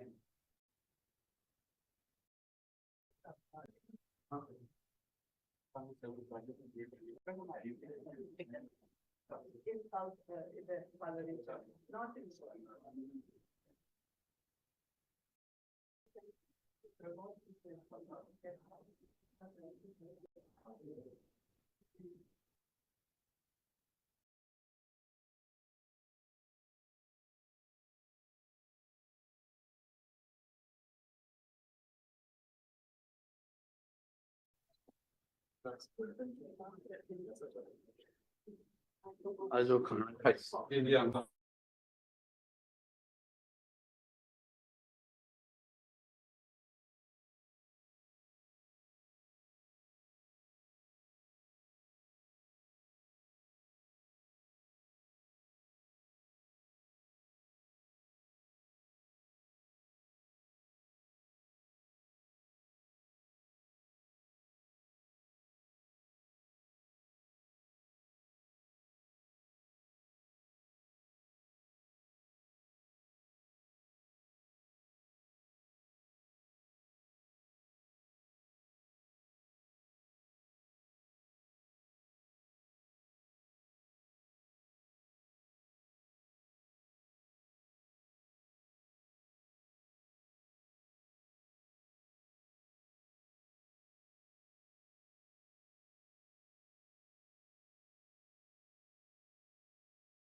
जो दोस्त पीछे खड़े हैं kindly आगे आ जाएं ताकि हम 5 मिनट के अंदर अंदर शुरू कर सकें जी।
Welcome back from lunch. We will be resuming our session in a couple of minutes as soon as all the participants and guests sit down. We have a smaller session. We only have 3 speakers. So as soon as everyone sits down, we will be starting.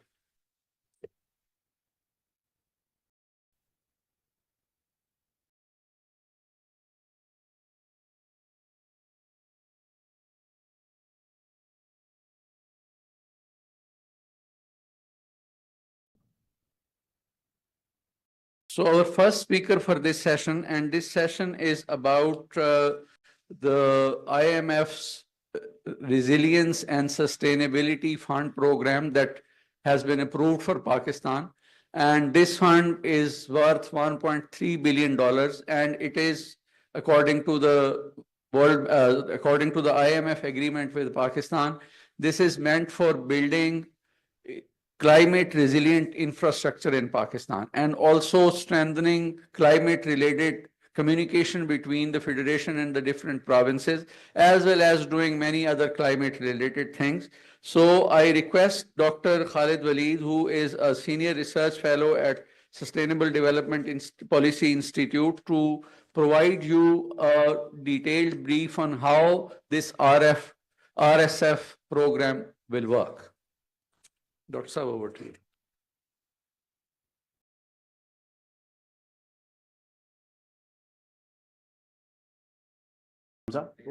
Presentation. Okay, thank you so much, Badr Saab, and thank you so much all for sticking here after the lunch as well. This is going to be an overview-ish kind of thing. I have just jot down different reform measures under Resilience and Sustainability Fund, RSF, and how it is linked, how it can be linked with just transition. So what I am going to talk about is not essentially demanding IMF that it should foster just transition in Pakistan, but rather a call to action that how we can, and when I say we mean community, we mean parliamentarians, the public sector, and the policy planners, that we need to integrate and we need to build ourselves, our policies, inclusive enough to have the just transition component to it.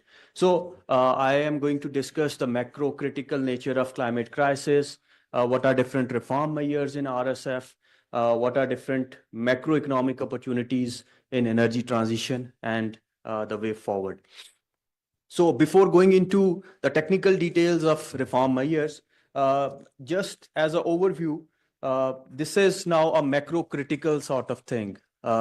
We have a vicious cycle of economy, energy, and environment. I always say that this is a multifaceted crisis, 3E crisis of Pakistan: economy, energy, and environment. We are not the 8th most vulnerable country. We are the first most vulnerable country to climate change as for the German watch, if you use the data from 2002 onwards.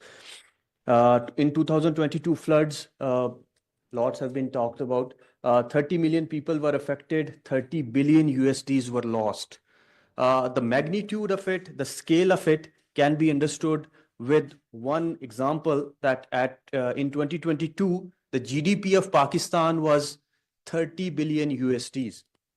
And 300 billion USDs. And at that time, saving rate was 10%, 10 to 11%, which means 300 billion, 10%, 30 billion USDs, which means all the savings of whole Pakistani population for 1 year was lost just due to the floods. So if your savings of 1 year are being washed away with just one flood, think of that we are a 60% youth population. And if the savings are being washed away through floods and climatic adversities, when this 60% of the youth will be in the dependent age, जब ये लोग बूढ़े हो जाएंगे, they would not have any savings. So dependent population in Pakistan would rise. So this is the macro critical intergenerational aspect of climate change, which requires an urgent attention. But Pakistan में क्या हो रहा है? The share of unsustainable energy is increasing in energy generation. We are planning कि हम किसी तरीके से अपने imported coal plants को थर coal पे shift कर लें, या हम लोग जो है वो coal generation को बढ़ा सके. We need to think for the long term, क्योंकि आपकी जो economy है, now it is linked with आपका क्लाइमेट. सो मैंने ये क्या किया, EFF एक्सटेंडेड फंड फैसिलिटी की जो मेजर पॉइंट्स हैं एंड RSF के major points. According to EFF, rebuilding international reserves buffer and broadening the tax base, advancing reforms to strengthen competition and raise productivity and competitiveness. Competitiveness को हमने बढ़ाना है, and competitiveness बढ़ाने का मतलब है you need to compete with your peers. You need to compete with your rival economies, for example, Vietnam, Bangladesh, Philippines. In terms of competitiveness, there is an initiative known as CBAM, Carbon Border Adjustment Mechanism. ये क्या कहता है कि if your economy is more carbon intensive, there would be more CBAM fee when you export your manufacturing to European Union. So अगर हमारे पास competitiveness को बढ़ाना है, so we need to invest in decrease the carbon intensity of our national grid, so that manufacturing की जो carbon intensity है, that can be reduced as well. Reforming state-owned enterprises and improving public service provision, and lastly building climate resilience. So जो एक principle है, जो एक major objective for EFF है, it is still climate resilience. RSF तो है ही climate के related है. What does RSF caters? Prioritize resilience to natural disasters and strengthen public investment processes, efficient pricing for water resources, strengthen coordination of natural disasters response and financing, improve disclosure of climate-related risks by banks and corporates, and support Pakistan's efforts to meet its mitigation targets. So mitigation targets जो हैं वो भी अब under IMF's domain है. शायद नहीं होनी चाहिए थी, लेकिन still वो IMF के अंडर है. So these are the 6 areas जहाँ पे climate आपका जो RSF है इसका focus है, and these there are total 13 reform measures. ये 6 broader categories में divide होते हैं. First one is mainstreaming climate in public investment and budgeting. Second is water pricing and management. Third is disaster risk financing. Fourth is climate risk in financial institution and architecture. Fifth is carbon pricing and green incentives. And last is energy sector reforms and targeted subsidies.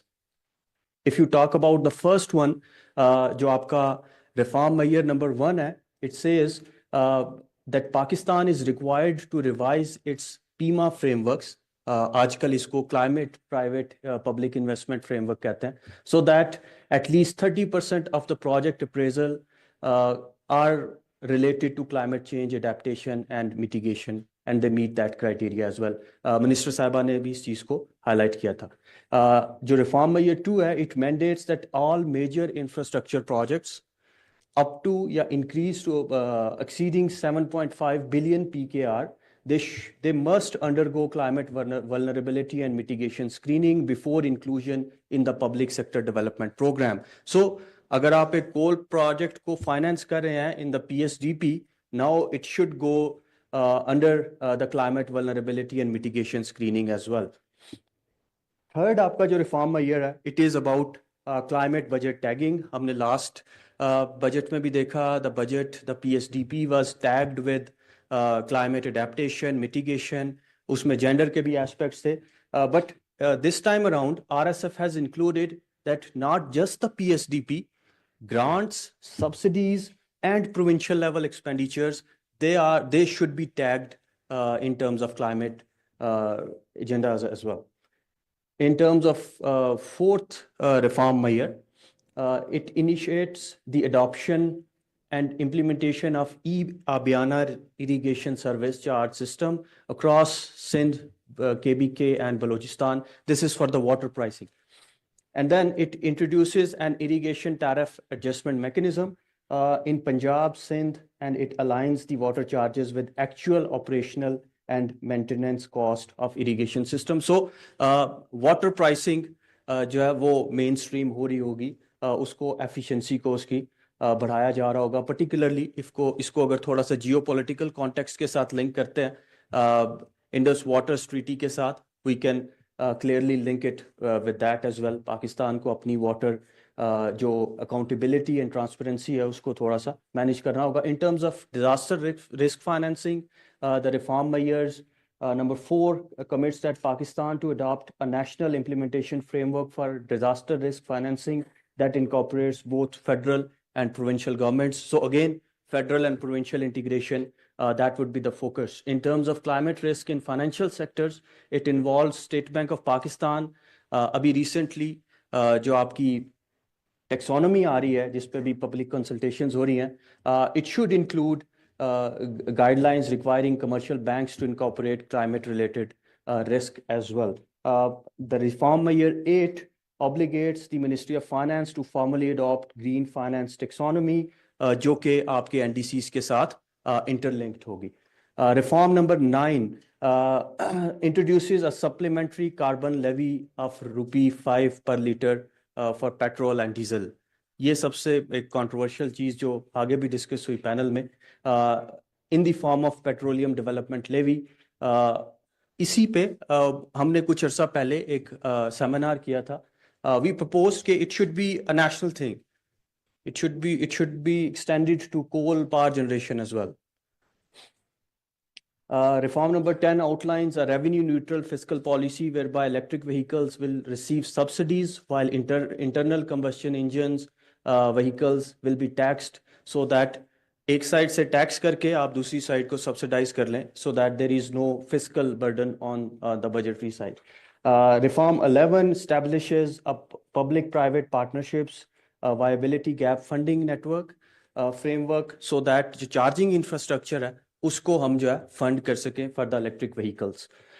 In last pillar, energy sector reforms and targeted subsidies, reform 12 says it replaces the prevailing electricity tariff differential subsidy system جس پہ doctor صاحب نے بڑی detail میں بات کی کہ we need to incorporate best Benazir income support programme so that ہم اپنے پروٹیکٹیڈ کنزیومرز اور لائف لائن کنزیومرز کو we give them a targeted subsidy.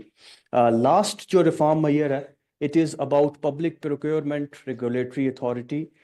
اس میں جو منیمم انرجی پرفارمنس اسٹینڈرڈز ہیں میپس, جو بھی پبلک پروکیورمنٹ ہو رہی ہوگی وہ نیکا کے جو میپس اسٹینڈرڈز ہیں ان کو فالو کرتے ہوئے ہو رہی ہوگی, not just at the federal level but provincial level as well. So these were 13 reform measures suggested under IMF's RSF Resilience and Sustainability Fund. But میرا تھوڑا سا ان سے اختلاف ہے, وہ جس کو کہتے ہیں کہ خوگر ہم سے تھوڑا سا گلا بھی سن لے, وہ یہ کہ first of all keeping the climate justice in mind, debt creating climate financial instruments کیوں ہو سکتے ہیں, کیوں ہونے چاہیے, کیا ہونے بھی چاہیے. So first call to action is there should be non debt creating instruments for climate justice, climate finance. Second, یہ جو پروسیس تھا negotiating the I M F these reform measures, یہ جب نیگوشیٹ ہو رہے تھے ور دیر اینی انکلوسیو اور participatory consultation meetings, وہ بھی شاید نہیں تھی, ہونی چاہیے تھی.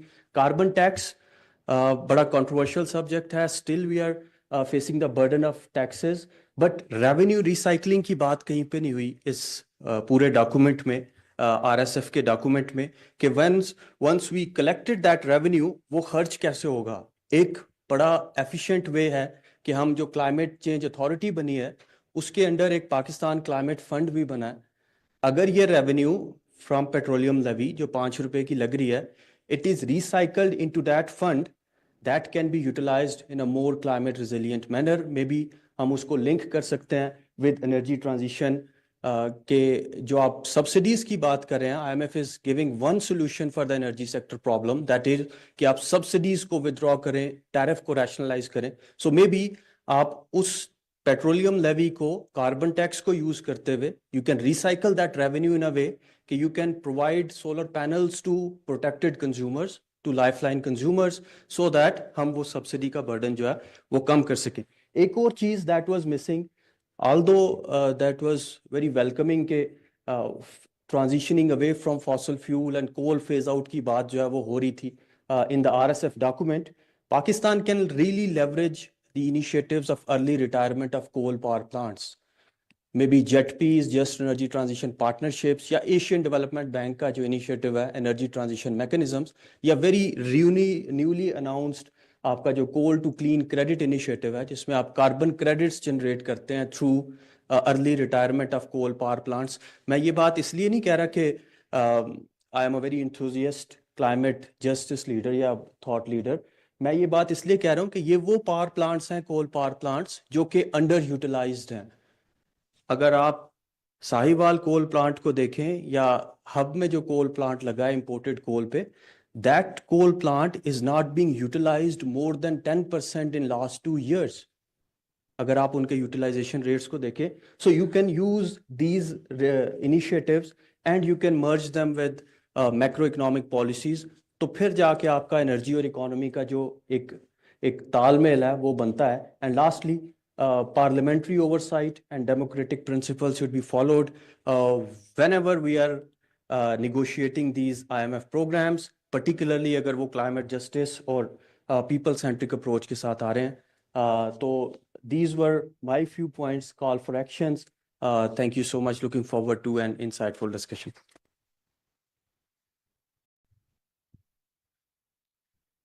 We have a brief intervention from Faisal Sharif Saab, wo PPIB ko represent karte hain, and then we will be going towards our keynote speech. I'm sorry, yes, still keeping you waiting.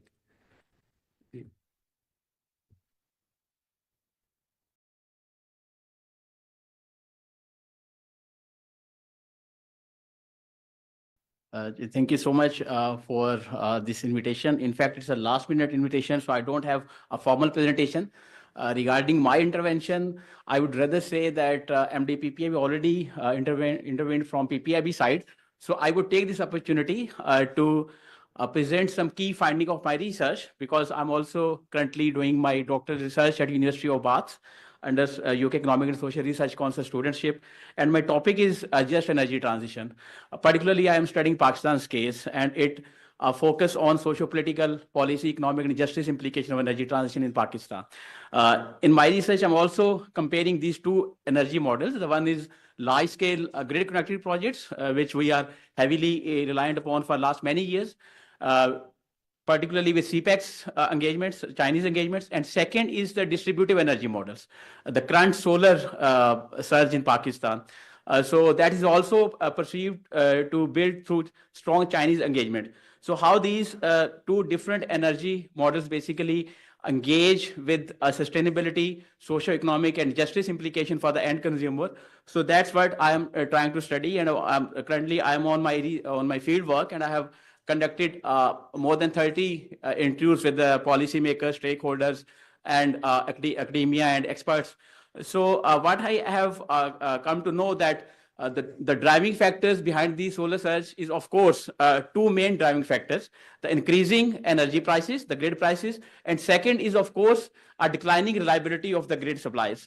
So that basically forced the consumer to shift towards off-grid solar or net metering solar installations. But from Chinese engagement, if we see, obviously, since 2013, since the start of CPEC, China have very strong engagement in Pakistan energy sector. And on large scale, they have committed more than $28 billion investment in projects. And so far, I think more than $14 billion have been materialized. And now with the surge of solar installations, I was just looking at the numbers. Those are really astonishing. It's based on a Volza's database. So in 2023, 914 buyers from Pakistan imported more than 8,000 shipments of solar panels, and these are from 763 Chinese exporters. So while this is really an encouraging trend, but at the same time, as a policymaker, as a researcher, we should be careful enough, because most of these are undocumented and undetected. While when we talk about net metering, obviously right now we have 4.9 gigawatts of solar net metering that is very much regulated, documented. But when we talk about off-grid installation, those are undocumented, unmapped. So that those may create an issue, technical issues for the grid stability. And then secondly, from my topic, energy justice point of view, when we talk about net metering, so it's mostly giving benefit to affluent families, and this is very much evident from the data, from even the discos which are operating in economically well-off areas. They have highest concentration of solar net metering. On the other hand, the poor consumer, which are relying on the grid electricity, they are paying the burden. So they need to be balanced out between the energy sources and the energy needs of the common people. Secondly, if we talk about off-grid solar installations, it's a number is exceeding beyond 12 gigawatts. So we are not taking care about the how these solar panel at the end of their term they'll be disposed of, what kind of environmental policy we are taking off to cater their disposal. And secondly, when Pakistan, which already have high import bill, these solar imports have been contributing to import bills. So if we just let's say if we just focus on 20 to 25% localization of this solar PV value chain, we can save, I think, $1 to $1.5 billion of import bill every year. And finally, in the second component, second part of my talk, which is because we as a researcher, what I have studied from the literature, that because we are relying on the large-scale grid-connected projects, and now there is a strong debate that these large-scale grid-connected projects are mostly giving benefits to large economic groups, while ignoring the energy choices and affordability issues for the end consumer. So it's time to move towards a decentralized energy solution, which is particularly a concept of energy democracy, which empowers the local community. But in Pakistan case, while we have high acceleration of solar PV, most of those are remain undetected.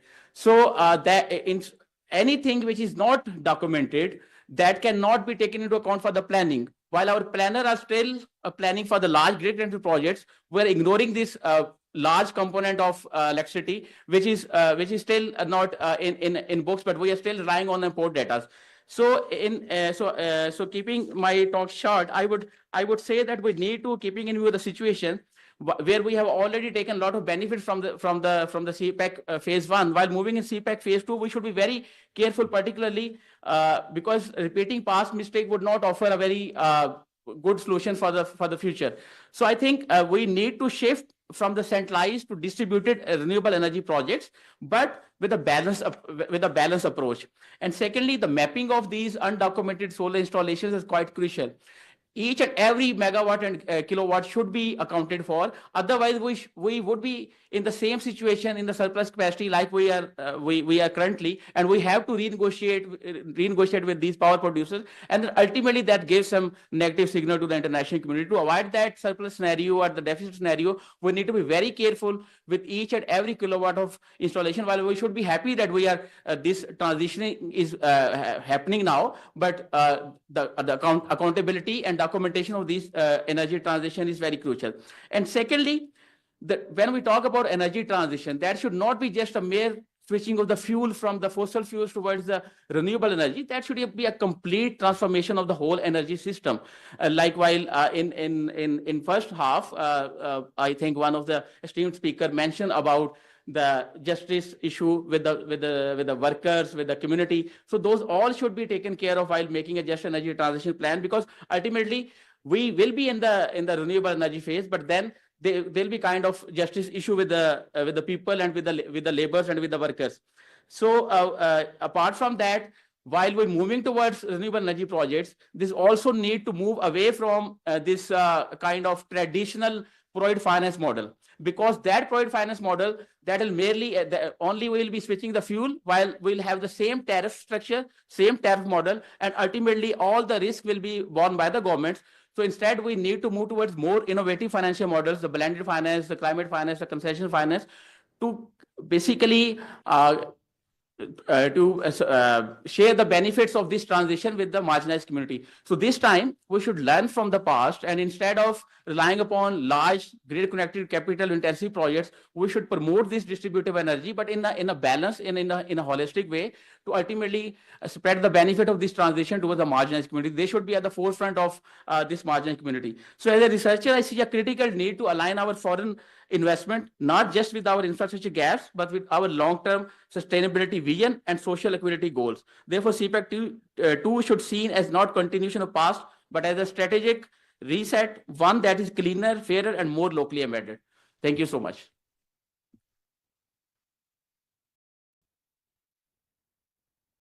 There are a couple of things that I just want to stress upon, given the presentation that Faisal Sharif Saab have given.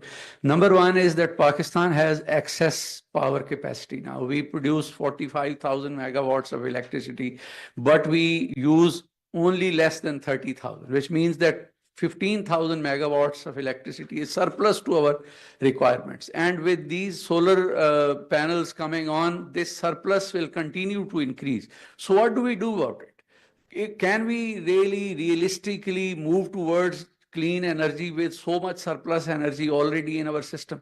The answer is that we have to retire our older plants, mostly running on fossil fuels, and some newer plants that are running on very costly imported coal and environmentally and socially unviable local coal. So without retiring that capacity, you cannot talk about our energy transition taking place at the utility scale. You can talk about it in terms of happening on individual rooftops, but you cannot talk about it at a utility scale. This is number one. Number two is that given that we have a problem with India on Indus Water Treaty and our waters are seriously under threat, the government needs to think that is hydroelectric the solution for the future, given that our waters are already being threatened by the eastern neighbor that we have. So relying on hydroelectric for our future generation is something that has a huge question mark written over it. With these two questions, I am requesting Asad Saeed to come over. Asad is a political economist. He is a member of National Finance Commission, which is a vital institution for the Federation of Pakistan from Sindh. And he is a very, very dear friend, has been very kind, sitting all the day to be listening to all the other people. So over to Asad for his keynote speech on the Resilience and Sustainability Fund that IMF has agreed to give us. Thank you, Asad. Thanks a lot.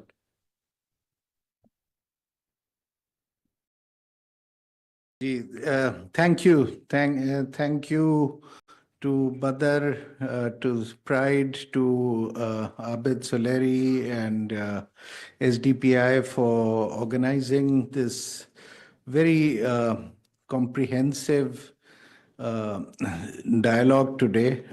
I've been sitting all day and I have learned a lot. So it was all very well worth the presence today over here. I was told by Badr to talk about the RSF, the Resilience Support Facility. So a lot of what I had planned was along that. So that's what I'm going to I'm going to dwell a bit more on and try and build on the two wonderful presentations earlier by Khalid Waleed and by Sharif Saab. So RSF is actually a very interesting new kid on the block, so to speak, for the IMF. The IMF's mandate is essentially to keep global balance of payments in some sort of balance and to prevent countries from getting into an unsustainable balance of payment situation and to help them. So it usually does not invest in countries or along thematic lines. And in fact, the nature of IMF programs are such that they actually discourage investment. It's all about austerity. So the IMF to come up with an investment program is actually a very interesting and with all the provisos that are possible, a welcome development. One other proviso or uncertainty that we should sort of highlight right at the beginning is how long will this even continue? The current US Treasury Secretary, George Bessant, has recently been extremely critical of this very program on the grounds that I just mentioned, that this is not the mandate of the IMF and these international organizations, multilateral organizations, should not exceed their mandate. Having said that, so what is the landscape in Pakistan? The landscape in Pakistan is that public investment used to be by the end of the 1980s or early 90s in the range of 10 to 12% of GDP. We know what public investment now is. It's 2% of GDP. And when we embarked on the great new road of economic liberalization in the early 90s, and many other countries did also, the idea was, or the expectation was, that this reduction in public investment will be compensated by a concomitant rise in private investment. Now, that hasn't happened. At least in our case, it hasn't happened. So when the IMF gets provides $1.3 billion for the RSF in an extremely climate-stressed country. My initial expectation was that there are so many investment bottlenecks so far as climate change or climate mitigation issues are concerned that the IMF will be addressing those. We get flash floods almost every few years, which wipe out areas in Swat, in Dir, in Chitral. Every few years, there are landslides that are extremely damaging to the mountainous areas. We have underinvestment on flood mitigation in the plains of Punjab and Sindh. We have a huge crisis of smog and fog in the plains of Punjab. And that requires a lot of investment. Is RSF investing in all of that? Unfortunately, from what Khalid Waleed's presentation also showed us, that there's actually very little that's happening in those areas. So we have issues of water and irrigation, which have been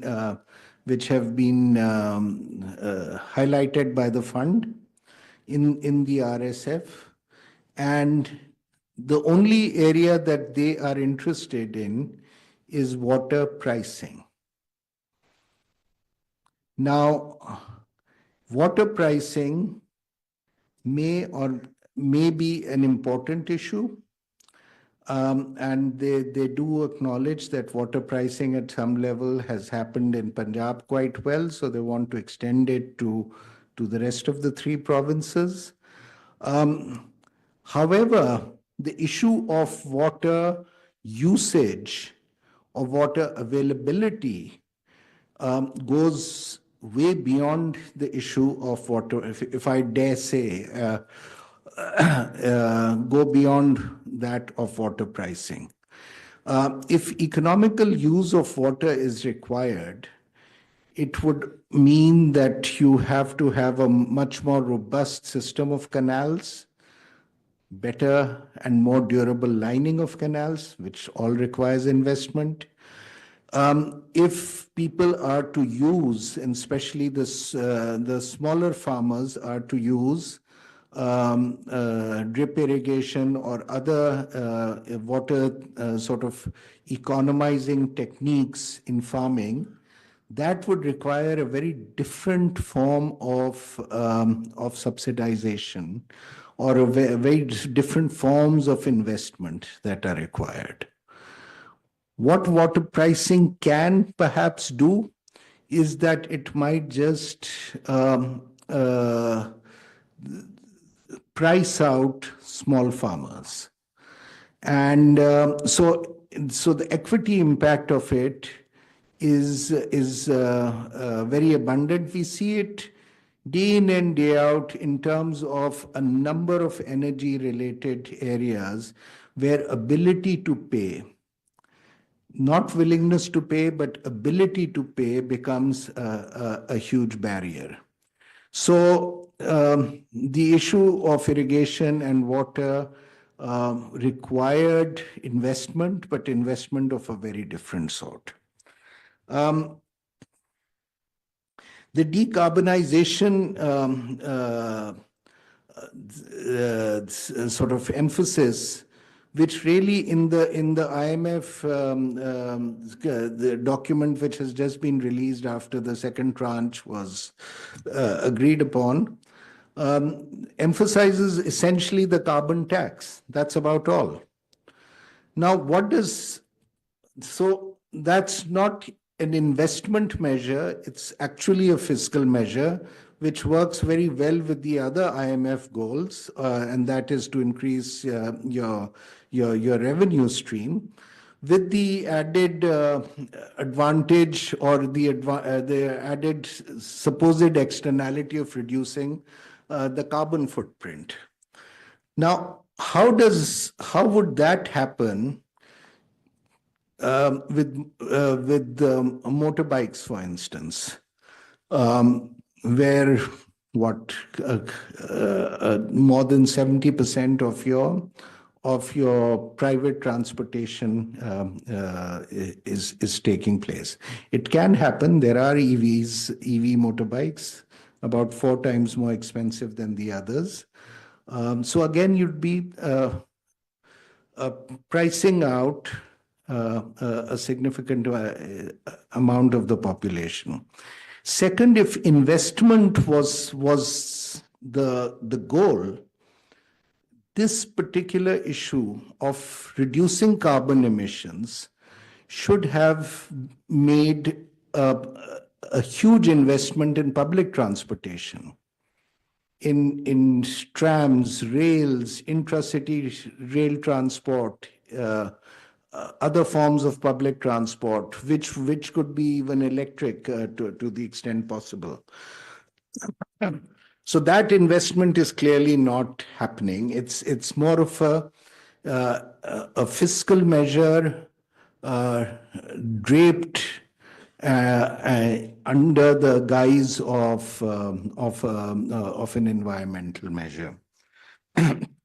So and then there is talk either here or elsewhere is, correct me if I'm wrong, is this is the revenue from this tax going to subsidize EVs? No, it's the other one. Yeah. Okay. So this is just purely a fiscal measure.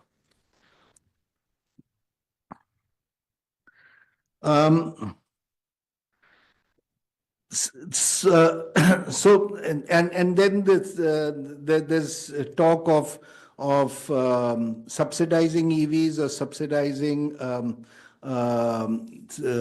batteries stations for EVs, etc. That's an investment measure that they talk about. Now, there has been a lot of talk since the morning on EVs, and that is again something that we have to take with a pinch of salt. We have to have some critical thinking around it. EVs, first of all, as somebody in the morning pointed out, that EVs for less than 4 million are few and far between. The way EVs are constructed, they're usually larger vehicles, more expensive ones. Basically, what EVs are also doing is shifting from one energy source to another energy source. So you're moving from fossil fuel carbon-based, carbon-emitting source to electricity. So energy consumption is obviously still there, except that the carbon emissions reduce. At this stage, 10 years down the road, when the batteries exhaust and batteries are to be replaced, where are those batteries going to be disposed? Where is the disposal system for, as mentioned earlier also, for the solar panels and for the batteries? So there is, and this notion of phasing out EVs is fine. I mean, it's happening in some countries in Europe, but in a country where consumption levels are of a very different sort and very, very different forms of investments are needed to reduce both your carbon footprint, this emphasis on EVs is basically another neoliberal game of sorts. Not that I'm against EVs, but so much policy emphasis on EVs just makes you, I mean, it smells of something more happening. On electricity, That's most important. Another thing should have said earlier is that in today's world, we have to be very clear that energy is a right. If the UN Charter on Rights was to be drafted today, it would include energy as a right, and access to energy is extremely disproportionate, is extremely inequitous, and that is an issue the just energy transition sort of theme wishes to explore. So, as mentioned earlier, the unplanned solar revolution, as they say, is inequitous towards particularly the urban poor. The urban poor cannot access solar energy for the most part, and then the increase in cost of grid electricity is going to be of a different magnitude, which they will have to bear. And I'm a resident of Karachi, and I would say 50 to 70% of Karachi does not have electricity for about 18 hours a day. The rest of Sindh doesn't have electricity for 18 hours a day from the grid. All of Balochistan doesn't have electricity for 18 hours a day from the grid. A large parts of southern Punjab don't either. So ultimately, if we go back the last 15 years, and this massive investment in increasing electricity capacity has really benefited, if you sort of go across the country, north and central Punjab, and perhaps the plains of KP. Not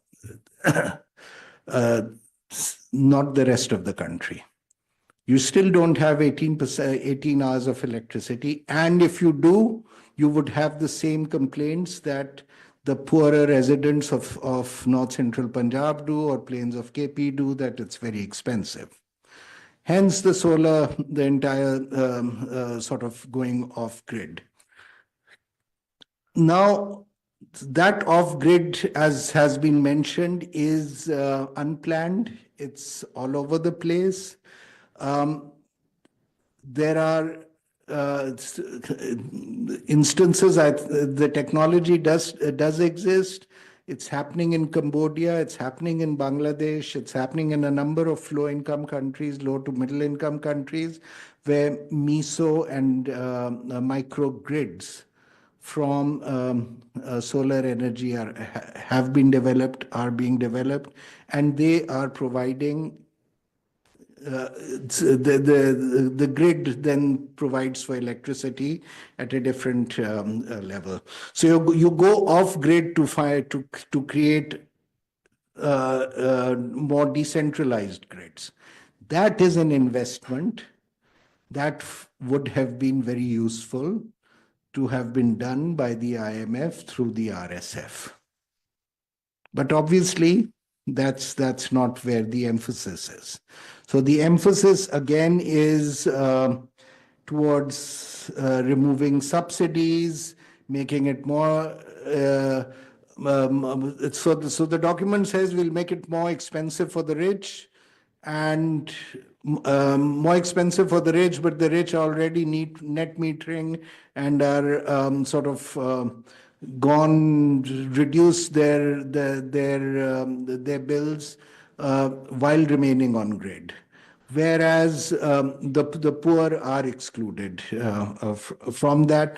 So they say, so then the solution to everything is a subsidy through BISP. Now that's wonderful.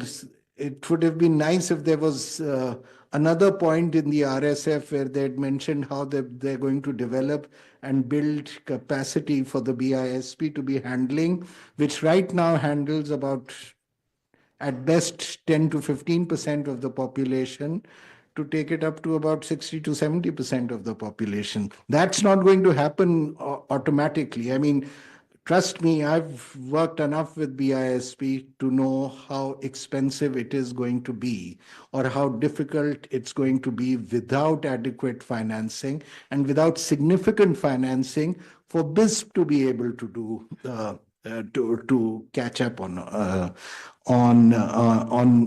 satisfactory provision of these elements. But what Badr said is, I think, the key, and that is that we need to. So if we are able, so what would a just energy transition on the electricity side look like? It would, to me, it would look like a network of micro and meso grids with some connectivity for the base load. You will obviously still need base load from a larger grid, or provision some form of wheeling which comes to the for baseload provision. Baseload, I mean, when for the night time, or for when the sun is not as shining as bright as it happens seasonally. So you require baseload sort of provisioning. But beyond that, we need to retire a lot of this capacity. And that means that's a very complex financial matter. So you have new Chinese investments, you have old fossil fuel IPPs, you have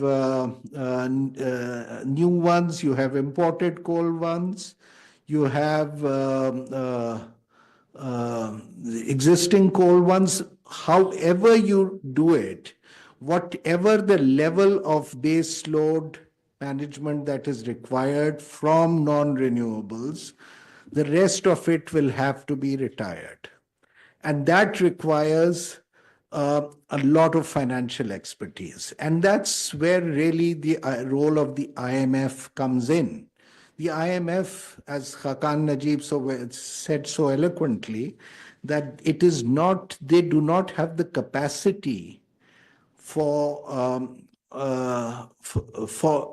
understanding or getting into the nuance of energy or climate transitions in developing countries. But what they do have capacity is managing or creating financial instruments where these transitions of disinvestment and obsolescence of existing the fossil fuel plants is concerned can be managed in a phased manner so that it does not upset the entire financial structure of the country. So if wishes could be horses, we could all do a lot of things. But if the IMF had made the first step of creating a resilience and sustainability fund, it would have been good if they had addressed some of these areas of critical investment bottlenecks that exist for us. Thank you.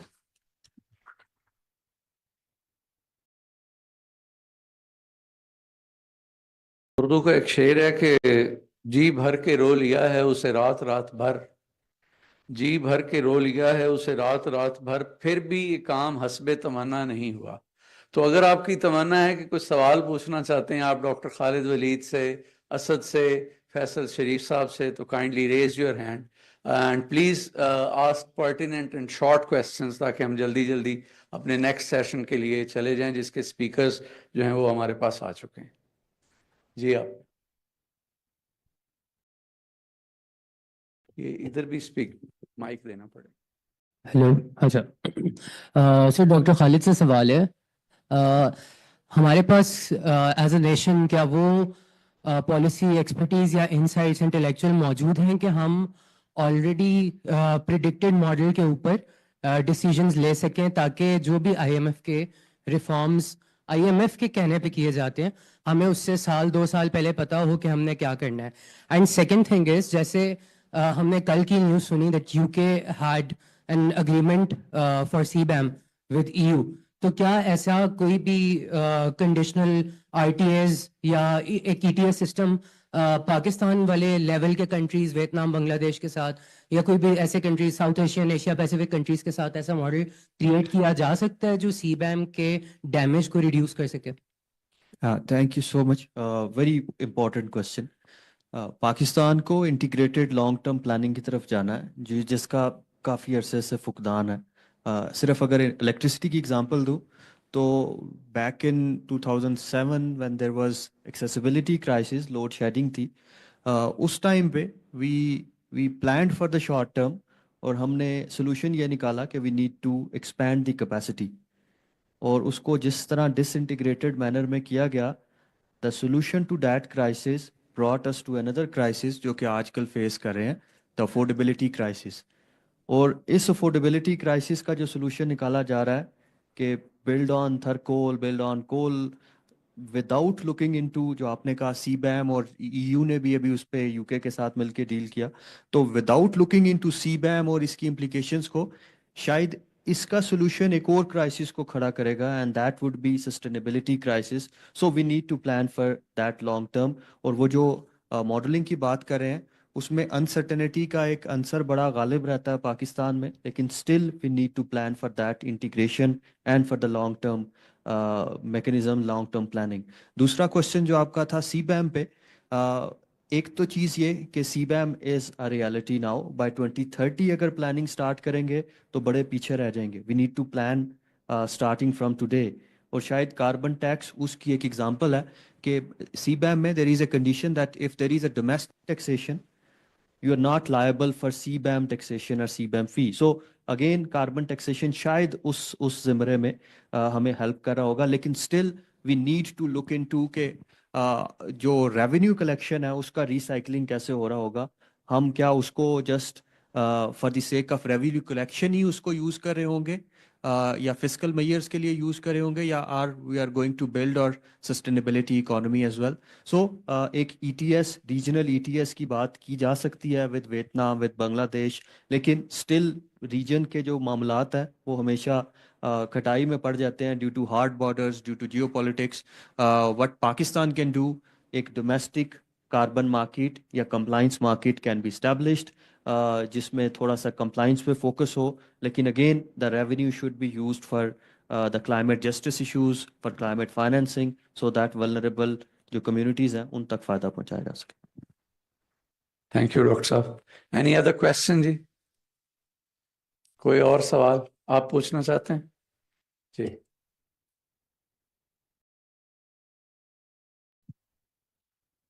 Good evening. میرا سوال doctor Asad سعید سے ہے. We have tried a new liberal economic system for almost 3 decades now, I guess. It's 3.5 decades after 90s. So don't we think it is high time that even the countries that invented the new economic world order are moving beyond it? We should also adopt new strategies in our economics. بتائیں جی, new economic paradigm آ رہا ہے کہ نہیں آ رہا؟ Budget میں تو نہیں آئے گا, اور یہ اس چیز کی اہمیت ہے کہ آپ کے ذہن میں آ گیا ہے, لیکن اس سے بہت سارے قدم آگے بڑھنے کی ضرورت ہے. اس لیے کہ جو 30 سے 40 سال جیسے آپ نے کہا ہے کہ ایک پیراڈائم چلا ہے, تو اس نے ایک اپنا پورا ایک سسٹم اور سٹرکچر انٹرسٹ گروپس کا, انٹرسٹ کا پیدا کر لیا ہے, جو کہ اتنے آرام سے اس کو چھوڑیں گے تو نہیں. تو لیکن کسی بھی چیز کی ابتدا اس سے ہوتی ہے کہ لوگ اس چیز سے کنونس ہوں کہ وہ چیز ہمارے لیے کام نہیں کر رہی, اور کہ کوئی اور چیز ہمیں جو ہے اس کی طرف موو کرنا چاہیے. That is fundamentally a political question and that is around which you develop your own politics or politics develops. This has happened in the past. It can happen in the future. Lekin it's very good that you're thinking that way, and hopefully many more will do that, and it will come together at some point. I would like to add on this question. Basically, jab hum new liberal economic model ki baat karte hain, particularly in energy sector. So we started liberalization in 1992, and we have seen much success. लेकिन उसकी कुछ हमने trade off भी हमने देखा. तो particularly अगर आप energy democracy के point of view से देखें, that is more about the public ownership of energy infrastructure and energy resources. अब यहाँ पे basically जो आपकी distributed energy है, जहाँ पे हम people-led transition we are seeing people-led transition. This is kind of moving away from that economic liberal order. तो ये एक किस्म की आप उससे move away कर रहे हैं. Over the time, if you develop a very good capacity of battery storage और आपका जो basically grid पे dependency कम हो जाती है, जो कि it's not a good thing because you need energy security, आपको reliable base load चाहिए. But this is kind of moving away. At government level, I don't see in near future that we will be moving away from that new liberal economic model. But at people ground level, basically we are moving away from that model. So this is kind of a transition as well. Thank you. Thank you, Ji. One last question. Hello, Assalamu alaikum. My name is Rimsha, and I'm from Policy Research Institute for Equitable Development. मेरा question doctor Khalid और doctor Asif दोनों से है कि हमने काफ़ी बात की अबाउट आरएसएफ. तो अगर मुझे अभी सिंस हम आईएमएफ और वर्ल्ड बैंक और इन एमडीबीज़ के साथ काफ़ी क्लोजली लिंक्ड हैं, हमारी इकोनॉमी भी, तो जो आरएसएफ का प्रोग्राम है, वेरी सिंपल क्वेश्चन कि do you think it will be successful in Pakistan? Because काफ़ी कंट्रीज़ में ये सक्सेसफुल नहीं रहा. सो हम ऑलरेडी एक ईएफएफ के प्रोग्राम में मल्टीपल टाइम्स हमने देखा हम आ चुके हैं, और उसमें से सिर्फ 25 में से एक दफ़ा हमने कंप्लीट किया है. तो ऐसा तो नहीं होगा कि अभी हम आरएसएफ को हमने कर लिया है और वो भी हम सक्सेसफुली कंप्लीट ना करें, और उसकी इम्प्लिकेशन क्या होगी फिर ग्लोबल इकोनॉमी में, ग्लोबल पर्सपेक्टिव में, जब हम एक क्लाइमेट वल्नरेबल कंट्री एक अपने आप को देखते हैं. Thank you. यानी वो जो कह रहे थे बिगड़ा हुआ बच्चा सुबह कारदार साहब, तो वो बिगड़े हुए बच्चे को एक और लोन मिल रहा है. तो विल दिस बिगड़ा हुआ बच्चा do something good out of it, और will it just do whatever it always does? ये बिगड़े हुए बच्चे ने खुद जाके टैप किया और मांगा है. तो अब इसमें ये है कि कुछ चीज़ें जो हैं वो डायरेक्टली लिंक्ड हैं आपके जो एक्सटेंडेड फंड फैसिलिटी है, जैसे कार्बन टैक्स है. बाकी चीज़ें मेरे ख्याल में डायरेक्टली लिंक्ड नहीं है, स्पेशली ये जो हैं better coordination and for mitigation purposes, etc. तो so that will depend on, वो आपकी मर्जी है कि आप किस स्टेज पे किस प्रोजेक्ट किस प्रोग्राम के लिए उसको टैप करना चाहते हैं. वरना इस वक्त मेरे ख्याल में जो ईएफएफ से लिंक्ड है वो तो मुझे तो कार्बन टैक्स ही लग रहा है, अनलेस के खालिद साहब जिन्होंने ज़्यादा स्टडी किया है इसको बेहतर पता. Sir, I think you have covered it well.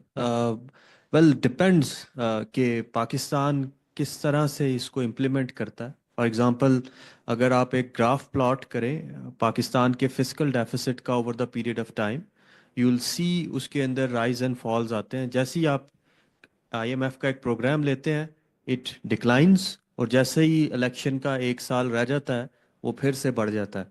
So these boom and bast cycles, ये शायद हम उस ट्रू लेटर एंड स्पिरिट पे इम्प्लीमेंटेशन पे नहीं जाते रिफॉर्म्स पे, लेकिन स्टिल अगर हम इन रिफॉर्म्स को इम्प्लीमेंट करते हैं तो that will be a good case study for Pakistan, क्योंकि पाकिस्तान में जो क्लाइमेट गवर्नेंस है वो हमेशा से अफेक्टेड रही है. सिर्फ एक एग्जांपल, छोटे से स्टैटिस्टिक्स, आपका जो महीने का पेट्रोलियम बिल है वो अराउंड $1 बिलियन है. अगर आप उसका 30% बचा लेते हैं تو اراؤنڈ 300 ملین آپ ایک مہینے کا بچاتے ہیں.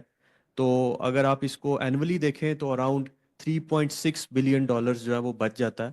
سو اگر ای وی کی ٹرانزیشن ہی ہو جاتی ہے, صرف 30% ہی ہو جاتی ہے, تو it will provide us enough physical space جس کو ہم یوز کر سکتے ہیں.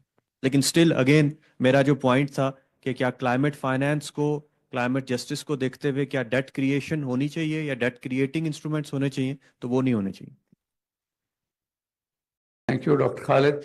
5 منٹ میں رننگ ٹی لے لیں تو پھر ہم اگلا سیشن شروع کرنے والے ہیں جی. ابھی جلدی جلدی چائے لے کے واپس اپنی سیٹوں پہ آ جائیں so that we can start the last session. اس کے اسپیکر سارے آ گئے جی ہمارے ہال میں.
Okay, I request all the participants to please come back to their seats. You can take your tea cups with you and start sitting on your seats ताकि हम वक्त ज़ाया किए बगैर आगे बढ़ सकें. सुबह से आप लोगों ने बहुत पेशेंस का मुजाहरा किया है, बहुत ढेर सारी तकरीरें सुनी हैं, तो this is the last round of speeches. और ये हमारा जो सेशन है ये बेसिकली इस चीज पे फोकस कर रहा है कि पार्लियामेंट के अंदर जो पार्टीज और जो मेंबरान मौजूद हैं वो किस तरह से इस जस्ट एनर्जी ट्रांजिशन की गुफ्तगू को और ये जो हमारे बजटरी टारगेट्स हैं, आईएमएफ के जो इशू सामने आ रहे हैं, इनको कैसे एक पार्लियामेंट्री डिबेट जो बजट के ऊपर हो रही होगी उसके अंदर वो कैसे लेके आ सकते हैं. थोड़ा रिकॉर्ड करना डालें अंदर. एक minute.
Thank you, Ji. Please take your seats so that we can start. Please take your seats. Thank you.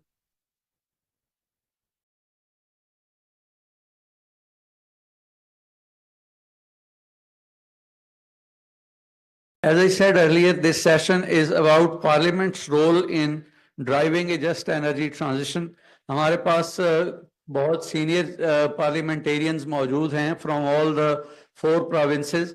हमारे साथ मौजूद हैं अरशद अब्दुल्ला वोरा साहब, उनका ताल्लुक मुत्तहिदा कौमी मूवमेंट से है, कराची से उनका ताल्लुक है और वो कराची के डेप्यूटी मेयर भी रह चुके हैं. इस वक्त वो MQM को रिप्रेजेंट कर रहे हैं नेशनल असेंबली में. हमारे साथ दानियाल चौधरी हैं जो रावलपिंडी से पाकिस्तान मुस्लिम लीग नवाज जो कि रूलिंग पार्टी है उसके MNA हैं. हमारे साथ शेर अली अरबाब साहब हैं जो पाकिस्तान तहरीक इंसाफ से जिनका ताल्लुक है और पेशावर से वो मेंबर नेशनल असेंबली इलेक्ट हुए हैं. और हमारे साथ डॉक्टर नफीसा शाह हैं, सीजन्ड सीनियर पार्लियामेंटेरियन हैं, मुतअद्दिद बार असेंबली में इलेक्ट होके आ चुकी हैं. She will be delivering the key note speech. और हमारे साथ सनाउल्लाह बलोच साहब हैं जो फॉर्मर सेनेटर हैं और farmer member of Balochistan assembly हैं.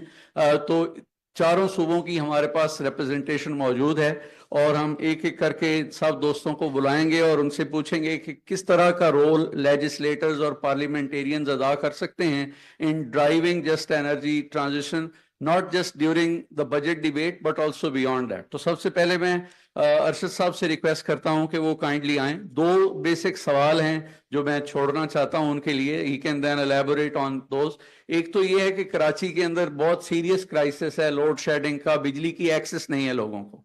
और Karachi being a very thickly populated urban area, वहां पे आपको सोलराइजेशन के लिए बहुत स्पेस, छतें बड़ी बड़ी अवेलेबल नहीं है. तो what do we do to overcome this problem? Number 1. Number 2, Karachi हमारा सबसे बड़ा शहर है और सबसे ज्यादा क्लाइमेट वल्नरेबिलिटी वहीं पे है. और आपने सुना होगा कि हीट वेव्स में वहां पे लोग मर गए, कभी वहां पे कोई रेन स्पेल आ गया उसमें लोग मर गए. इस तरह के और क्लाइमेट रिलेटेड कई डिजास्टर्स हैं जिनके अंदर बहुत सीरियस किस्म के एक्सीडेंट्स हो चुके हैं. तो ये जो क्लाइमेट वल्नरेबिलिटी है, as Karachi's former deputy mayor and also a representative of Karachi in the national assembly, does he suggest some plan to तो एज रिप्रेजेंटेटिव ऑफ कराची क्या वो इसका कोई एनर्जी रिलेटेड सोल्यूशन बता सकते हैं? क्योंकि एनर्जी एक रीजन है कि क्लाइमेट चेंज हो रहा है. तो ओवर टू अरशद साहब. Thank you. Thank you Badar sahab. First of all I must congratulate SDPI के जिस तरीके से उन्होंने they have managed this programme which is actually a very hot issue these days, and it does relates with the budget, but I think it's an ongoing issue. और काफी अच्छे speakers थे यहाँ पे.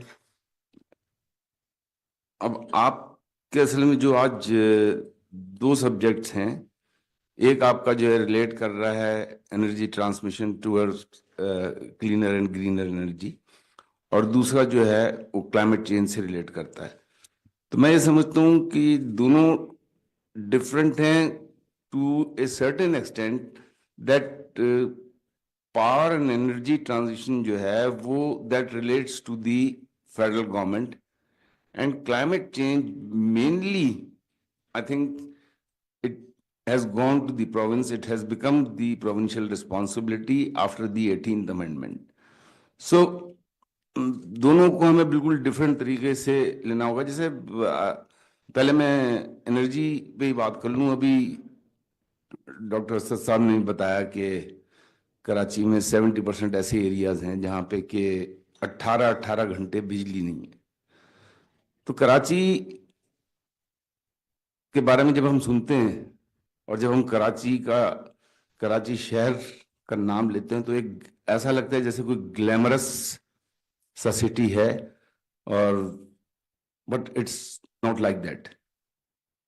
कराची की तकरीबन आप ये समझ लें कि 40 मिलियन की पॉपुलेशन में 20 मिलियन पॉपुलेशन जो है वो कच्ची आबादीज में रहती है, और तकरीबन 4 मिलियन हाउसिंग यूनिट्स हैं जिसमें कि हाई राइजेस को सिंगल यूनिट गिना जाता है.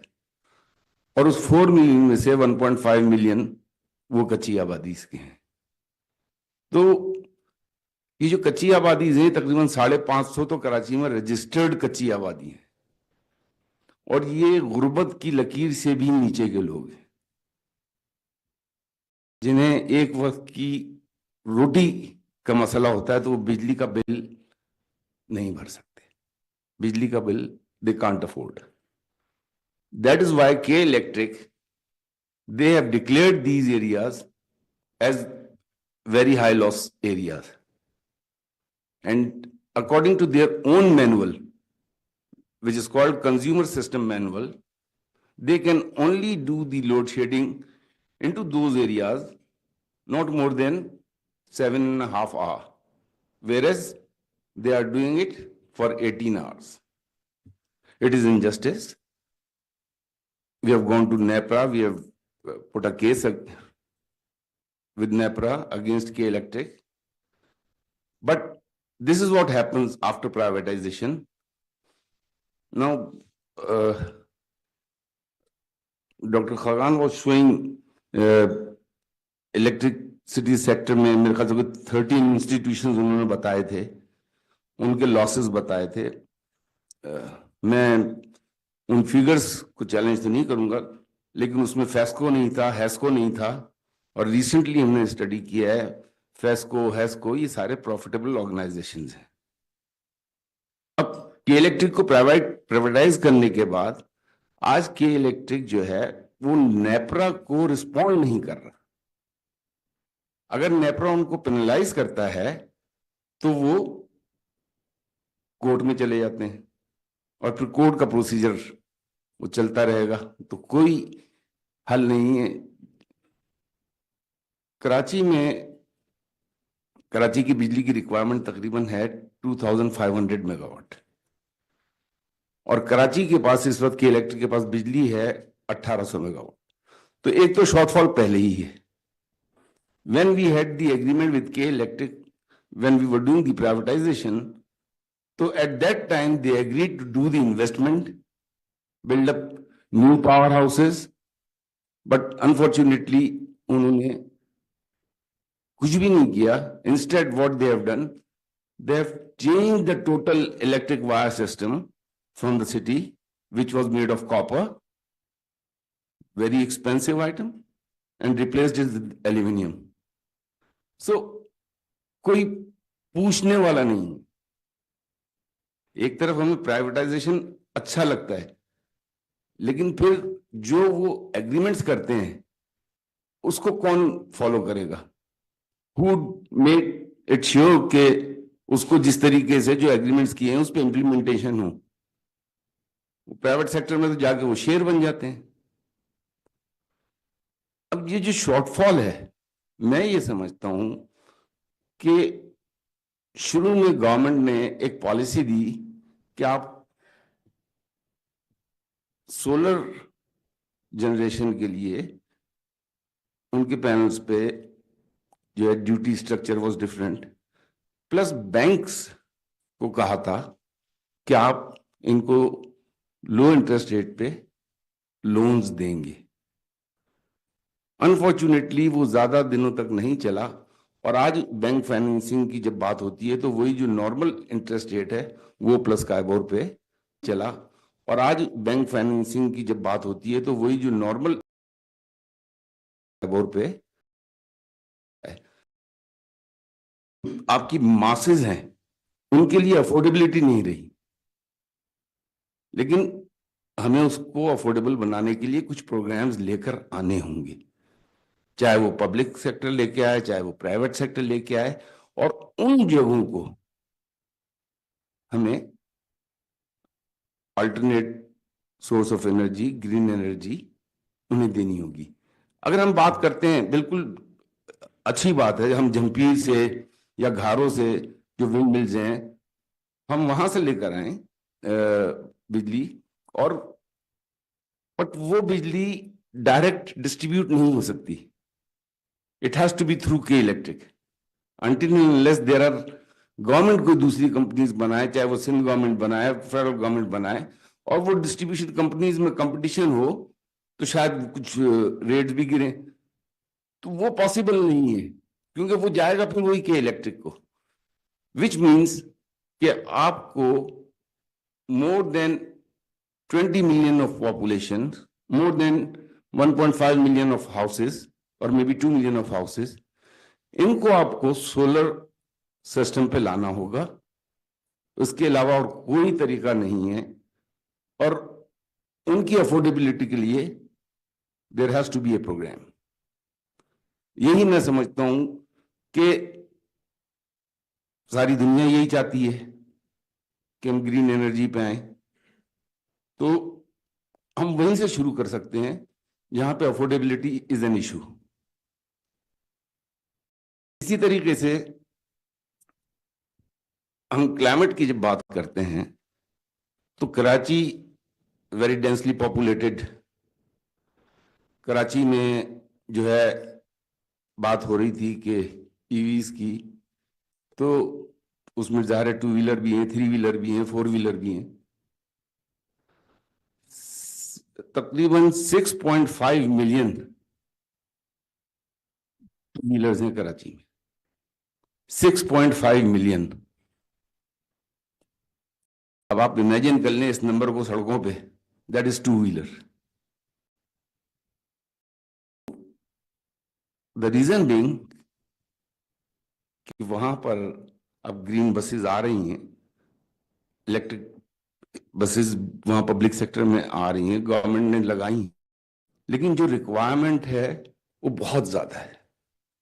میں سمجھتا ہوں ہو سکتا ہے اس کو کئی ڈیکیڈز لگ جائیں اس ریکوائرمنٹ کو پورا کرنے کے لیے. کراچی کو کہا جاتا ہے کہ یہ it's a city of cement and steel. Karachi میں گرینری نہیں ہے, کوئی پارکس, کوئی اس طرح کی چیزیں ڈیولپ نہیں ہوئی جو کہ اس پاپولیشن کو ایڈریس کر سکے. تو جب وہاں 35 ڈگری سینٹی گریڈ ہوتا ہے تو فیلز لائک 41 ڈگری آتا ہے. جو ہیٹ ویو کی بات کر رہے ہیں, ظاہر سی بات ہے جب گرینری نہیں ہے وہاں پر پانی کی شارٹیج ہے, پانی کی ریکوائرمنٹ جو ہے وہ جو ریکوائرمنٹ پانی کی ہے اس سے آدھا پانی اگر مل رہا ہے, 625 ملین گیلن مل رہا ہے per day, whereas the requirement is 1150 million gallon per day, تو آدھے پانی پہ تو شہر پڑ رہا ہے. اسی طریقے سے 15,000 tons of garbage, جب وہ 15,000 tons per day کا گاربیج جنریٹ ہو رہا ہوگا تو ظاہر ہے اس کی اپلفٹمنٹ اگر نہیں ہوگی تو جو اس کا امپیکٹ آئے گا انوائرمنٹ پہ, جو میتھین وہاں سے میتھین گیس وہاں سے جو نکل رہی ہے, جو وہاں سے ایوپوریٹ ہو رہی ہے, وہ ظاہر ہے اس سے ہیلتھ ایشوز ہوں گے.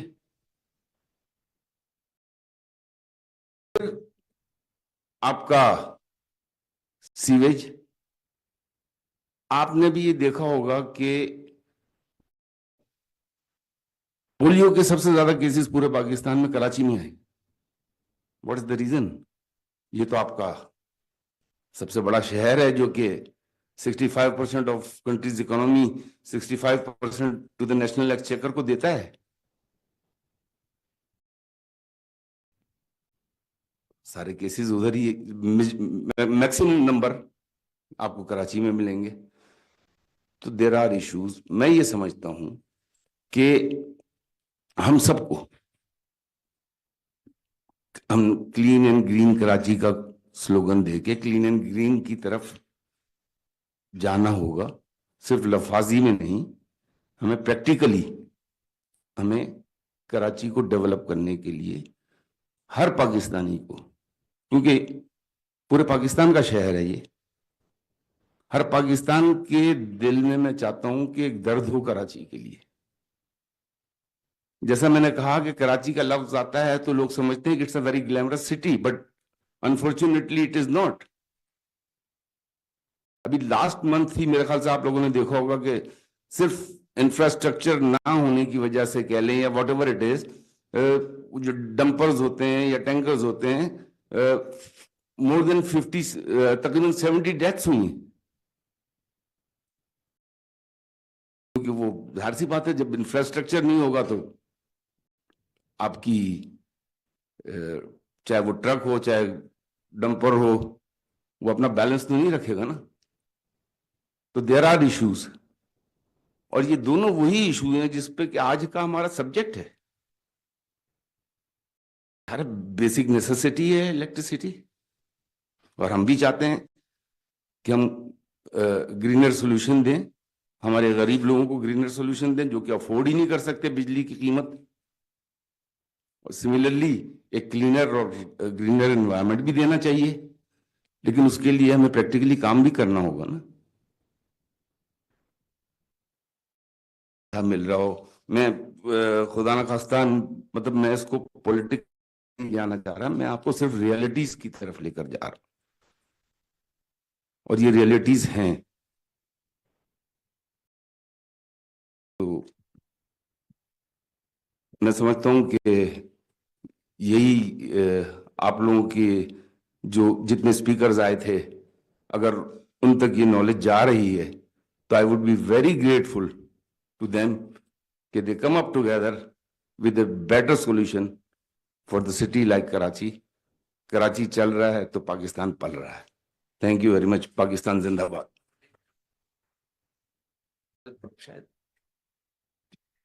Thank you, Arshad Saab. I now request Sanaullah Baloch Saab to come on stage. Sanaullah Saab जो हैं वो former senator रहे हैं और former member of Provincial Assembly of Balochistan रहे हैं, और बहुत strong voice हैं for the rights of Balochistan. अखबारात में भी लिखते रहते हैं और public forums में भी बहुत जोरदार तरीके से बोलते हैं. तो काइंडली आइए जी और बलूचिस्तान का जो केस है वो पेश कीजिए in terms of a just transition to renewable energy.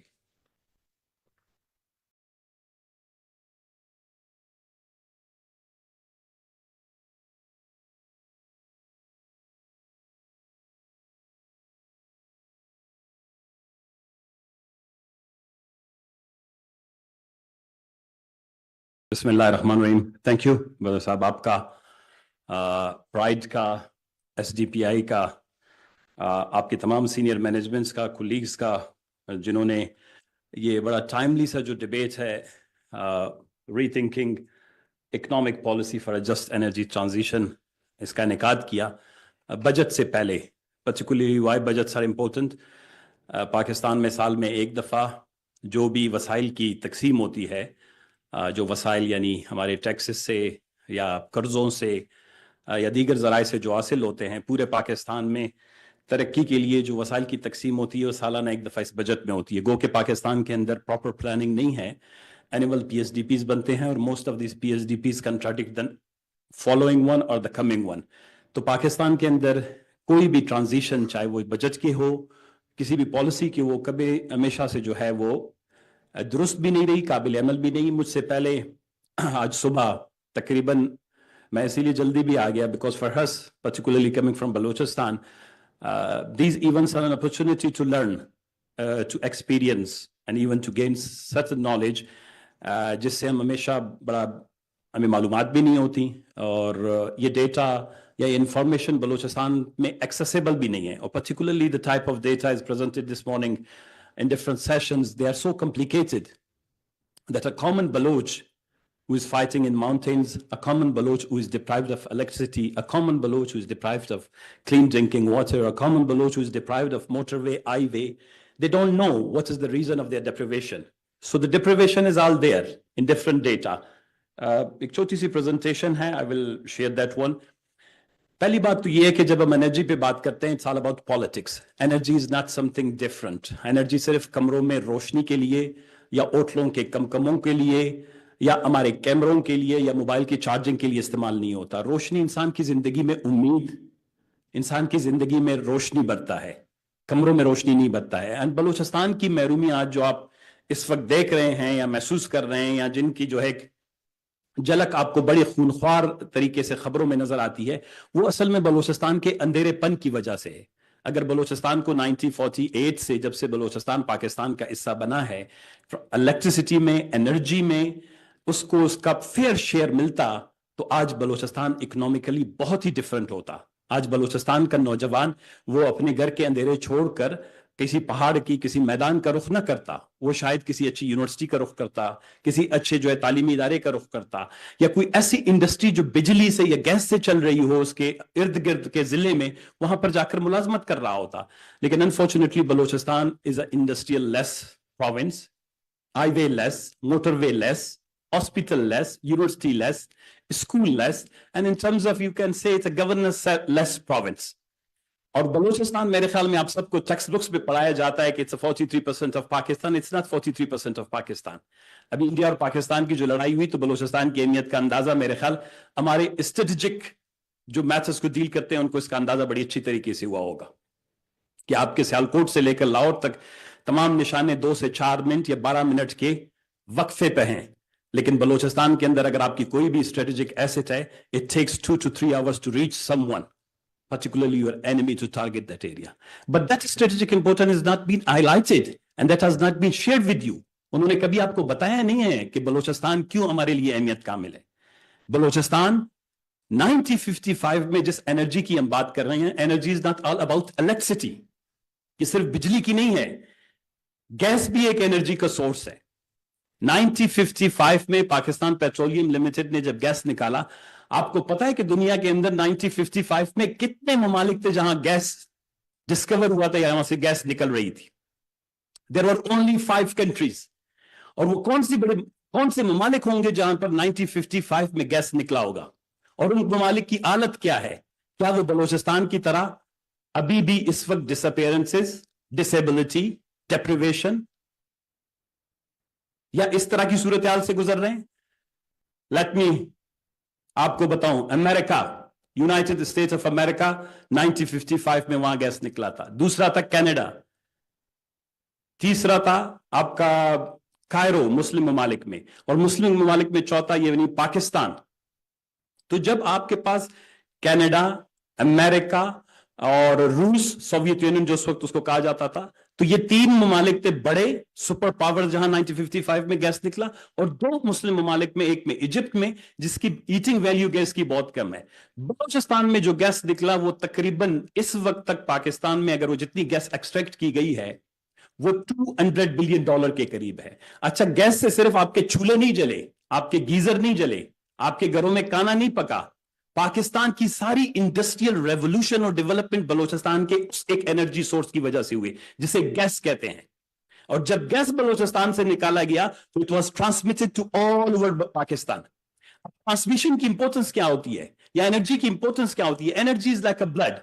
अगर आपके जिस्म में खून बह रहा है तो आपका जिस्म का वो हिस्सा तंदुरुस्त है। आपके जिस्म में किसी एक हिस्से में, यहां पर में भी फिजिकली थोड़ा सा डिसेबल लोग भी कुछ होते होंगे, तो कभी उनसे पूछ लिया करें कि कुछ के पांव, कुछ के हाथ, कुछ की उंगलियां, कुछ के जिस्म के कोई हिस्से काम नहीं करते हैं, तो जब डॉक्टर के पास जाते हैं कहता है जी आपका ब्लड फ्लो जो है उस जिस्म के उस हिस्से में सही नहीं है। तो energy is like a blood for nation development, national building and national integration. तो जब बलूचिस्तान के अंदर, जब आपने बलूचिस्तान की रगों से खून निचोड़ दिया, जब आपने कभी सोचा भी नहीं, तो we have to transmit energy and electricity in Balochistan body to regenerate a nation. दुनिया के अंदर कौमें जो होती हैं वो कैसे इंटीग्रेशन की तरफ बढ़ती हैं, नेशनल इंटीग्रेशन की तरफ बढ़ती हैं? There are 2-3 ways. वो कहते हैं कि motorways, highways, pipelines, transmission lines and distribution lines. मुल्कों की कोई और रगें नहीं होती हैं, अड्डियां नहीं होती हैं। So nations are, especially when it comes to the nation, कि हम कहें जी में एक कौम है, क्यों बलोच अपने आप को इस कौमी जो डिस्कोर्स है, नेशनल डिस्कोर्स है, उससे अपने आप को अलग क्यों समझते हैं? बिकॉज उनके सिस्टम में वो आप लोगों ने कभी भी खून का एक छोटा सा कतरा छोड़ा भी नहीं कि उनकी बॉडी के पार्ट में भी चला जाता।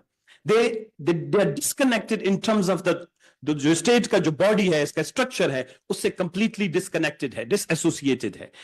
Balochistan is the only country, presentation का मैं एक्सप्लेन कर लूंगा, लेट मी जुबानी बात कर लेते हैं। I will go back later 1 or 2 slides।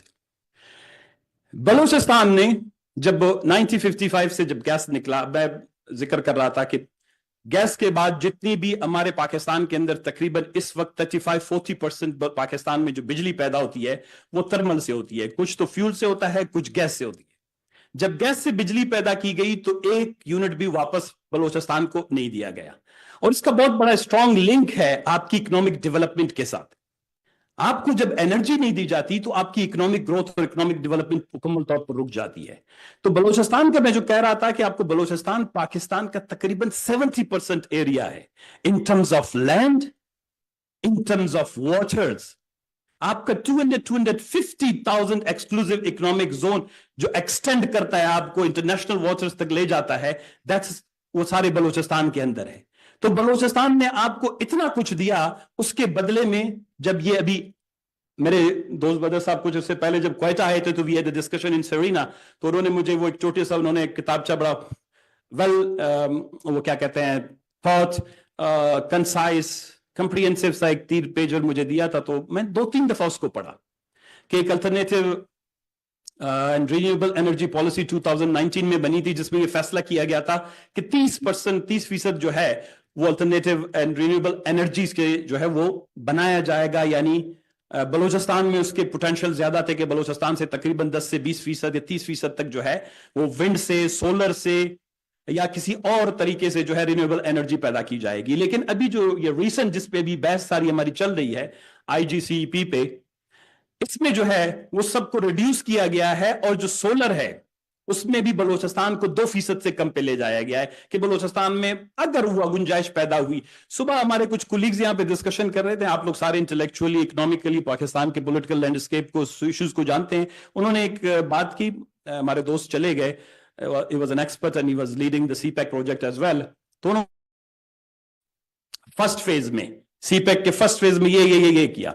इससे पहले हसन इकबाल साहब हुआ करते थे, आई विश कि वो इधर आ जाए। करें इस्लामाबाद आते भी इसीलिए कि हमने कहा हमारे बच्चों की बंदूक की आवाजों की बजाय हम अपनी दलाइल मंतक कुछ फैक्ट्स और फिगर ले आए, शायद इस्लामाबाद वाले सुन लें। बट अनफॉर्चुनेटली इस्लामाबाद के वुजरा जो बजट बनाते हैं they are completely ignorant and they don't like to be in such kind of a small meetings। इस वक्त तकसीम हो रही है बजट की, PSDP की, सीमेंट की, सरिये की, सड़कों की, तो वो definitely because I've been a parliamentarian since last 20-30 year, I know the business कि इस वक्त जो है ये नेशनल इंटरेस्ट या नेशनल इंटरेस्ट में बजट मेकिंग पे बात करने की बजाय they are more focused on constituency based.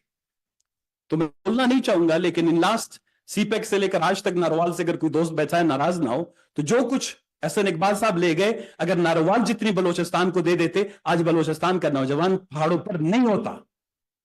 लिख ले मुझसे, नारोवाल जितनी बजट जो अगर वो CPEC की मद में जो उन्होंने यूनिवर्सिटी, रोड, सड़कें, कमकमे, बिजली, स्ट्रीट लाइट्स, नाली, pipeline, transmission lines, distribution lines ले गए, उनमें से भी दे देते, शायद बलूचिस्तान के अंदर 2-4 नौजवानों को हम भी हाथ जोड़ के कह देते यार खुदा के लिए कुछ खिदमत हो रही है, टाइम लगेगा तुम्हें तरक्की करने में, बट नथिंग।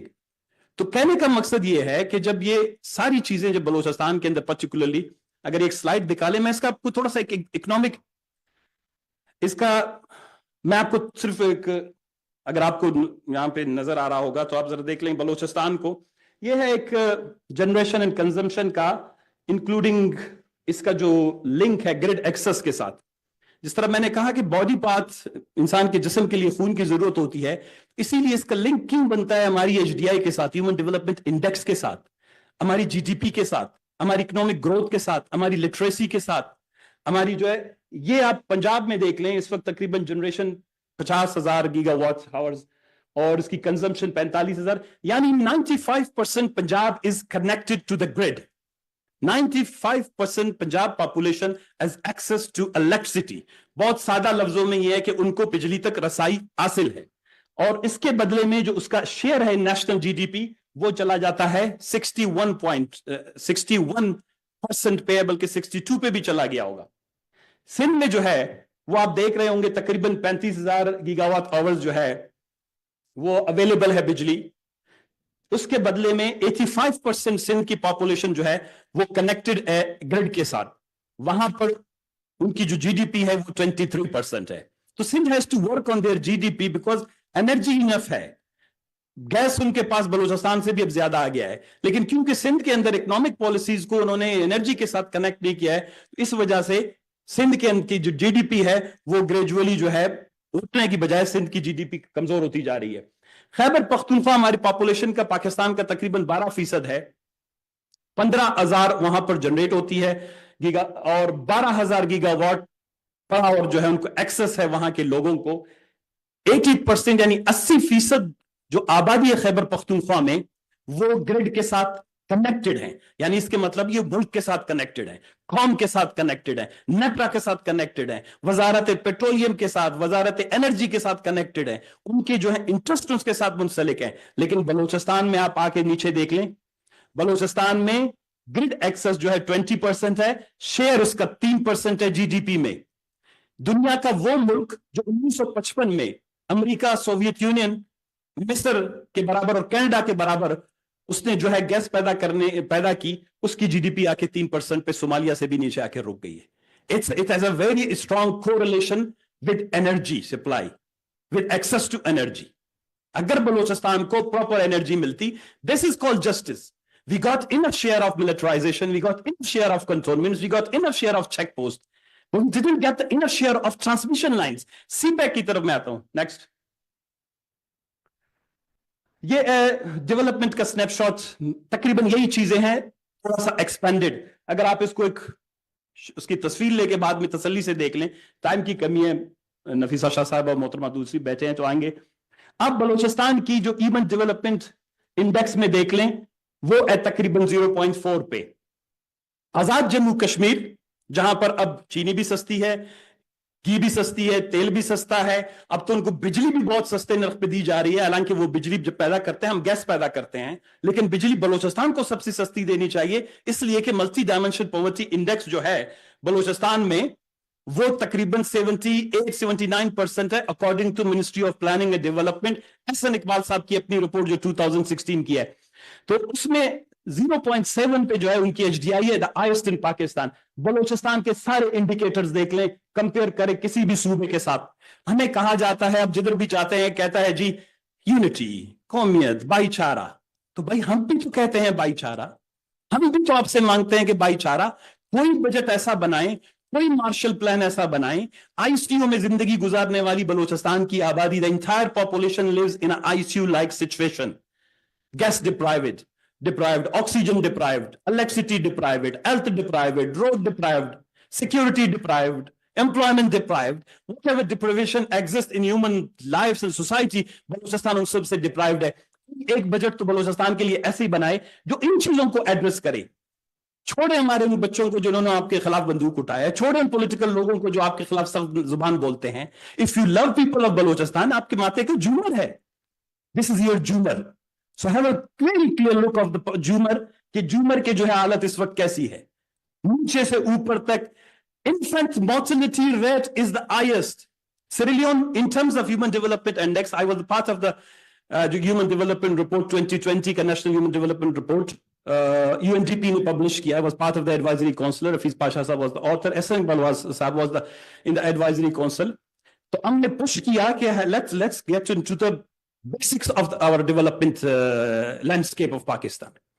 उसमें आप जाएं, चाइल्ड डेवलपमेंट इंडेक्स देखें, यूथ डेवलपमेंट इंडेक्स देखें। एचडीआई में बलूचिस्तान जो है स्टैंड करता है सिएरा लियोन। सिएरा लियोन दुनिया का वो मुल्क है जहां पर जो है ब्लड डायमंड का वाकया हुआ, 45 लाख की आबादी है, वेस्ट अफ्रीका का छोटा सा मुल्क है। मुझे एक अपॉर्चुनिटी मिली थी to advise the constitutional process. तो हमारी जो एचडीआई है दुनिया के अंदर, आप इसको गूगल करके देख लें, वो सिएरा लियोन के मुकाबले में है। हमारे मुकाबले में इंडिया में भी कोई यूनियन नहीं है। आजाद कश्मीर, जम्मू कश्मीर, मकबूजा कश्मीर, वो तो बलूचिस्तान से तकरीबन 5 गुना 4 गुना इन टर्म्स ऑफ लिखे हैं। तो infant mortality rate is highest, equal to Somalia. अब सोमालिया भी इससे बेहतर हो गया है, जहां पर 180,000 बर्थ पे 180-200 के करीब बच्चे जो हैं वो अपनी 5 साल की उम्र से पेंशनर से पहले मर जाते हैं। Isn't a crime? Isn't a national crime? किसी ने इस पे बात की? Is because access to energy नहीं है। एनर्जी नहीं है, पढ़ाई नहीं है, पढ़ाई नहीं है, तालीम नहीं है, रोजगार नहीं है, यूनिवर्सिटी नहीं है, बिजली नहीं है, ट्यूबवेल नहीं है, शॉप नहीं है, services industry, everything is related to energy. किसी एक चीज को बताएं कि आजकल मोबाइल बगैर एनर्जी के चार्ज नहीं हो सकता, तो किसी कौम की जिंदगी को चार्ज कैसे किया जा सकता है if you deprive them from the energy. Next. یہ سرپلس پاور کیپیسٹی میں اس پہ نہیں جاؤں گا. صبح بھی بات ہوئی ہے کہ پاکستان کے اندر اس وقت جب یہ گرڈ کا ان ایکسپیکٹڈ سا ایک ریولوشن آیا, لوگ خود لے آئے سستے سولر کے باعث, پاکستان کے اندر 8 سے 10,000 میگا واٹ بجلی سرپلس ہے, لیکن بلوچستان انرجی ڈپرائیوڈ ہے. اب بلوچستان انرجی ڈپرائیوڈ کیوں ہے؟ میں نے یہ بات ہمیشہ کی ہے. جب سی پیک آیا تو آئی واز دا ون, میں نے لکھا اس پہ کافی, میں نے کہا CPEC is going to be اندر Kala Bagh dam.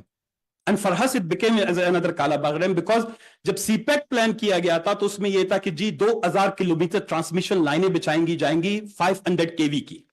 It's related to energy. اس میں پلان کیا گیا تھا کہ 13 کے قریب انرجی کے جو ہیں وہ ہوں گے پروجیکٹس ہوں گے, وہ میں آگے والی سلائیڈ میں دکھا دوں گا. نیکسٹ یہ ہے, اب اس پہ دوبارہ کلک کریں. I'm not very good in PowerPoint presentation. اس میں اب جو ایس نظر آیا ہے that's stand for Sindh, P stands for Punjab, B stands for Balochistan, اور G stands for Gilgit Baltistan, یہ, اور K stands for somewhere Khyber Pakhtunkhwa.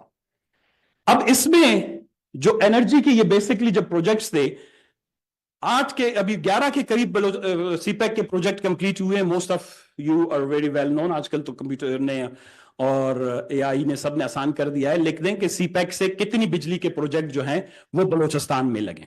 اور ایک امپورٹنٹ سی بات, آئی ڈونٹ نو اس کا یہ پوائنٹر کہاں سے کام کرتا ہے, اوہ سوری,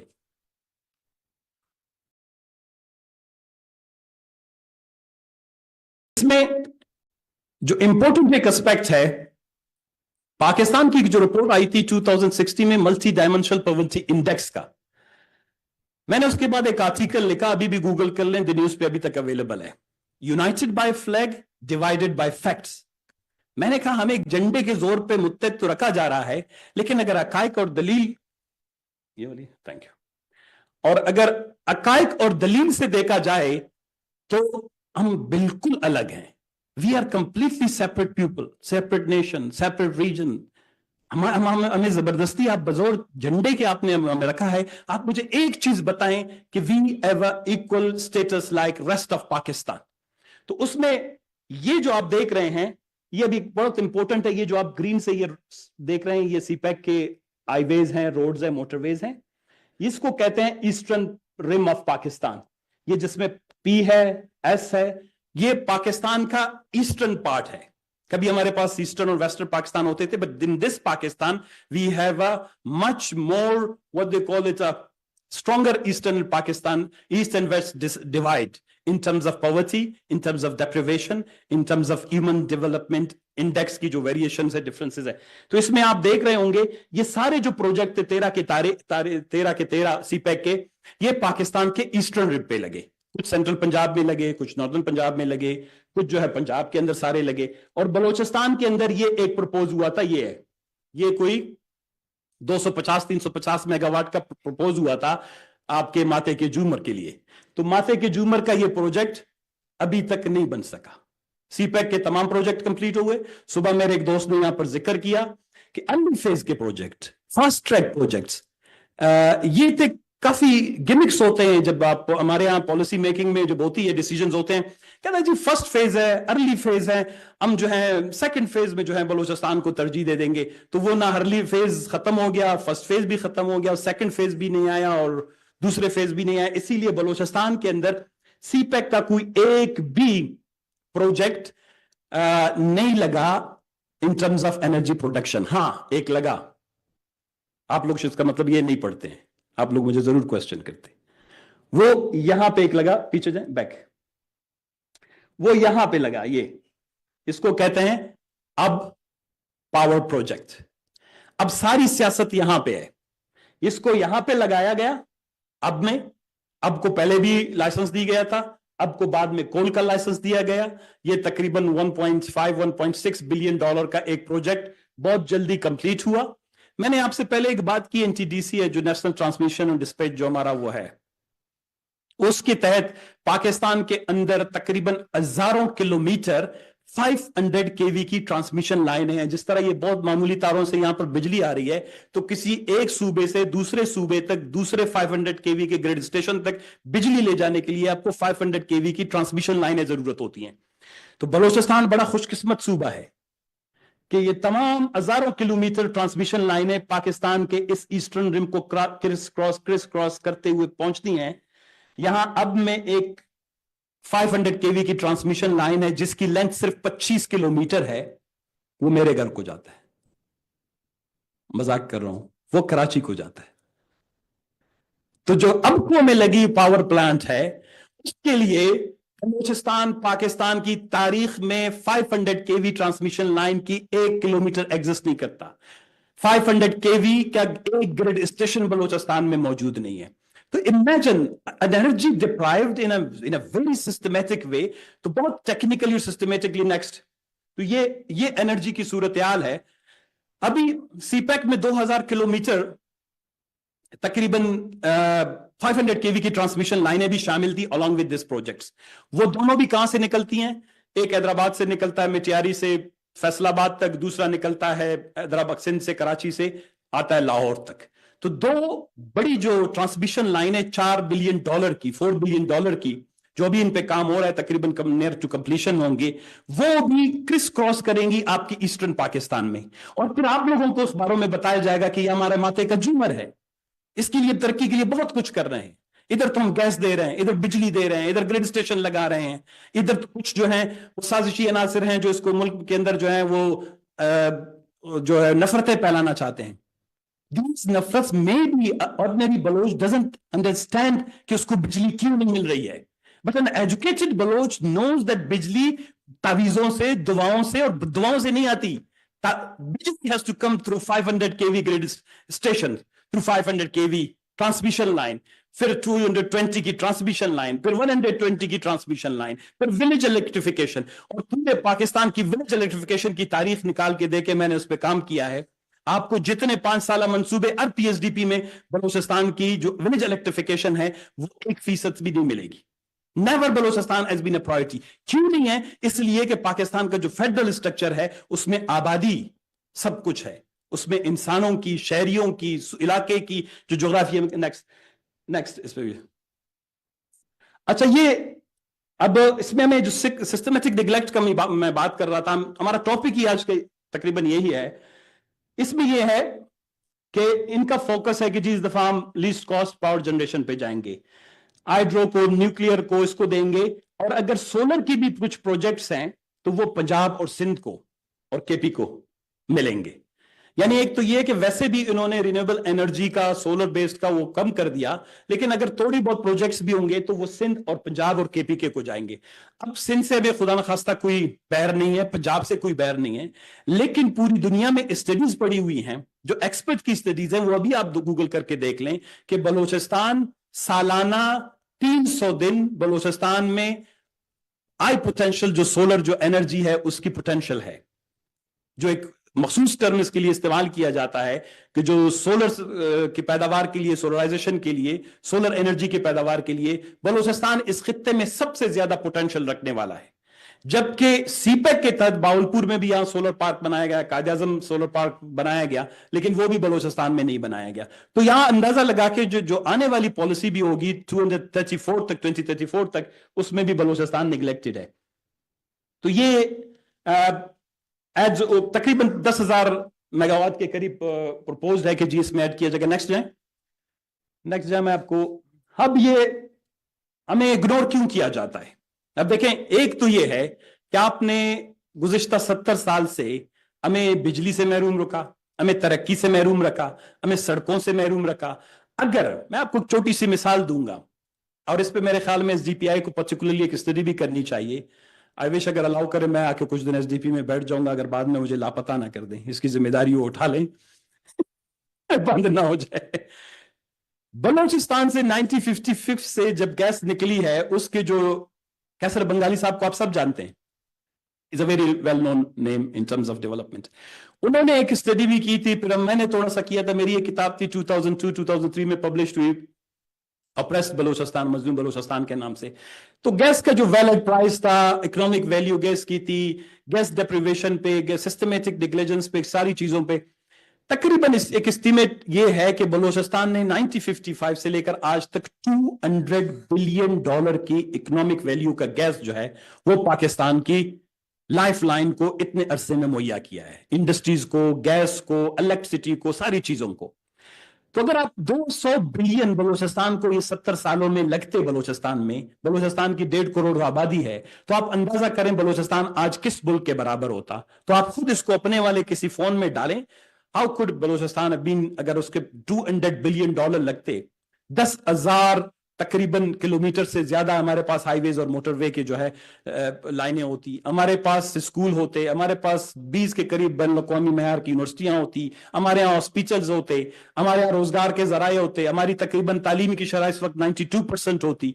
तो अगर हमारा ही पैसा हम पर सही तरीके से उस वक्त कुछ भी लग जाता, तो आज बलूचिस्तान में आपको ये दिन नहीं देखने पड़ते। अब जब बलूचिस्तान कुछ मांगता है, जब आपके जिस्म का हिस्सा इस वक्त सबसे ज्यादा निगलेक्टेड है, तो फिर कहा जाता है कि जी लीस्ट कॉस्ट मॉडल पे जाएंगे तो बलूचिस्तान में ग्रिड एब्सेंस है। मैंने वो ग्रिड वाला क्यों आपको बताया, पहले ग्रिड नहीं दी, ट्रांसमिशन लाइनें नहीं दी, सड़कें नहीं बनाई। अब जब आखिर में कुछ हुआ कि जी रिन्यूएबल की बड़ी इंपॉर्टेंस है, अब कहते हैं जी क्योंकि due to grid absence making its unviable. फिर ये एक एनडीडीसी नेटवर्क प्लानिंग, ये एनडीडीसी कह रहा है कि जिधर ग्रिड नजदीक है, तारे नजदीक है, उधर ही रिन्यूएबल एनर्जी लगाओ। इसका मतलब ये है कि 2000 आने वाले 10-15 साल में एनर्जी के फिर सारे प्रोजेक्ट आपके ईस्टर्न पाकिस्तान में लगेंगे। ईस्टर्न पाकिस्तान आपका वही है जिसमें मैंने कहा कि सीपैक के पहले ही सारे प्रोजेक्ट लगे हैं। वेस्ट पाकिस्तान आपका कहां है, जिससे रोज लापता बच्चों की खबरें आती हैं, जहां माओं की आंखों से आंसू नजर आते हैं आपको, जहां पर अभी ड्रोन अटैक्स हुए हैं। It's not Balochistan, it's extend from FATA से शुरू होकर, सबका फाटा जो केपी का हिस्सा है, वो उस इलाके से शुरू होकर वो आपका सारा वेस्टर्न रिम है, वो पूरे साउथ वेस्ट बलोचिस्तान तक चला जाता है, और तकरीबन the entire Balochistan is part of it. ये कभी भी कोई पॉलिसी मेकर ये नहीं सोचता कि भाई मैंने 10 रुपए ज्यादा लगाने हैं, लेकिन वी हैव टू री इनोग्रेट, क्या कहते हैं, दोबारा के बलोचिस्तान को जो है जिंदगी दे, कोई लाइफ लाइन दे। तो ये नो प्रोविंशियल कंसल्टेशन, अब ये जो IGCEP बना, ये मैंने पहली दफा अपने दोस्त के मेहरबानी से सुना। When he was in Quetta, we have been busy on many other issues. तो उन्होंने कहा कि जी ये पॉलिसी बन रही है, और particularly Balochistan in Sindh. I started reading about it, started researching about it and getting more into it. तो पता चला कि जी ने आने वाली 10 साल के लिए पॉलिसी के लिए बलोचिस्तान के, मैंने एनर्जी डिपार्टमेंट को पूछा, उसके दरवाजों पे ताले पड़े हुए थे, मकड़ी के जाले पड़े हुए थे, तो उन्होंने कहा जी हमारे साथ कोई कंसल्टेशन नहीं हुई है, we have no idea what is this IGCEP। वो उसको प्रोनाउंस भी नहीं कर पा रहे थे। सिक्योरिटी प्रीटेक्स्ट, बदमनी बलोचिस्तान में गुर्बत की वजह से आई, महरूमी की वजह से आई, कॉन्स्टिट्यूशनल राइट्स न देने की वजह से आई। जिस तरह नेक्स्ट में मेरा खत, अच्छा थैंक यू, ज्यादा टाइम ले लिया। तो अब बलोचिस्तान में अब बात क्या हो रही है, एनर्जी, मेरे दोस्त ने, खदाद साहब ने मेरे ख्याल मुझसे पहले बात की, उन्होंने ये बात की कि energy is not constitutional right. नहीं, ऐसा नहीं है। कॉन्स्टिट्यूशन, पाकिस्तान का कॉन्स्टिट्यूशन आर्टिकल 27 और 28 उठाकर देख लें, जहां पर सोशल जस्टिस की बात की गई है, इक्वलिटी की बात की गई है, मसावात की बात की गई है, इंसाफ की बात की गई है, उसूल की बात की गई है, शहरियों के साथ बराबरी के बुनियाद पर तमाम मामलात की बात की गई है। व्हाट इज इट, जरूरी है कि वहां पर बिजली के खंबे का तस्वीर बना के पाइप निशान लगाया जाता? जो पॉलिटिकल लीडरशिप होती है किसी कौम की, वो इन छोटे छोटे चीजों में जाता है कि पाकिस्तान के अंदर social justice is non existent. Pakistan के अंदर हमने कभी लोगों के साथ इंसाफ नहीं किया, हमने मसावात नहीं किया, हमने कोई ऐसी पॉलिसी नहीं बनाई जिससे पाकिस्तान का हर शहरी अपने आप को यहां इस रियासत का जो है एक यूनिट समझे। हमने हमेशा ऐसी पॉलिसियां अपनाई हैं जो कॉन्स्टिट्यूंसी बेस है, जो पॉलिटिकल पार्टीज की जो है मरून मिन्नत है, मंजूरी नजर है, या ऐसे हैं जो इस्लामाबाद में बैठकर हम दोस्तों को, साथियों को, रिश्तेदारों को, ताल्लुकदारों को, एक दूसरों को सूट करता हो, जिससे ज्यादा किकबैक्स और कमीशंस मिलते हो। तो द पॉलिसीज वो कभी भी कंसल्टेटिव के तहत नहीं हुए। तो thank you very much sir, एक दफा फिर आप लोगों का, प्राइड का, SDPI का, and to all of you, thank you very much. बहुत शुक्रिया जी, इस मजबूत आवाज़ के साथ आपने बलूचिस्तान का केस पेश किया। आप काइंडली यहाँ तशरीफ रखें, हो सकता है हमारे ऑडियंस की तरफ से कुछ सवाल भी हों आपके लिए।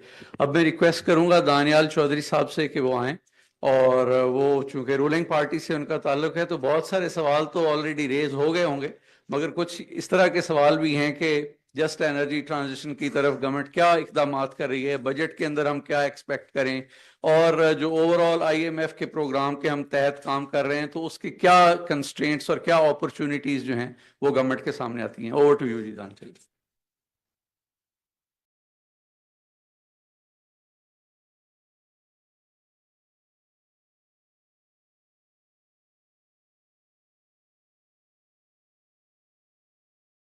بسم اللہ الرحمن الرحیم. تھینک یو جی بابر صاحب.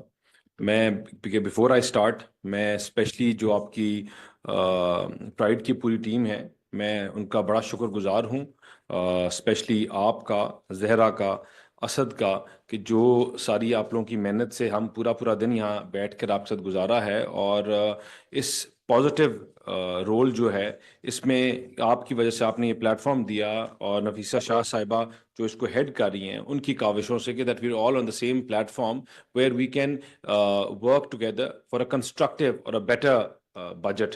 اور یہ ہمارے لیے بھی اور جتنی ٹیم ہے اس کے لیے بھی بڑا انفارمیٹیو یہ چیز ہے, اور ہم اس سے سیکھتے بھی ہیں. اور آپ جب ہمیں چیزیں ہم جب یہاں سے یہ لے کے جاتے ہیں تو ہماری کوشش ہوتی ہے کہ ہم اپنی پارٹیز میں ان کو امپلیمنٹ بھی کروائیں, ان کو بجٹ اور ان چیزوں میں انکارپوریٹ بھی کروائیں. اور اس ایفرٹ کی وجہ سے ہماری تھرو آؤٹ کوشش رہی ہے کہ جو آپ نے پوائنٹس, ایجنڈاز, چیزیں اٹھائی ہیں ہم ان کو ہائی لائٹ کریں. بفور آئی اسٹارٹ اسپیکنگ, تو میں کیونکہ آئی واز سٹنگ ہیئر اور بلوچستان کے اوپر بات ہوئی, تو just one few things I would want to say کہ بلوچستان جو ہے وہ نو ڈاؤٹ ہمارا ناٹ اونلی ہمارا جھومر ہے بلکہ ہماری شارگ ہے. اور بلوچستان جو ہے ہم سے اور ہم بلوچستان سے ہیں, اور ہماری زبانوں میں یا کسی چیز میں جو ڈفرینس شاید ہو سکتا ہے لیکن ہمارے دل ایک ہیں.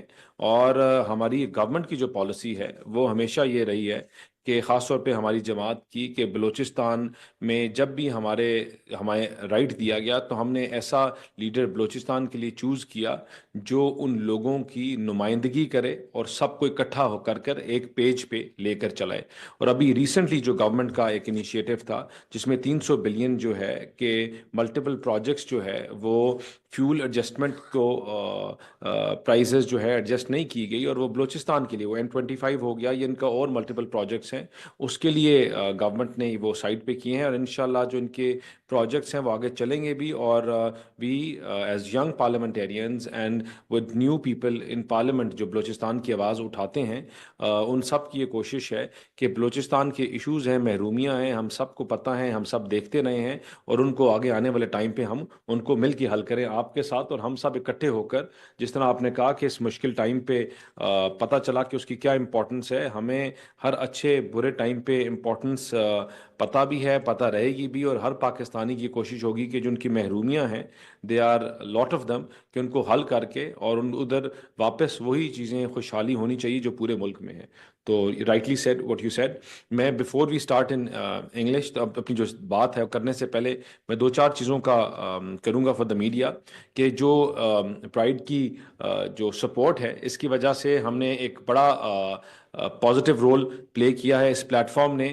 گورنمنٹ جو ہے انشاءاللہ ایون دو IMF کی ایک بجٹری کنسٹرینس تھے, ایک بجٹ کا ایک ہمیں پیرامیٹرز دیے گئے ہیں, لیکن اس کے باوجود ہماری یہ کوشش ہے کہ عوام دوست بجٹ ہو, اس میں ریلیف دیا جائے. اس بجٹ میں آپ کو انشاءاللہ کافی چیزیں ہیں, جس طرح EV پالیسی کے اوپر انیشلی بڑی بات کی گئی کہ EV پالیسی کے اوپر ایک پراپر پالیسی آئے گی, یوزڈ کارز کے اوپر ایک پالیسی آئے گی, اس کے اوپر اسی طرح الیکٹریکل جو IPPs ہیں اور جو الیکٹریسٹی ہے اس کے اوپر, ان کے ٹیرفس کے اوپر بھی, اور اس کو بڑا آپ لوگوں کی سپورٹ کے ساتھ جو ڈسکس کیا گیا ہے, there will be a policy on that. اور ہماری کوشش ہوگی کہ جو ہاتھ پاؤں باندھے ہوئے ہم اس دریا میں ہمیں پھینکا گیا تھا, تو ان کو اب ہم چیزوں کو کنسٹرینس کو اب ان سے آگے بڑھ کر عوام کے لیے جو میکسیمم ریلیف ہے وہ ہم لے کے آئیں. اور انشاءاللہ this budget will be much favorable than the last budget, and this will be and every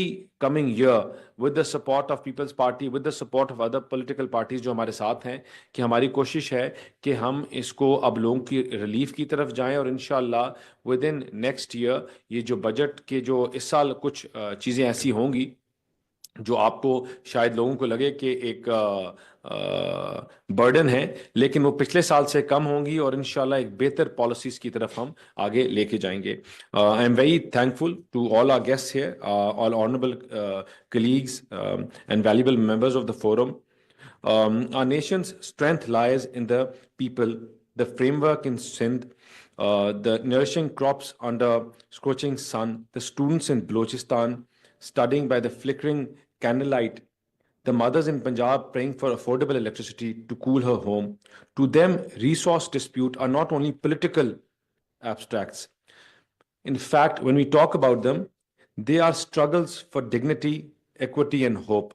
They may be political issues for us, but for them, it is the basic necessity. The Council of Common Interest has proven that dialogue can triumph over division. When Sindh voiced concerns over canals, we chose collaboration over conflict. The government could have created much more conflicts as we have seen in previous and prior years, but we have always chosen collaborations, and that is how countries prosper. When provinces demanded greater ownership of DISCOs, we acted upon it.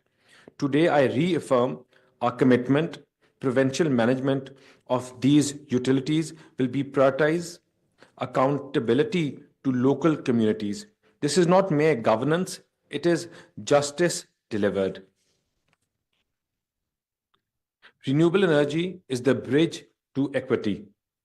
Solar microgrids can illuminate villages where darkness stifles dreams, power clinics where lives hang in the balance, and energize schools where future are forged. Yes, transitioning from fossil fuels is daunting, especially with newer power plants. But we will honor our pledge to both our people and the planet. And we'll make sure that all that we have our commitments to the planet and to the atmosphere, that we will eventually move towards better and more progressive platforms. To provinces fearing exploitation of their resources, as we were talking about Balochistan, we hear you and we hear you again and again. And this country is united together, where we will address all those issues that have been left in previous and past years and have not been addressed. We will make sure that those issues that have not been addressed and that stain that is there, it is removed by the support of the government, this platform, and any other platform that is being used to highlight those issues, and we get together, we sit together, in fact, and we address those issues. Solar energy allows regions to harness their own sunlight, reducing reliance on system that breeds distrust. Let me be clear that no energy project will be disregarded. The right of communities. We will safeguard the lands, livelihoods, and dignity always. And that is what our government has been doing in previous years as well. We understand that with all these projects in coming years, we will make sure that all the provinces that are attached together, that their dignity is of utmost importance. In this budget debate, we will fight for policies that ensure affordable energy, transparent resource sharing, and inclusive growth.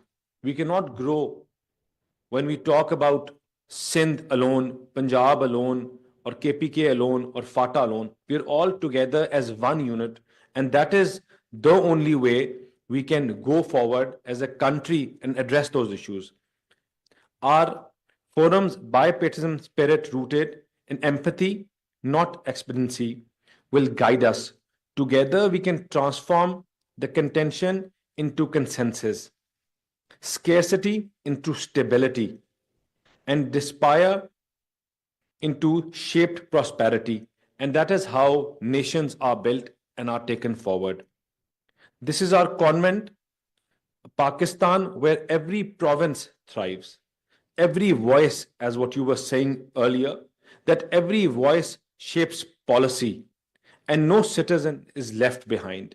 And our government's role will be here to that in this budget, what we speak and what we say on all these different platforms is reflected by our actions and in the budget. I'm very thankful to the entire team and Pride once again for having us here. Thank you. So symbolically, at least, Punjab and Balochistan should sit together.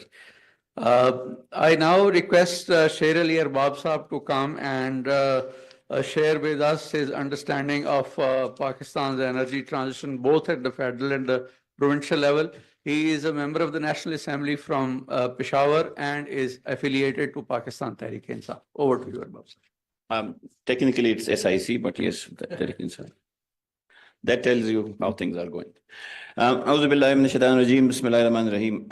Before actually talking about the power sector, KP and federal government, in the previous National Assembly, I chaired the Parliamentary Committee on China-Pakistan Economic Corridor. We have across the country, in Gwadar, interestingly,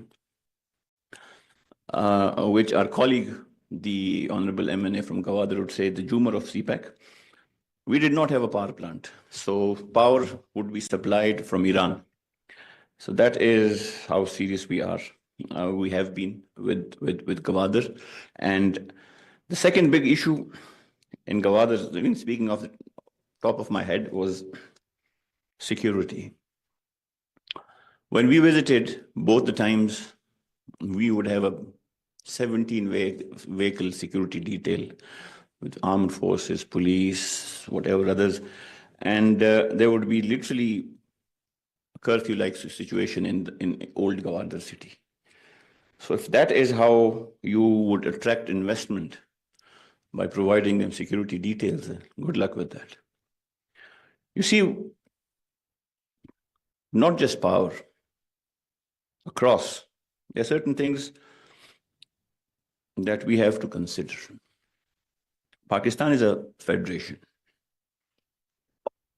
All these provinces, the people of these provinces contributed to the entire federation with their pieces of land and their pieces of commitment and their pieces of an ideology. So when it comes to patriotism, no one ethnicity, no one province, no one entity has monopoly over that. We are all Pakistanis. We are all loyal to the state, to the country, Article 5. And also, we have to understand that the state is defined by Article 7 and by no one else. Frankly, and in my view, all the issues that we have pertaining to energy in this country, solutions are available, solutions have been provided since a very long time. Talk about circular debt, talk about these distribution companies wheeling electricity prices, IPPs, IGSAP, governance. It's all there. The one thing perhaps which is missing, which we have not been able to nail down, despite what we have been saying, we say all the right things. All of us, when we are in the government, we say the right things. We tend to be a little more upfront when we are in the opposition. So that's another irony. But the thing is, we don't have the will, apparently. Because if you look at all these, I mean, we are talking about rethinking economic policy for a just energy transition. Since I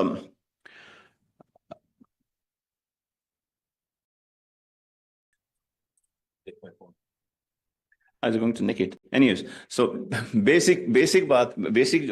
what I was trying to say is,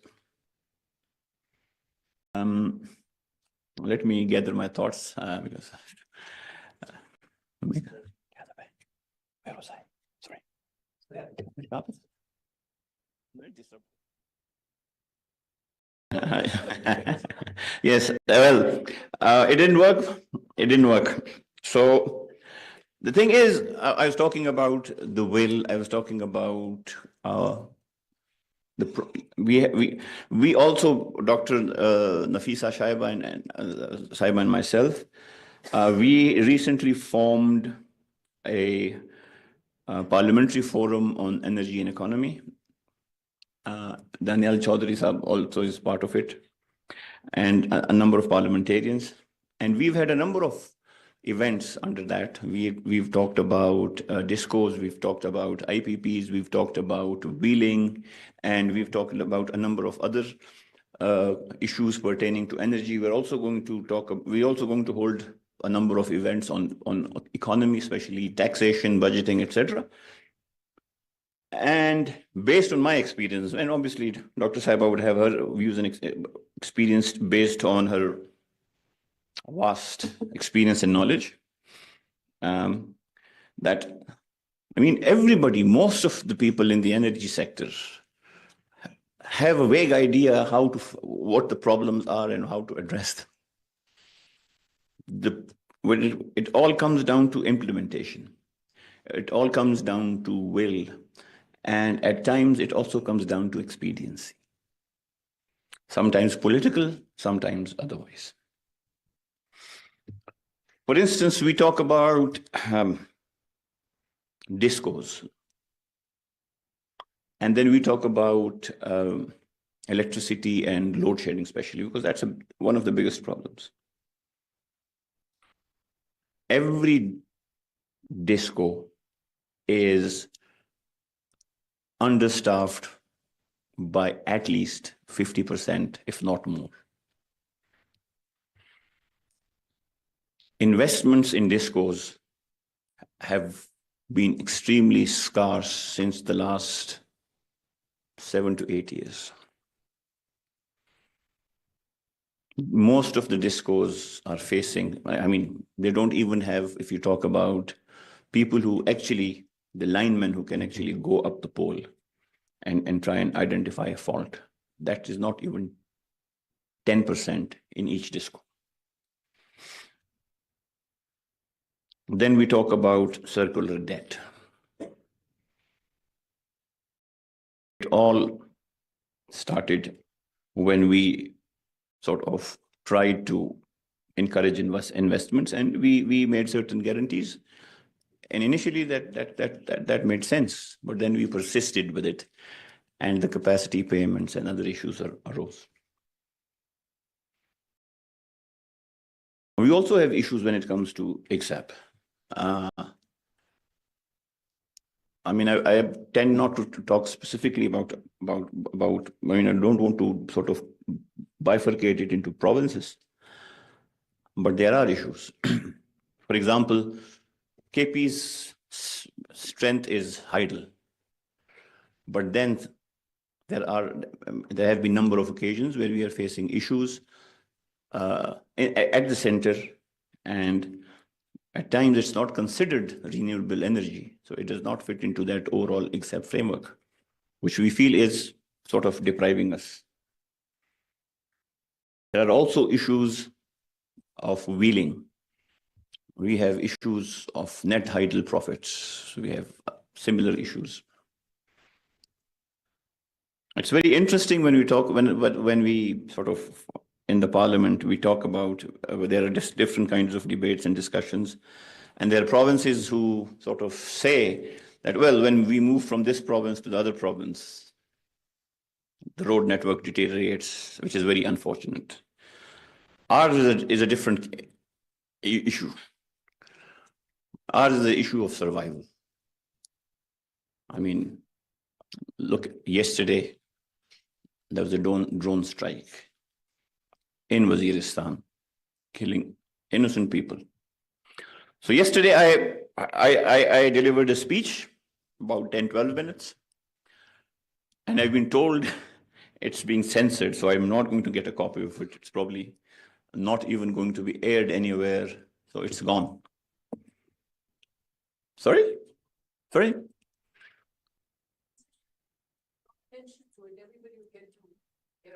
Well, I'd be delighted if someone can find a copy of it. So you see, these are all issues. I mean, we recently had this conflict with India, and everybody, because this is how it is, externally, when there's an external conflict, everybody comes together. We all show unity, and that's natural. I mean, that's not induced by an agency, an entity, government, province. It's natural. You're either a patriot or you're not a patriot. There are no three ways about it. And nobody can inculcate patriotism into you or take it away from you. And we showed a lot of grit. We showed a lot of resilience. And we also showed a lot of professionalism. The way PAF downed these enemy Indian jets, I mean, we could have shot more. But then, I mean, just a general question, how many of us knew the air chief's name before the conflict? Basic question, basic thing, without naming, pointing, or making any issues. The more you're professional, any entity, any. His brother is an MNA. Do you know that? His brother is an MNA. I frankly don't. Okay. So no, we came to know about it very recently, I mean, during that conflict. And so you see, the basic point is, and it's not about, it's about every agency. PPIB, pick PPIB, pick CDA, pick any institution, PDA, whatever, Pakistan Post, Agriculture Department. The more professional and apolitical an institution is, the more they'll perform better. I mean, if you write Air Vice Marshal, Google will give you the other part, Aurangzeb Ahmed. That gentleman came for 2 press conferences, conducted himself professionally, and is arguably the most popular soldier as it is. And you don't see any steamers of him anywhere. I'm sorry I'm repeating this because this is what I said last time. Maybe that's why I got censored last night. So you see, without going into technicalities, we need to mean what we say, and we need to apply ourselves. Otherwise, we'll have conferences like these. We are going to have all these nice presentations, coming up with different theories. We've got PhDs, we've got excellent people. But without intention, will, and action, we'll keep on having these conferences, and the energy situation is going to keep deteriorating. It's a downhill spiral, unfortunately. It has to be addressed. It has to be checked. It has to be left to the professionals rather than politicians. Thank you very much. Thank you, Arbab Sahab. Bahut shukriya. Like always, it was a discursive discussion about everything that ails Pakistan. So before we request our chief guest to deliver her keynote speech, if you have any questions, please raise your hands. And please, like always, keep your questions short and focused. जी वहाँ पे.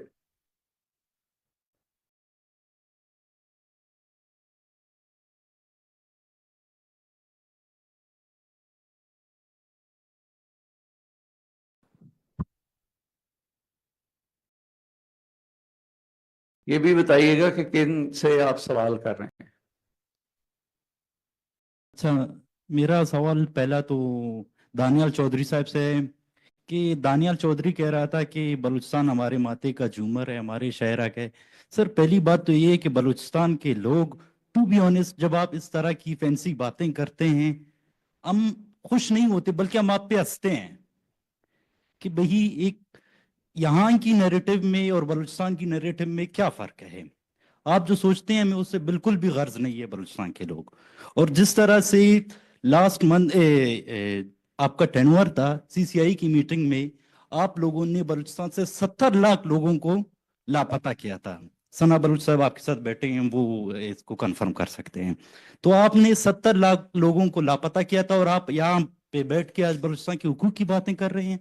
आपके leader Maryam Nawaz ने बलूचिस्तान के आखी ground में जिन लापता अफराद की तस्वीरें लेके अपने वोट बैंक और अपने लिए सिंपैथी क्रिएट किए थे, आज वही लोग वहां पे जेलों में बंद है।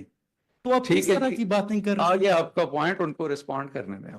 मेरा ख्याल है थोड़ा सा इसको फोकस्ड अगर रखें हम, जो टॉपिक है हमारा एनर्जी ट्रांजिशन का और बजट का, तो वो ज्यादा बेहतर होगा। बलूचिस्तान बहुत बड़ा इशू है, उसके ऊपर बहुत लंबी डिबेट हो सकती है, हजारों सवालात हो सकते हैं। हमारी रिक्वेस्ट ये है कि इसको इस टॉपिक के ऊपर फोकस रखा जाए। आप एनर्जी के हवाले से उनसे सवाल करें, ट्रांजिशन के, जस्ट एनर्जी ट्रांजिशन के हवाले से, बजट के हवाले से बलूचिस्तान की जो महरूमी है उनको बयान करें, वो जरूर जवाब देंगे। सर एक और चीज है कि 31 मई को आई थिंक के पीपीएल की एक और पाकिस्तान पेट्रोलियम लिमिटेड जो आपका सुई गैस है, एक नई मुआहदा कर रहा है बलूचिस्तान के साथ। तो इसमें आप क्या इंश्योर कर सकते हैं, जो आप जो लोन फेडरल गवर्नमेंट पे ऑलरेडी हैं वो आप प्रीपे कर सकते हैं, इसकी क्या गारंटी आप दे सकते हैं? बेहतरीन सवाल है, ठीक है जी। ये माइक दूसरा दे।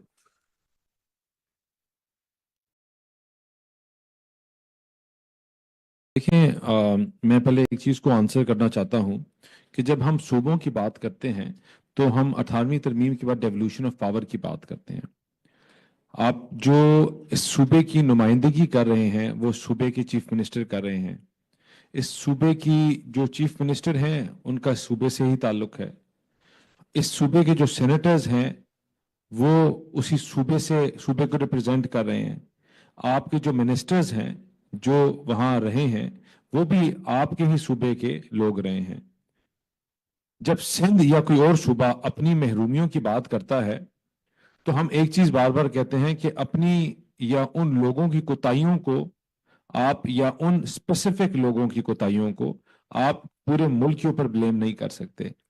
जहां तक आपके पावर प्रोजेक्ट्स और इन चीजों का इशू है कि अभी जिस तरह हमने कहा कि अभी जो गवर्नमेंट ने 300 बिलियन का जो फिगर है उसको फ्यूल एडजस्टमेंट में एडजस्ट नहीं किया, उसमें रोड इंफ्रास्ट्रक्चर, उसमें आपके जो सीपेक का जो N25 का रूट है उसकी रिकंस्ट्रक्शन और जो चीजें पेंडिंग रह चुकी हैं उनको एड्रेस भी किया जाएगा और करेंगे भी। लेकिन as someone from there I think क्योंकि शायद इससे पिछला क्वेश्चन ज्यादा पर्टिनेंट था, and if another forum I would have answered it better also, क्योंकि एनर्जी का फोरम है, I don't want to touch base on that.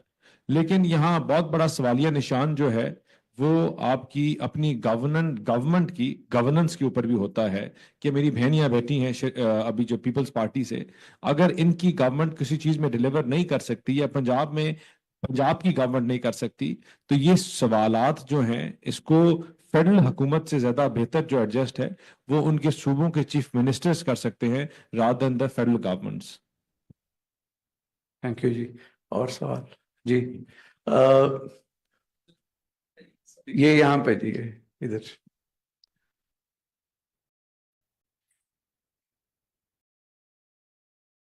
शुक्रिया जी। मैं जीबी से हूँ जी। I am so happy to be here and learn so many things कि mainstream में क्या डिबेट चल रहे हैं। कराची और जीबी का थोड़ा सा कॉमनलिटी है। आपका 700 मेगावाट का शॉर्टफॉल है, हमारा 700 मेगावाट का नीड है। आपके वहाँ सर्टेन परसेंटेज के पॉपुलेशन में 18 घंटे का लोड शेडिंग है, हमारे वहाँ भी ये हालत है। तो सोल्यूशन की बात है, मेहरबानी करें, आप इतने इंपॉर्टेंट लोग यहाँ बैठे हैं, अरबाब साहब है और डॉक्टर साहिबा यहाँ है, चौर साहब है, तो जीबी का नुमाइंदा भी यहाँ नहीं है।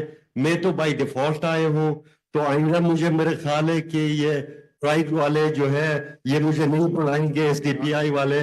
तो कहने का मकसद ये है कि ग्लेशियर वहां है, पानी आ रहा है, सारा पाकिस्तान आबाद हो रहा है, और आप उन लोगों को पिछले 60 सालों में 100 मेगावाट का सप्लाई नहीं है।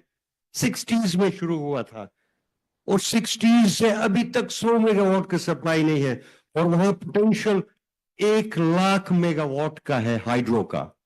लंबी तकरीर नहीं करूंगा, बहुत शुक्रिया आप लोगों का। बजट के सेशन में या जो भी आप लोगों ने कमेटीज बनाए उसमें जीबी का ख्याल जरूर रखें। ये ग्लेशियर्स आपके भी है, हमारे भी है। बहुत शुक्रिया। आप रिस्पॉन्ड करना चाहेंगे? जी बिल्कुल। जिस तरह जो शॉर्टफॉल की बात की, फिर वंस अगेन जो गवर्नमेंट की पॉलिसीज या जो उसमें शॉर्टफॉल है उसको एड्रेस करने के लिए इस दफ़ा आपको स्पेशल 2 प्रोजेक्ट्स नज़र आएंगे इलेक्ट्रिकल से रिलेटेड, जो स्पेसिफिकली जीबी स्पेसिफिक होंगे। और इंशाल्लाह इन जो ये एक स्पेस है, एक शॉर्टफॉल है, इसको एड्रेस करने की पूरी कोशिश की जाएगी इंशाल्लाह।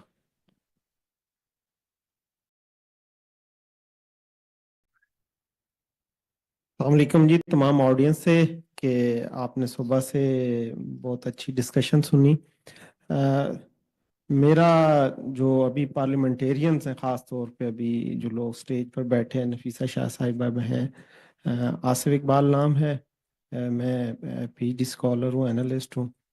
ये देखा है अरबाब साहब ने ख़ास तौर पे जो इन सारी चीज़ों में जो डिस्कशन है बहुत अच्छी लगी। और मेरा क्वेश्चन है कि उन्होंने जो फेडरेशन यूनिट्स और जो इन तमाम चीज़ों के बारे में जिक्र किया है, उसके हवाले से अगर कोई एक आफ्टर 18th अमेंडमेंट जो चीज़ें सेंट्रलाइज थी और सूबों को चली हैं, दनियाल साहब ने बताया और पीछे एक साहब ने क्वेश्चन भी किया है, और मुख्तलिफ महरूमियाँ मुख्तलिफ सूबों की, इलाकों की जब बात की जाए एनर्जी की, तो वो किसी गांव की महरूमी होती है, कभी सूबे की होती है, लेकिन ये सारा कुछ क्या एक फेडरेशन का हिस्सा है। जब हम बात फेडरेशन की करते हैं तो फेडरेशन को कंसिडर करना और उसको प्रायोरिटाइज करना हमारी ज़रूरत है। और अरबाब साहब ने बहुत अच्छा रिप्रेजेंट किया, मैं अप्रिशिएट करता हूँ। बाकी अरबाब साहब, दानियाल साहब या कोई भी अगर रिस्पॉन्ड करे कि इसमें जो एनर्जी ट्रांजिशंस चल रही हैं, एनर्जी के क्राइसिस हैं, गो के कि ये नेशनल लेवल का मैटर है, नेशनल पॉलिसी के तहत ही चलती, अगर इसको डिसेंट्रलाइज किया जाए और इन चीज़ों को सूबों को हैंड ओवर किया जाए, तो नेशनल लेवल का मैटर है, नेशनल पॉलिसी के तहत ही किया जाए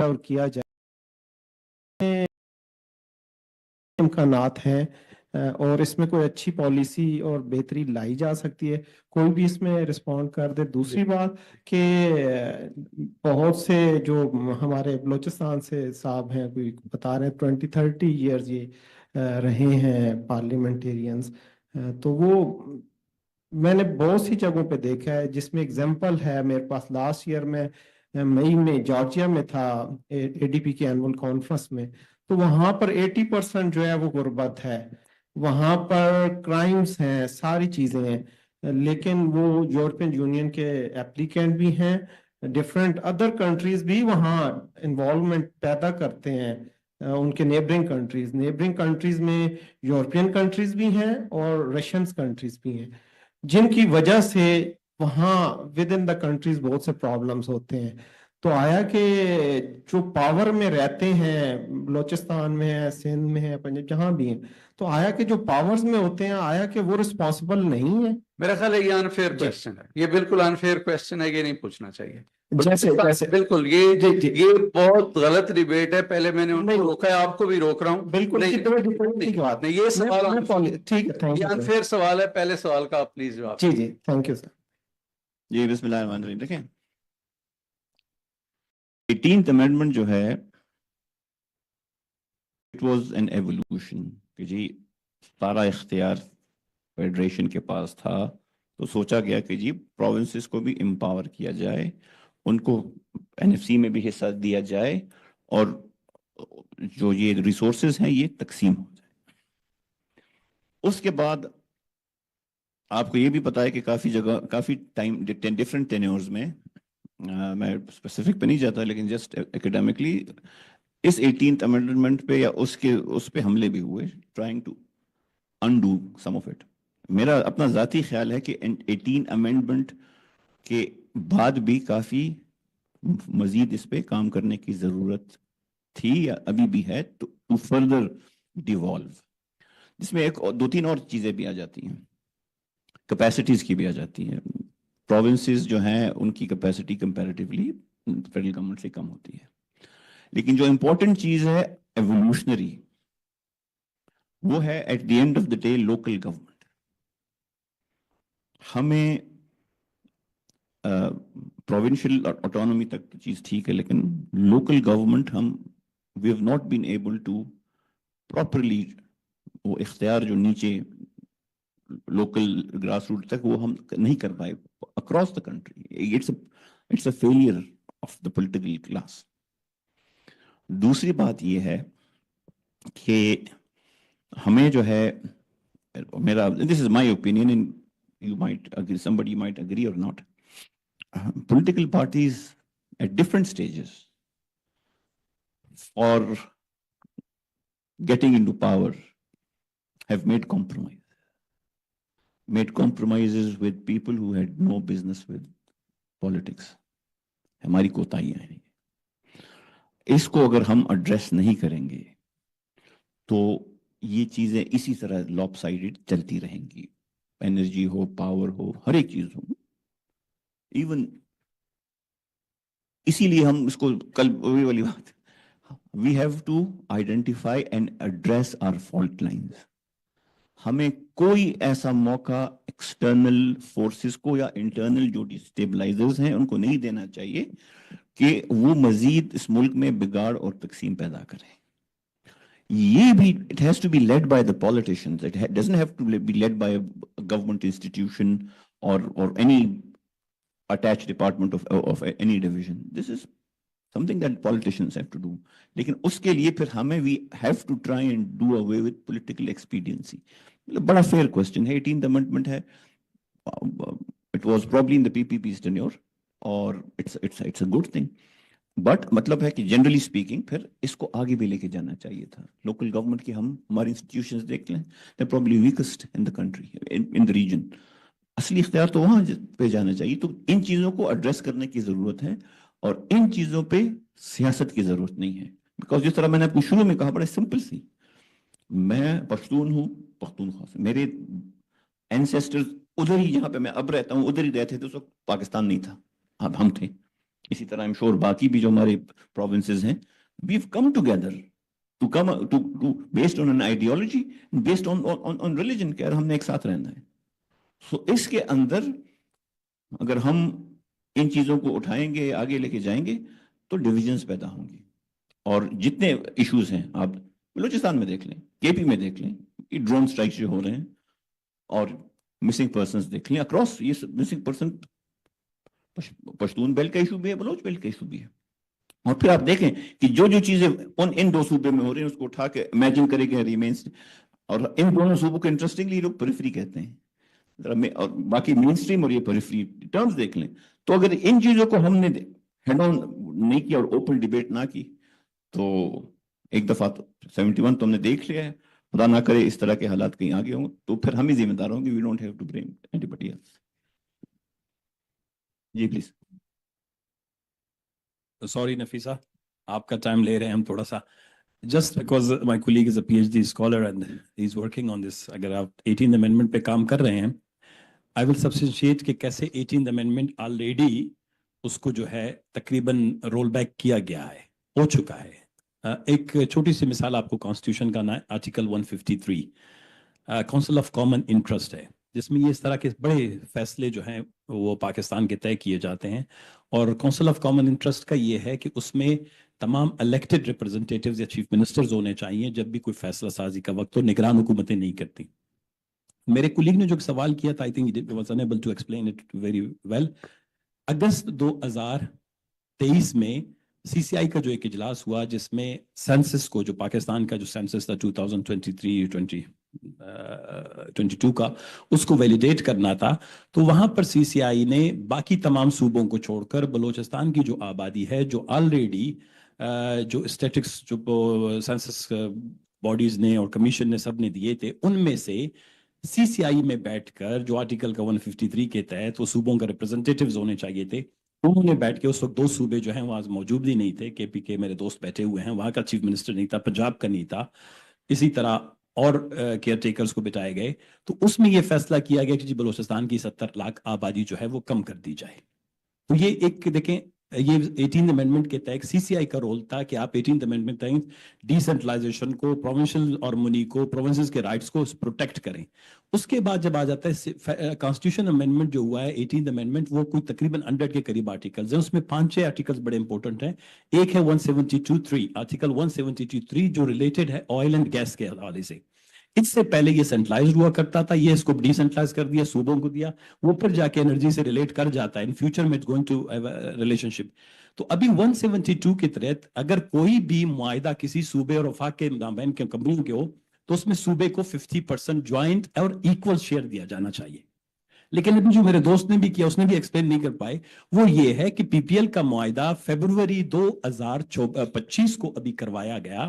اس میں جو ہے پی پی ایل نے یہ جو آرٹیکل کا 172(3) اس کو ٹوٹلی ڈیلیبریٹلی اگنور کیا گیا, اور وہ جو پرانا جو ہمارا رویہ یا چل رہا ہے جو 1985 میں اس کو ہم نے 30 سال کے لیے جو گیس کے ریزروز ہیں وہ دینے تھے, اس نے اسی ٹرمز اینڈ کنڈیشن پہ اسلام آباد کے یا اسٹیبلشمنٹ کے پریشر پہ بلوچستان سے ایگریمنٹ سائن کروا دیا. یہ بلوچستان کے اندر بڑا بون آف کنٹینشن ہے. تیسرا ہے 18 امینڈمنٹ کے اندر وہ آرٹیکل کانسٹیٹیوشن کا آرٹیکل 160 جو این ایف سی سے ریلیٹڈ ہے, نیشنل فائنانس کمیشن. کسی بھی بجٹ سے پہلے نیشنل فائنانس کمیشن کی میٹنگز ہوتی ہیں. نیشنل فائنانس کمیشن ہر 5 سال پہ بیٹھتا ہے, صوبوں کے آبادی کے اعتبار سے وسائل کی تقسیم کرتا ہے.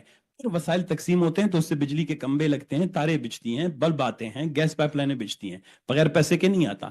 تو 10 سال سے پاکستان میں جو ہے این ایف سی کا کوئی اپڈیٹڈ یا اجلاس نہیں ہوا. اس لیے نہیں ہو رہا ہے کیونکہ اگر ہوگا تو اس میں چانسز یہ ہیں کہ بلوچستان یا کوئی چھوٹے صوبوں کو 50 ارب 60 ارب روپے زیادہ ملیں گے.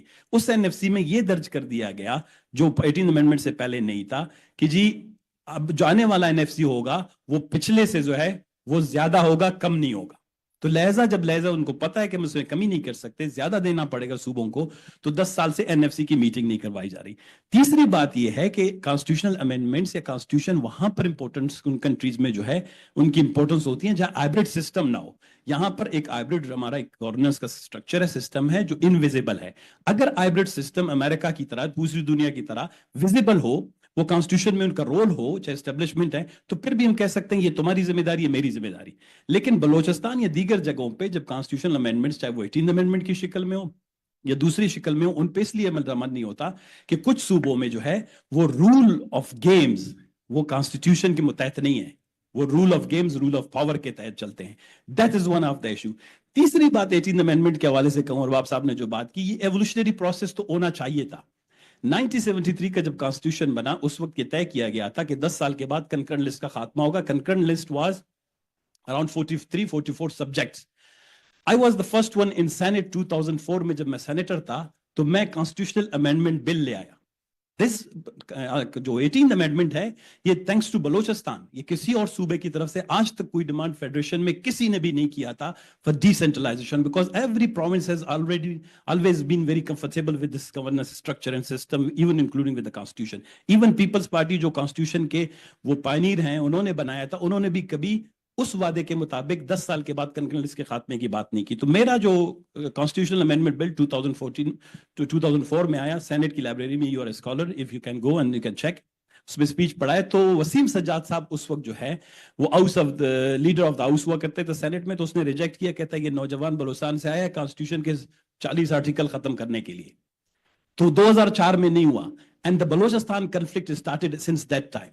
تو جو بلوچستان کے اندر اپرائزنگز ہوئی, کانفلکٹ ہوا, پاکستان کے اندر کانسٹیٹیوشنل ڈیبیٹس جو ہے شروع ہوئی, اور بلوچستان کو اپیز کرنے کے لیے 18 امینڈمنٹ تو لایا گیا, بٹ انفارچونیٹلی کرنٹلی 18 امینڈمنٹ کا سب سے زیادہ نقصان دوبارہ بلوچستان کو ہو رہا ہے. So it's a constitutional debate, it's a political debate, we will debate on it. Thank you.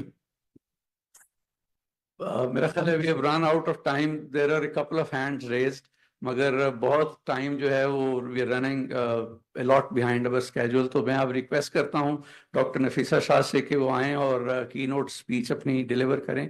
She is a member of the National Assembly from Khairpur, senior seasoned parliamentarian اور کو کنوینر ہیں parliamentary forum on energy and economy. دوسرے co convener جو ہیں وہ ارباب صاحب ہیں. Over to you doctor صاحب. Thank you very much. मेरे भाई Rana Sanaullah Baloch Sahab and Danial Chaudhry Sahab, Arbab Sher Ali Sahab, Arshad Vora Sahab, Badar Alam Sahab, and of course SDPI ki numayindgi karte hue Khalid Waleed Sahab.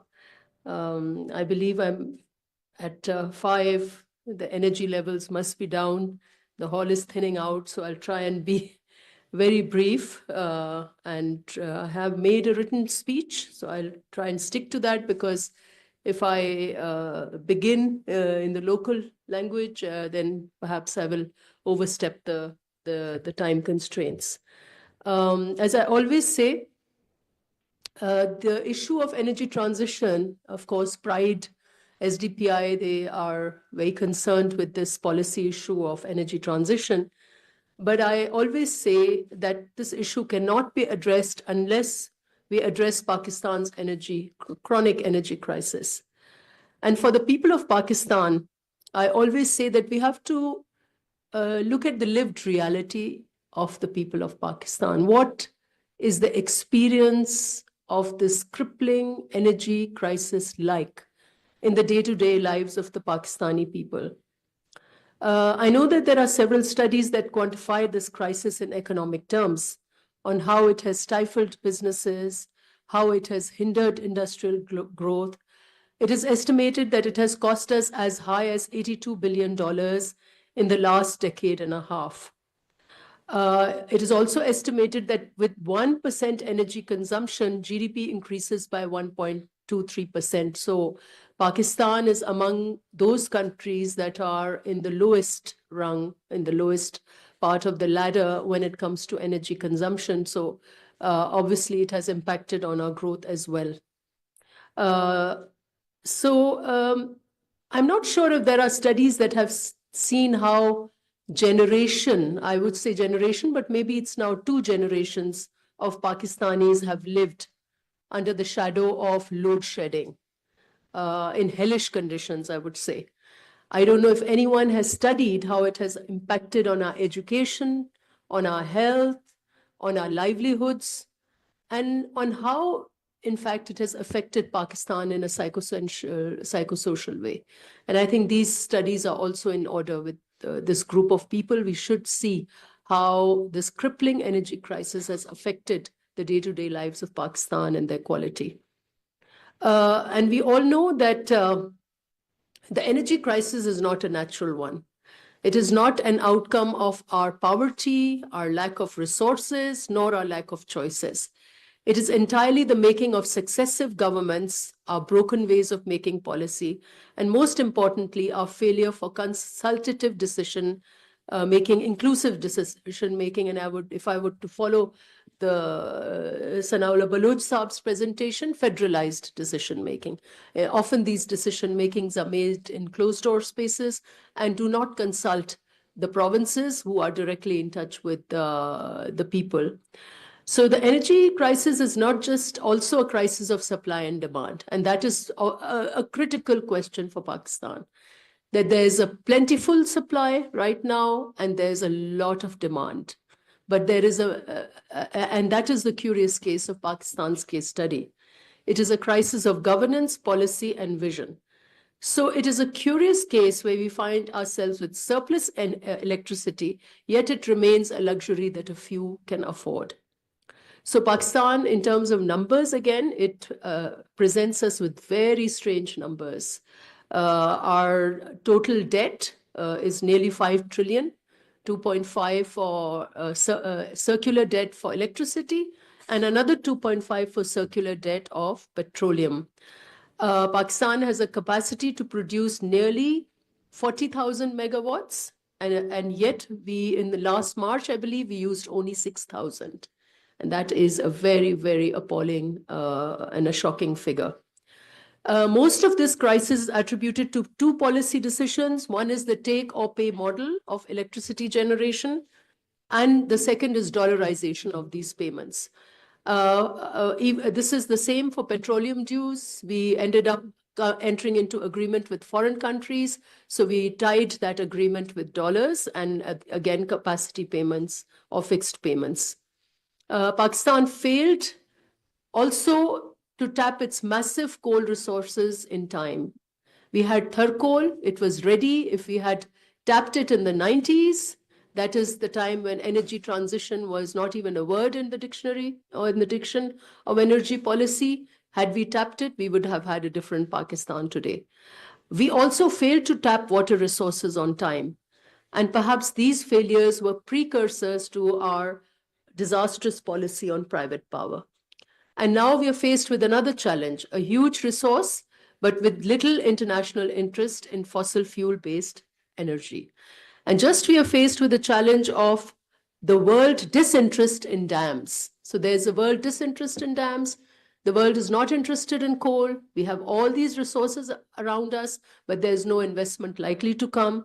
So this reminds me of a poem by Samuel Coleridge. It's called The Ancient Mariner. It was all a high school lesson. And this line applies to Pakistan with, in terms of our energy policy, that there's water, water everywhere, but not any drop to drink. So we have huge natural resources, we have coal resources, we have surplus energy, but because it's very costly energy, no one can really afford it. So, Sanaullah Balod Sahab, aapki jo grid wali analysis thi, I really think it's very unusual for an MP, former MP, and for politician कि इतनी research के साथ एक argue करें case, लेकिन ये grid वाला इसलिए एप्लीकेबल नहीं है कि जब आप लोड शेडिंग और लॉसेस पब्लिक कंजम्पशन में डाल देंगे तो आपकी ग्रिड की पिक्चर चेंज हो जाएगी। और उसमें जो आपने कहा कि बलूचिस्तान का क्या फिगर है, तो अगर आप सिंध को अगर हम अर्बन एरिया को निकाल दें तो वो ज़्यादा बलूचिस्तान के पीछे नहीं रहेगा, वो अराउंड 60% होगा ग्रिड के साथ connected. So really the story is a very painful one, but now how do we address the challenge? And as a parliamentarian, I can say that the thought behind this group जो हमने बनाया है, it's not a very कोई हम इतने सारे हमने कुछ उसमें it's actually a group that informs us as parliamentarians. We feel कि there is a huge disconnect between public representatives जो हम आवाम के साथ डेली की बुनियाद में इंटरैक्ट करते हैं, उनका दर्द देखते हैं, समझते हैं, और जो पॉलिसी मेकिंग में जो ब्यूरोक्रेट है, जो टेक्नोक्रेट है, हमारा डिस्कनेक्ट है. So the reason for forming this was to have a link with this with the experts, but also to engage with a subject that seems very obscure. Many of us, for instance, in the parliament don't know what IGCEP is. Many of them would even not know or understand the energy transition jo hai, how do we define it? How do we make this energy transition?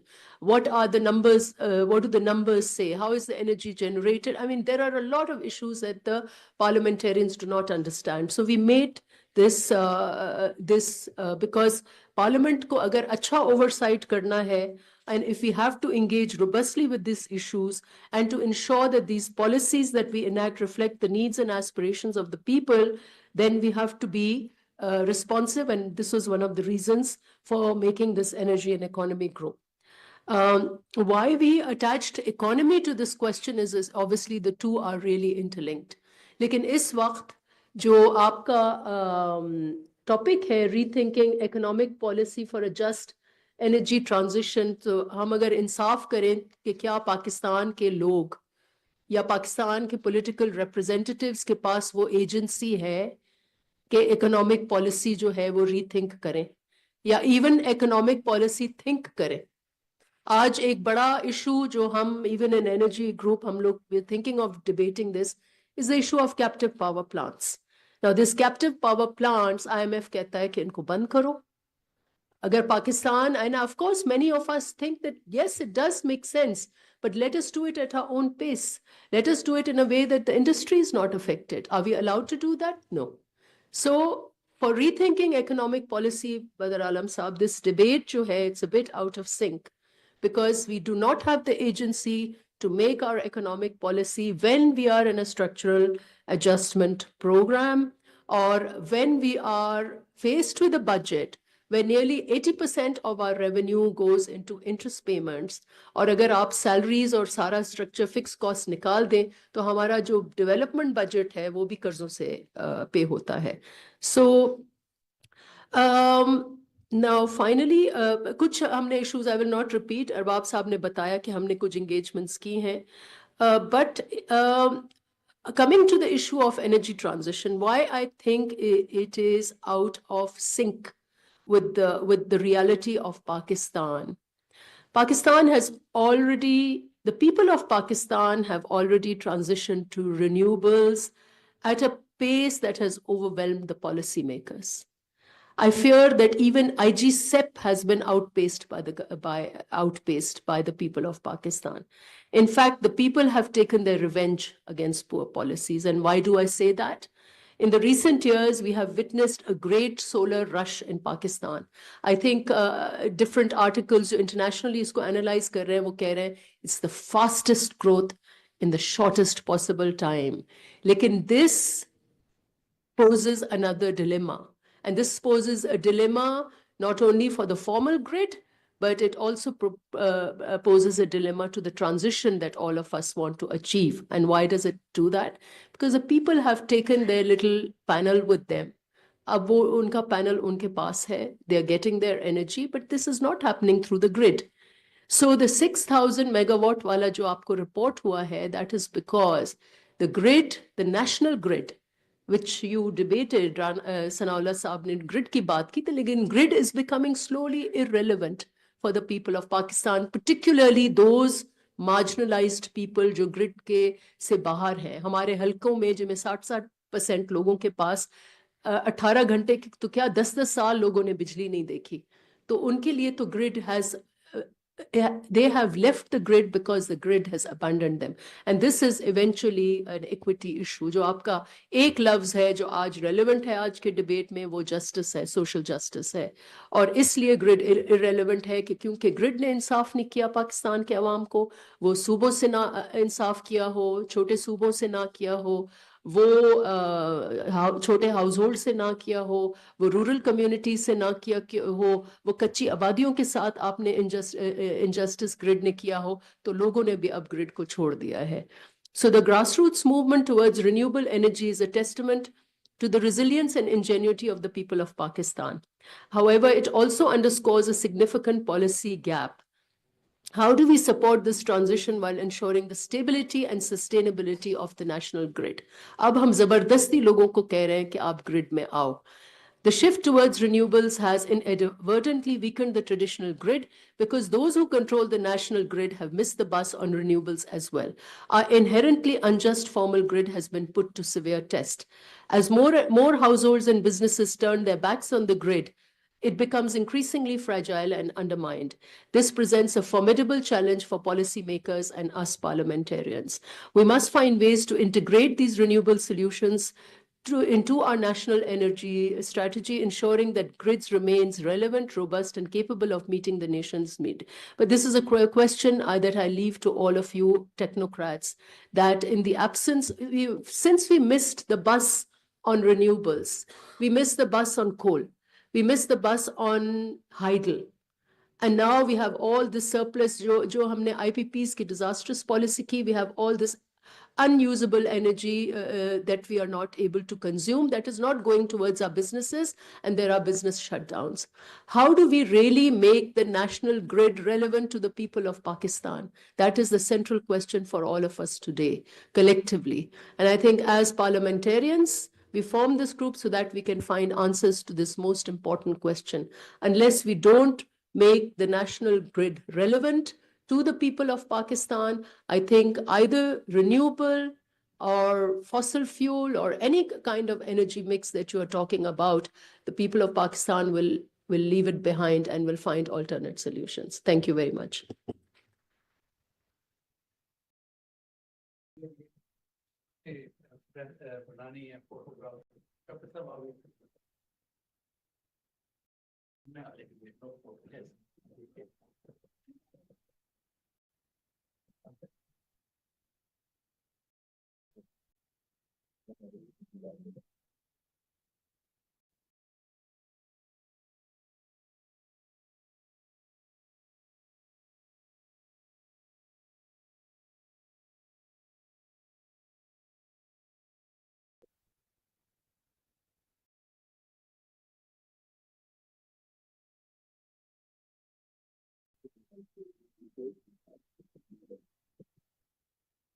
And this dialogue, I request Dr. Shafqat Munir to come to the dais and present a vote of thanks to the participants and the speakers.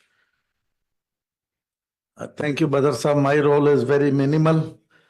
So, Dr. Nafisa Shah Sahaba, Arshad Vora Sahab, Danial Chaudhary Sahab, Sana Baloch Sahab, Sher Ali Arbab Sahab. Thank you very much for your time and your commitment here. And, I'm happy to know that this is Parliamentary Group on Energy and Economy. At least the debate has started from the real people. Otherwise, the word rethinking is triggering me for the, many days when I heard this topic. What is rethinking? As Dr. Sahaba, you rightly mentioned that it is not even thinking. So rethinking is a whole different paradigm. When we say reimagine or rethink, it means do something different. And the 5 W's which we normally use, what happened? Here we will say what is missing. So this rethinking is actually looking for the missing thing, which you rightly mentioned, and that is not here. In the budget making, I heard that there are babus coming up in the ministries and they are holding bags. They are somebody, consultant, World Bank and something like this. They are roaming around and they do the budget making. That's a dilemma. I was having a session with the provincial assembly. Speaker Sahab was sitting with me and many, ministers were there. When I asked the question, what is the process? When do you participate in budget making? They say when the papers are put on our table, right after when there is a budget speech. So the whole process, the provincial level legislators are not part of it. National Assembly, Senate, our senior leaders are already told. So that's the problem. Until and unless we are having our economic policy with the real rethinking of those who matter for this economy, they are the people of Pakistan. They are not matter. So that's why the economy, whole economy, not this year, last year or 20 years, you can see how our economies are, or economic policy is made, how it is prepared and who those are making it. So that's why it is causing problem for Balochistan, causing from South Punjab, causing from everyone, those who are not part of it. So we have to rethink this thing. The rethinking is that the missing people, people of Pakistan or their representative, they should be part of the main debate and main discourse. And on energy transition, you rightly mentioned there is a reaction by the people that they are out of the grid.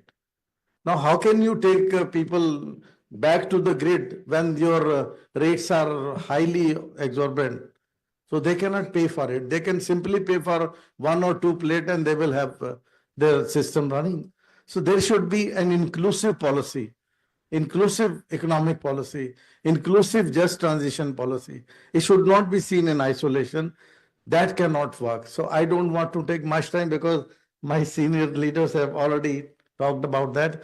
Once again, I'm thankful to you all. I'm thankful to the participant and thanks to the both team Pride and SDPI. Thank you, Brother Sahab. Thank you.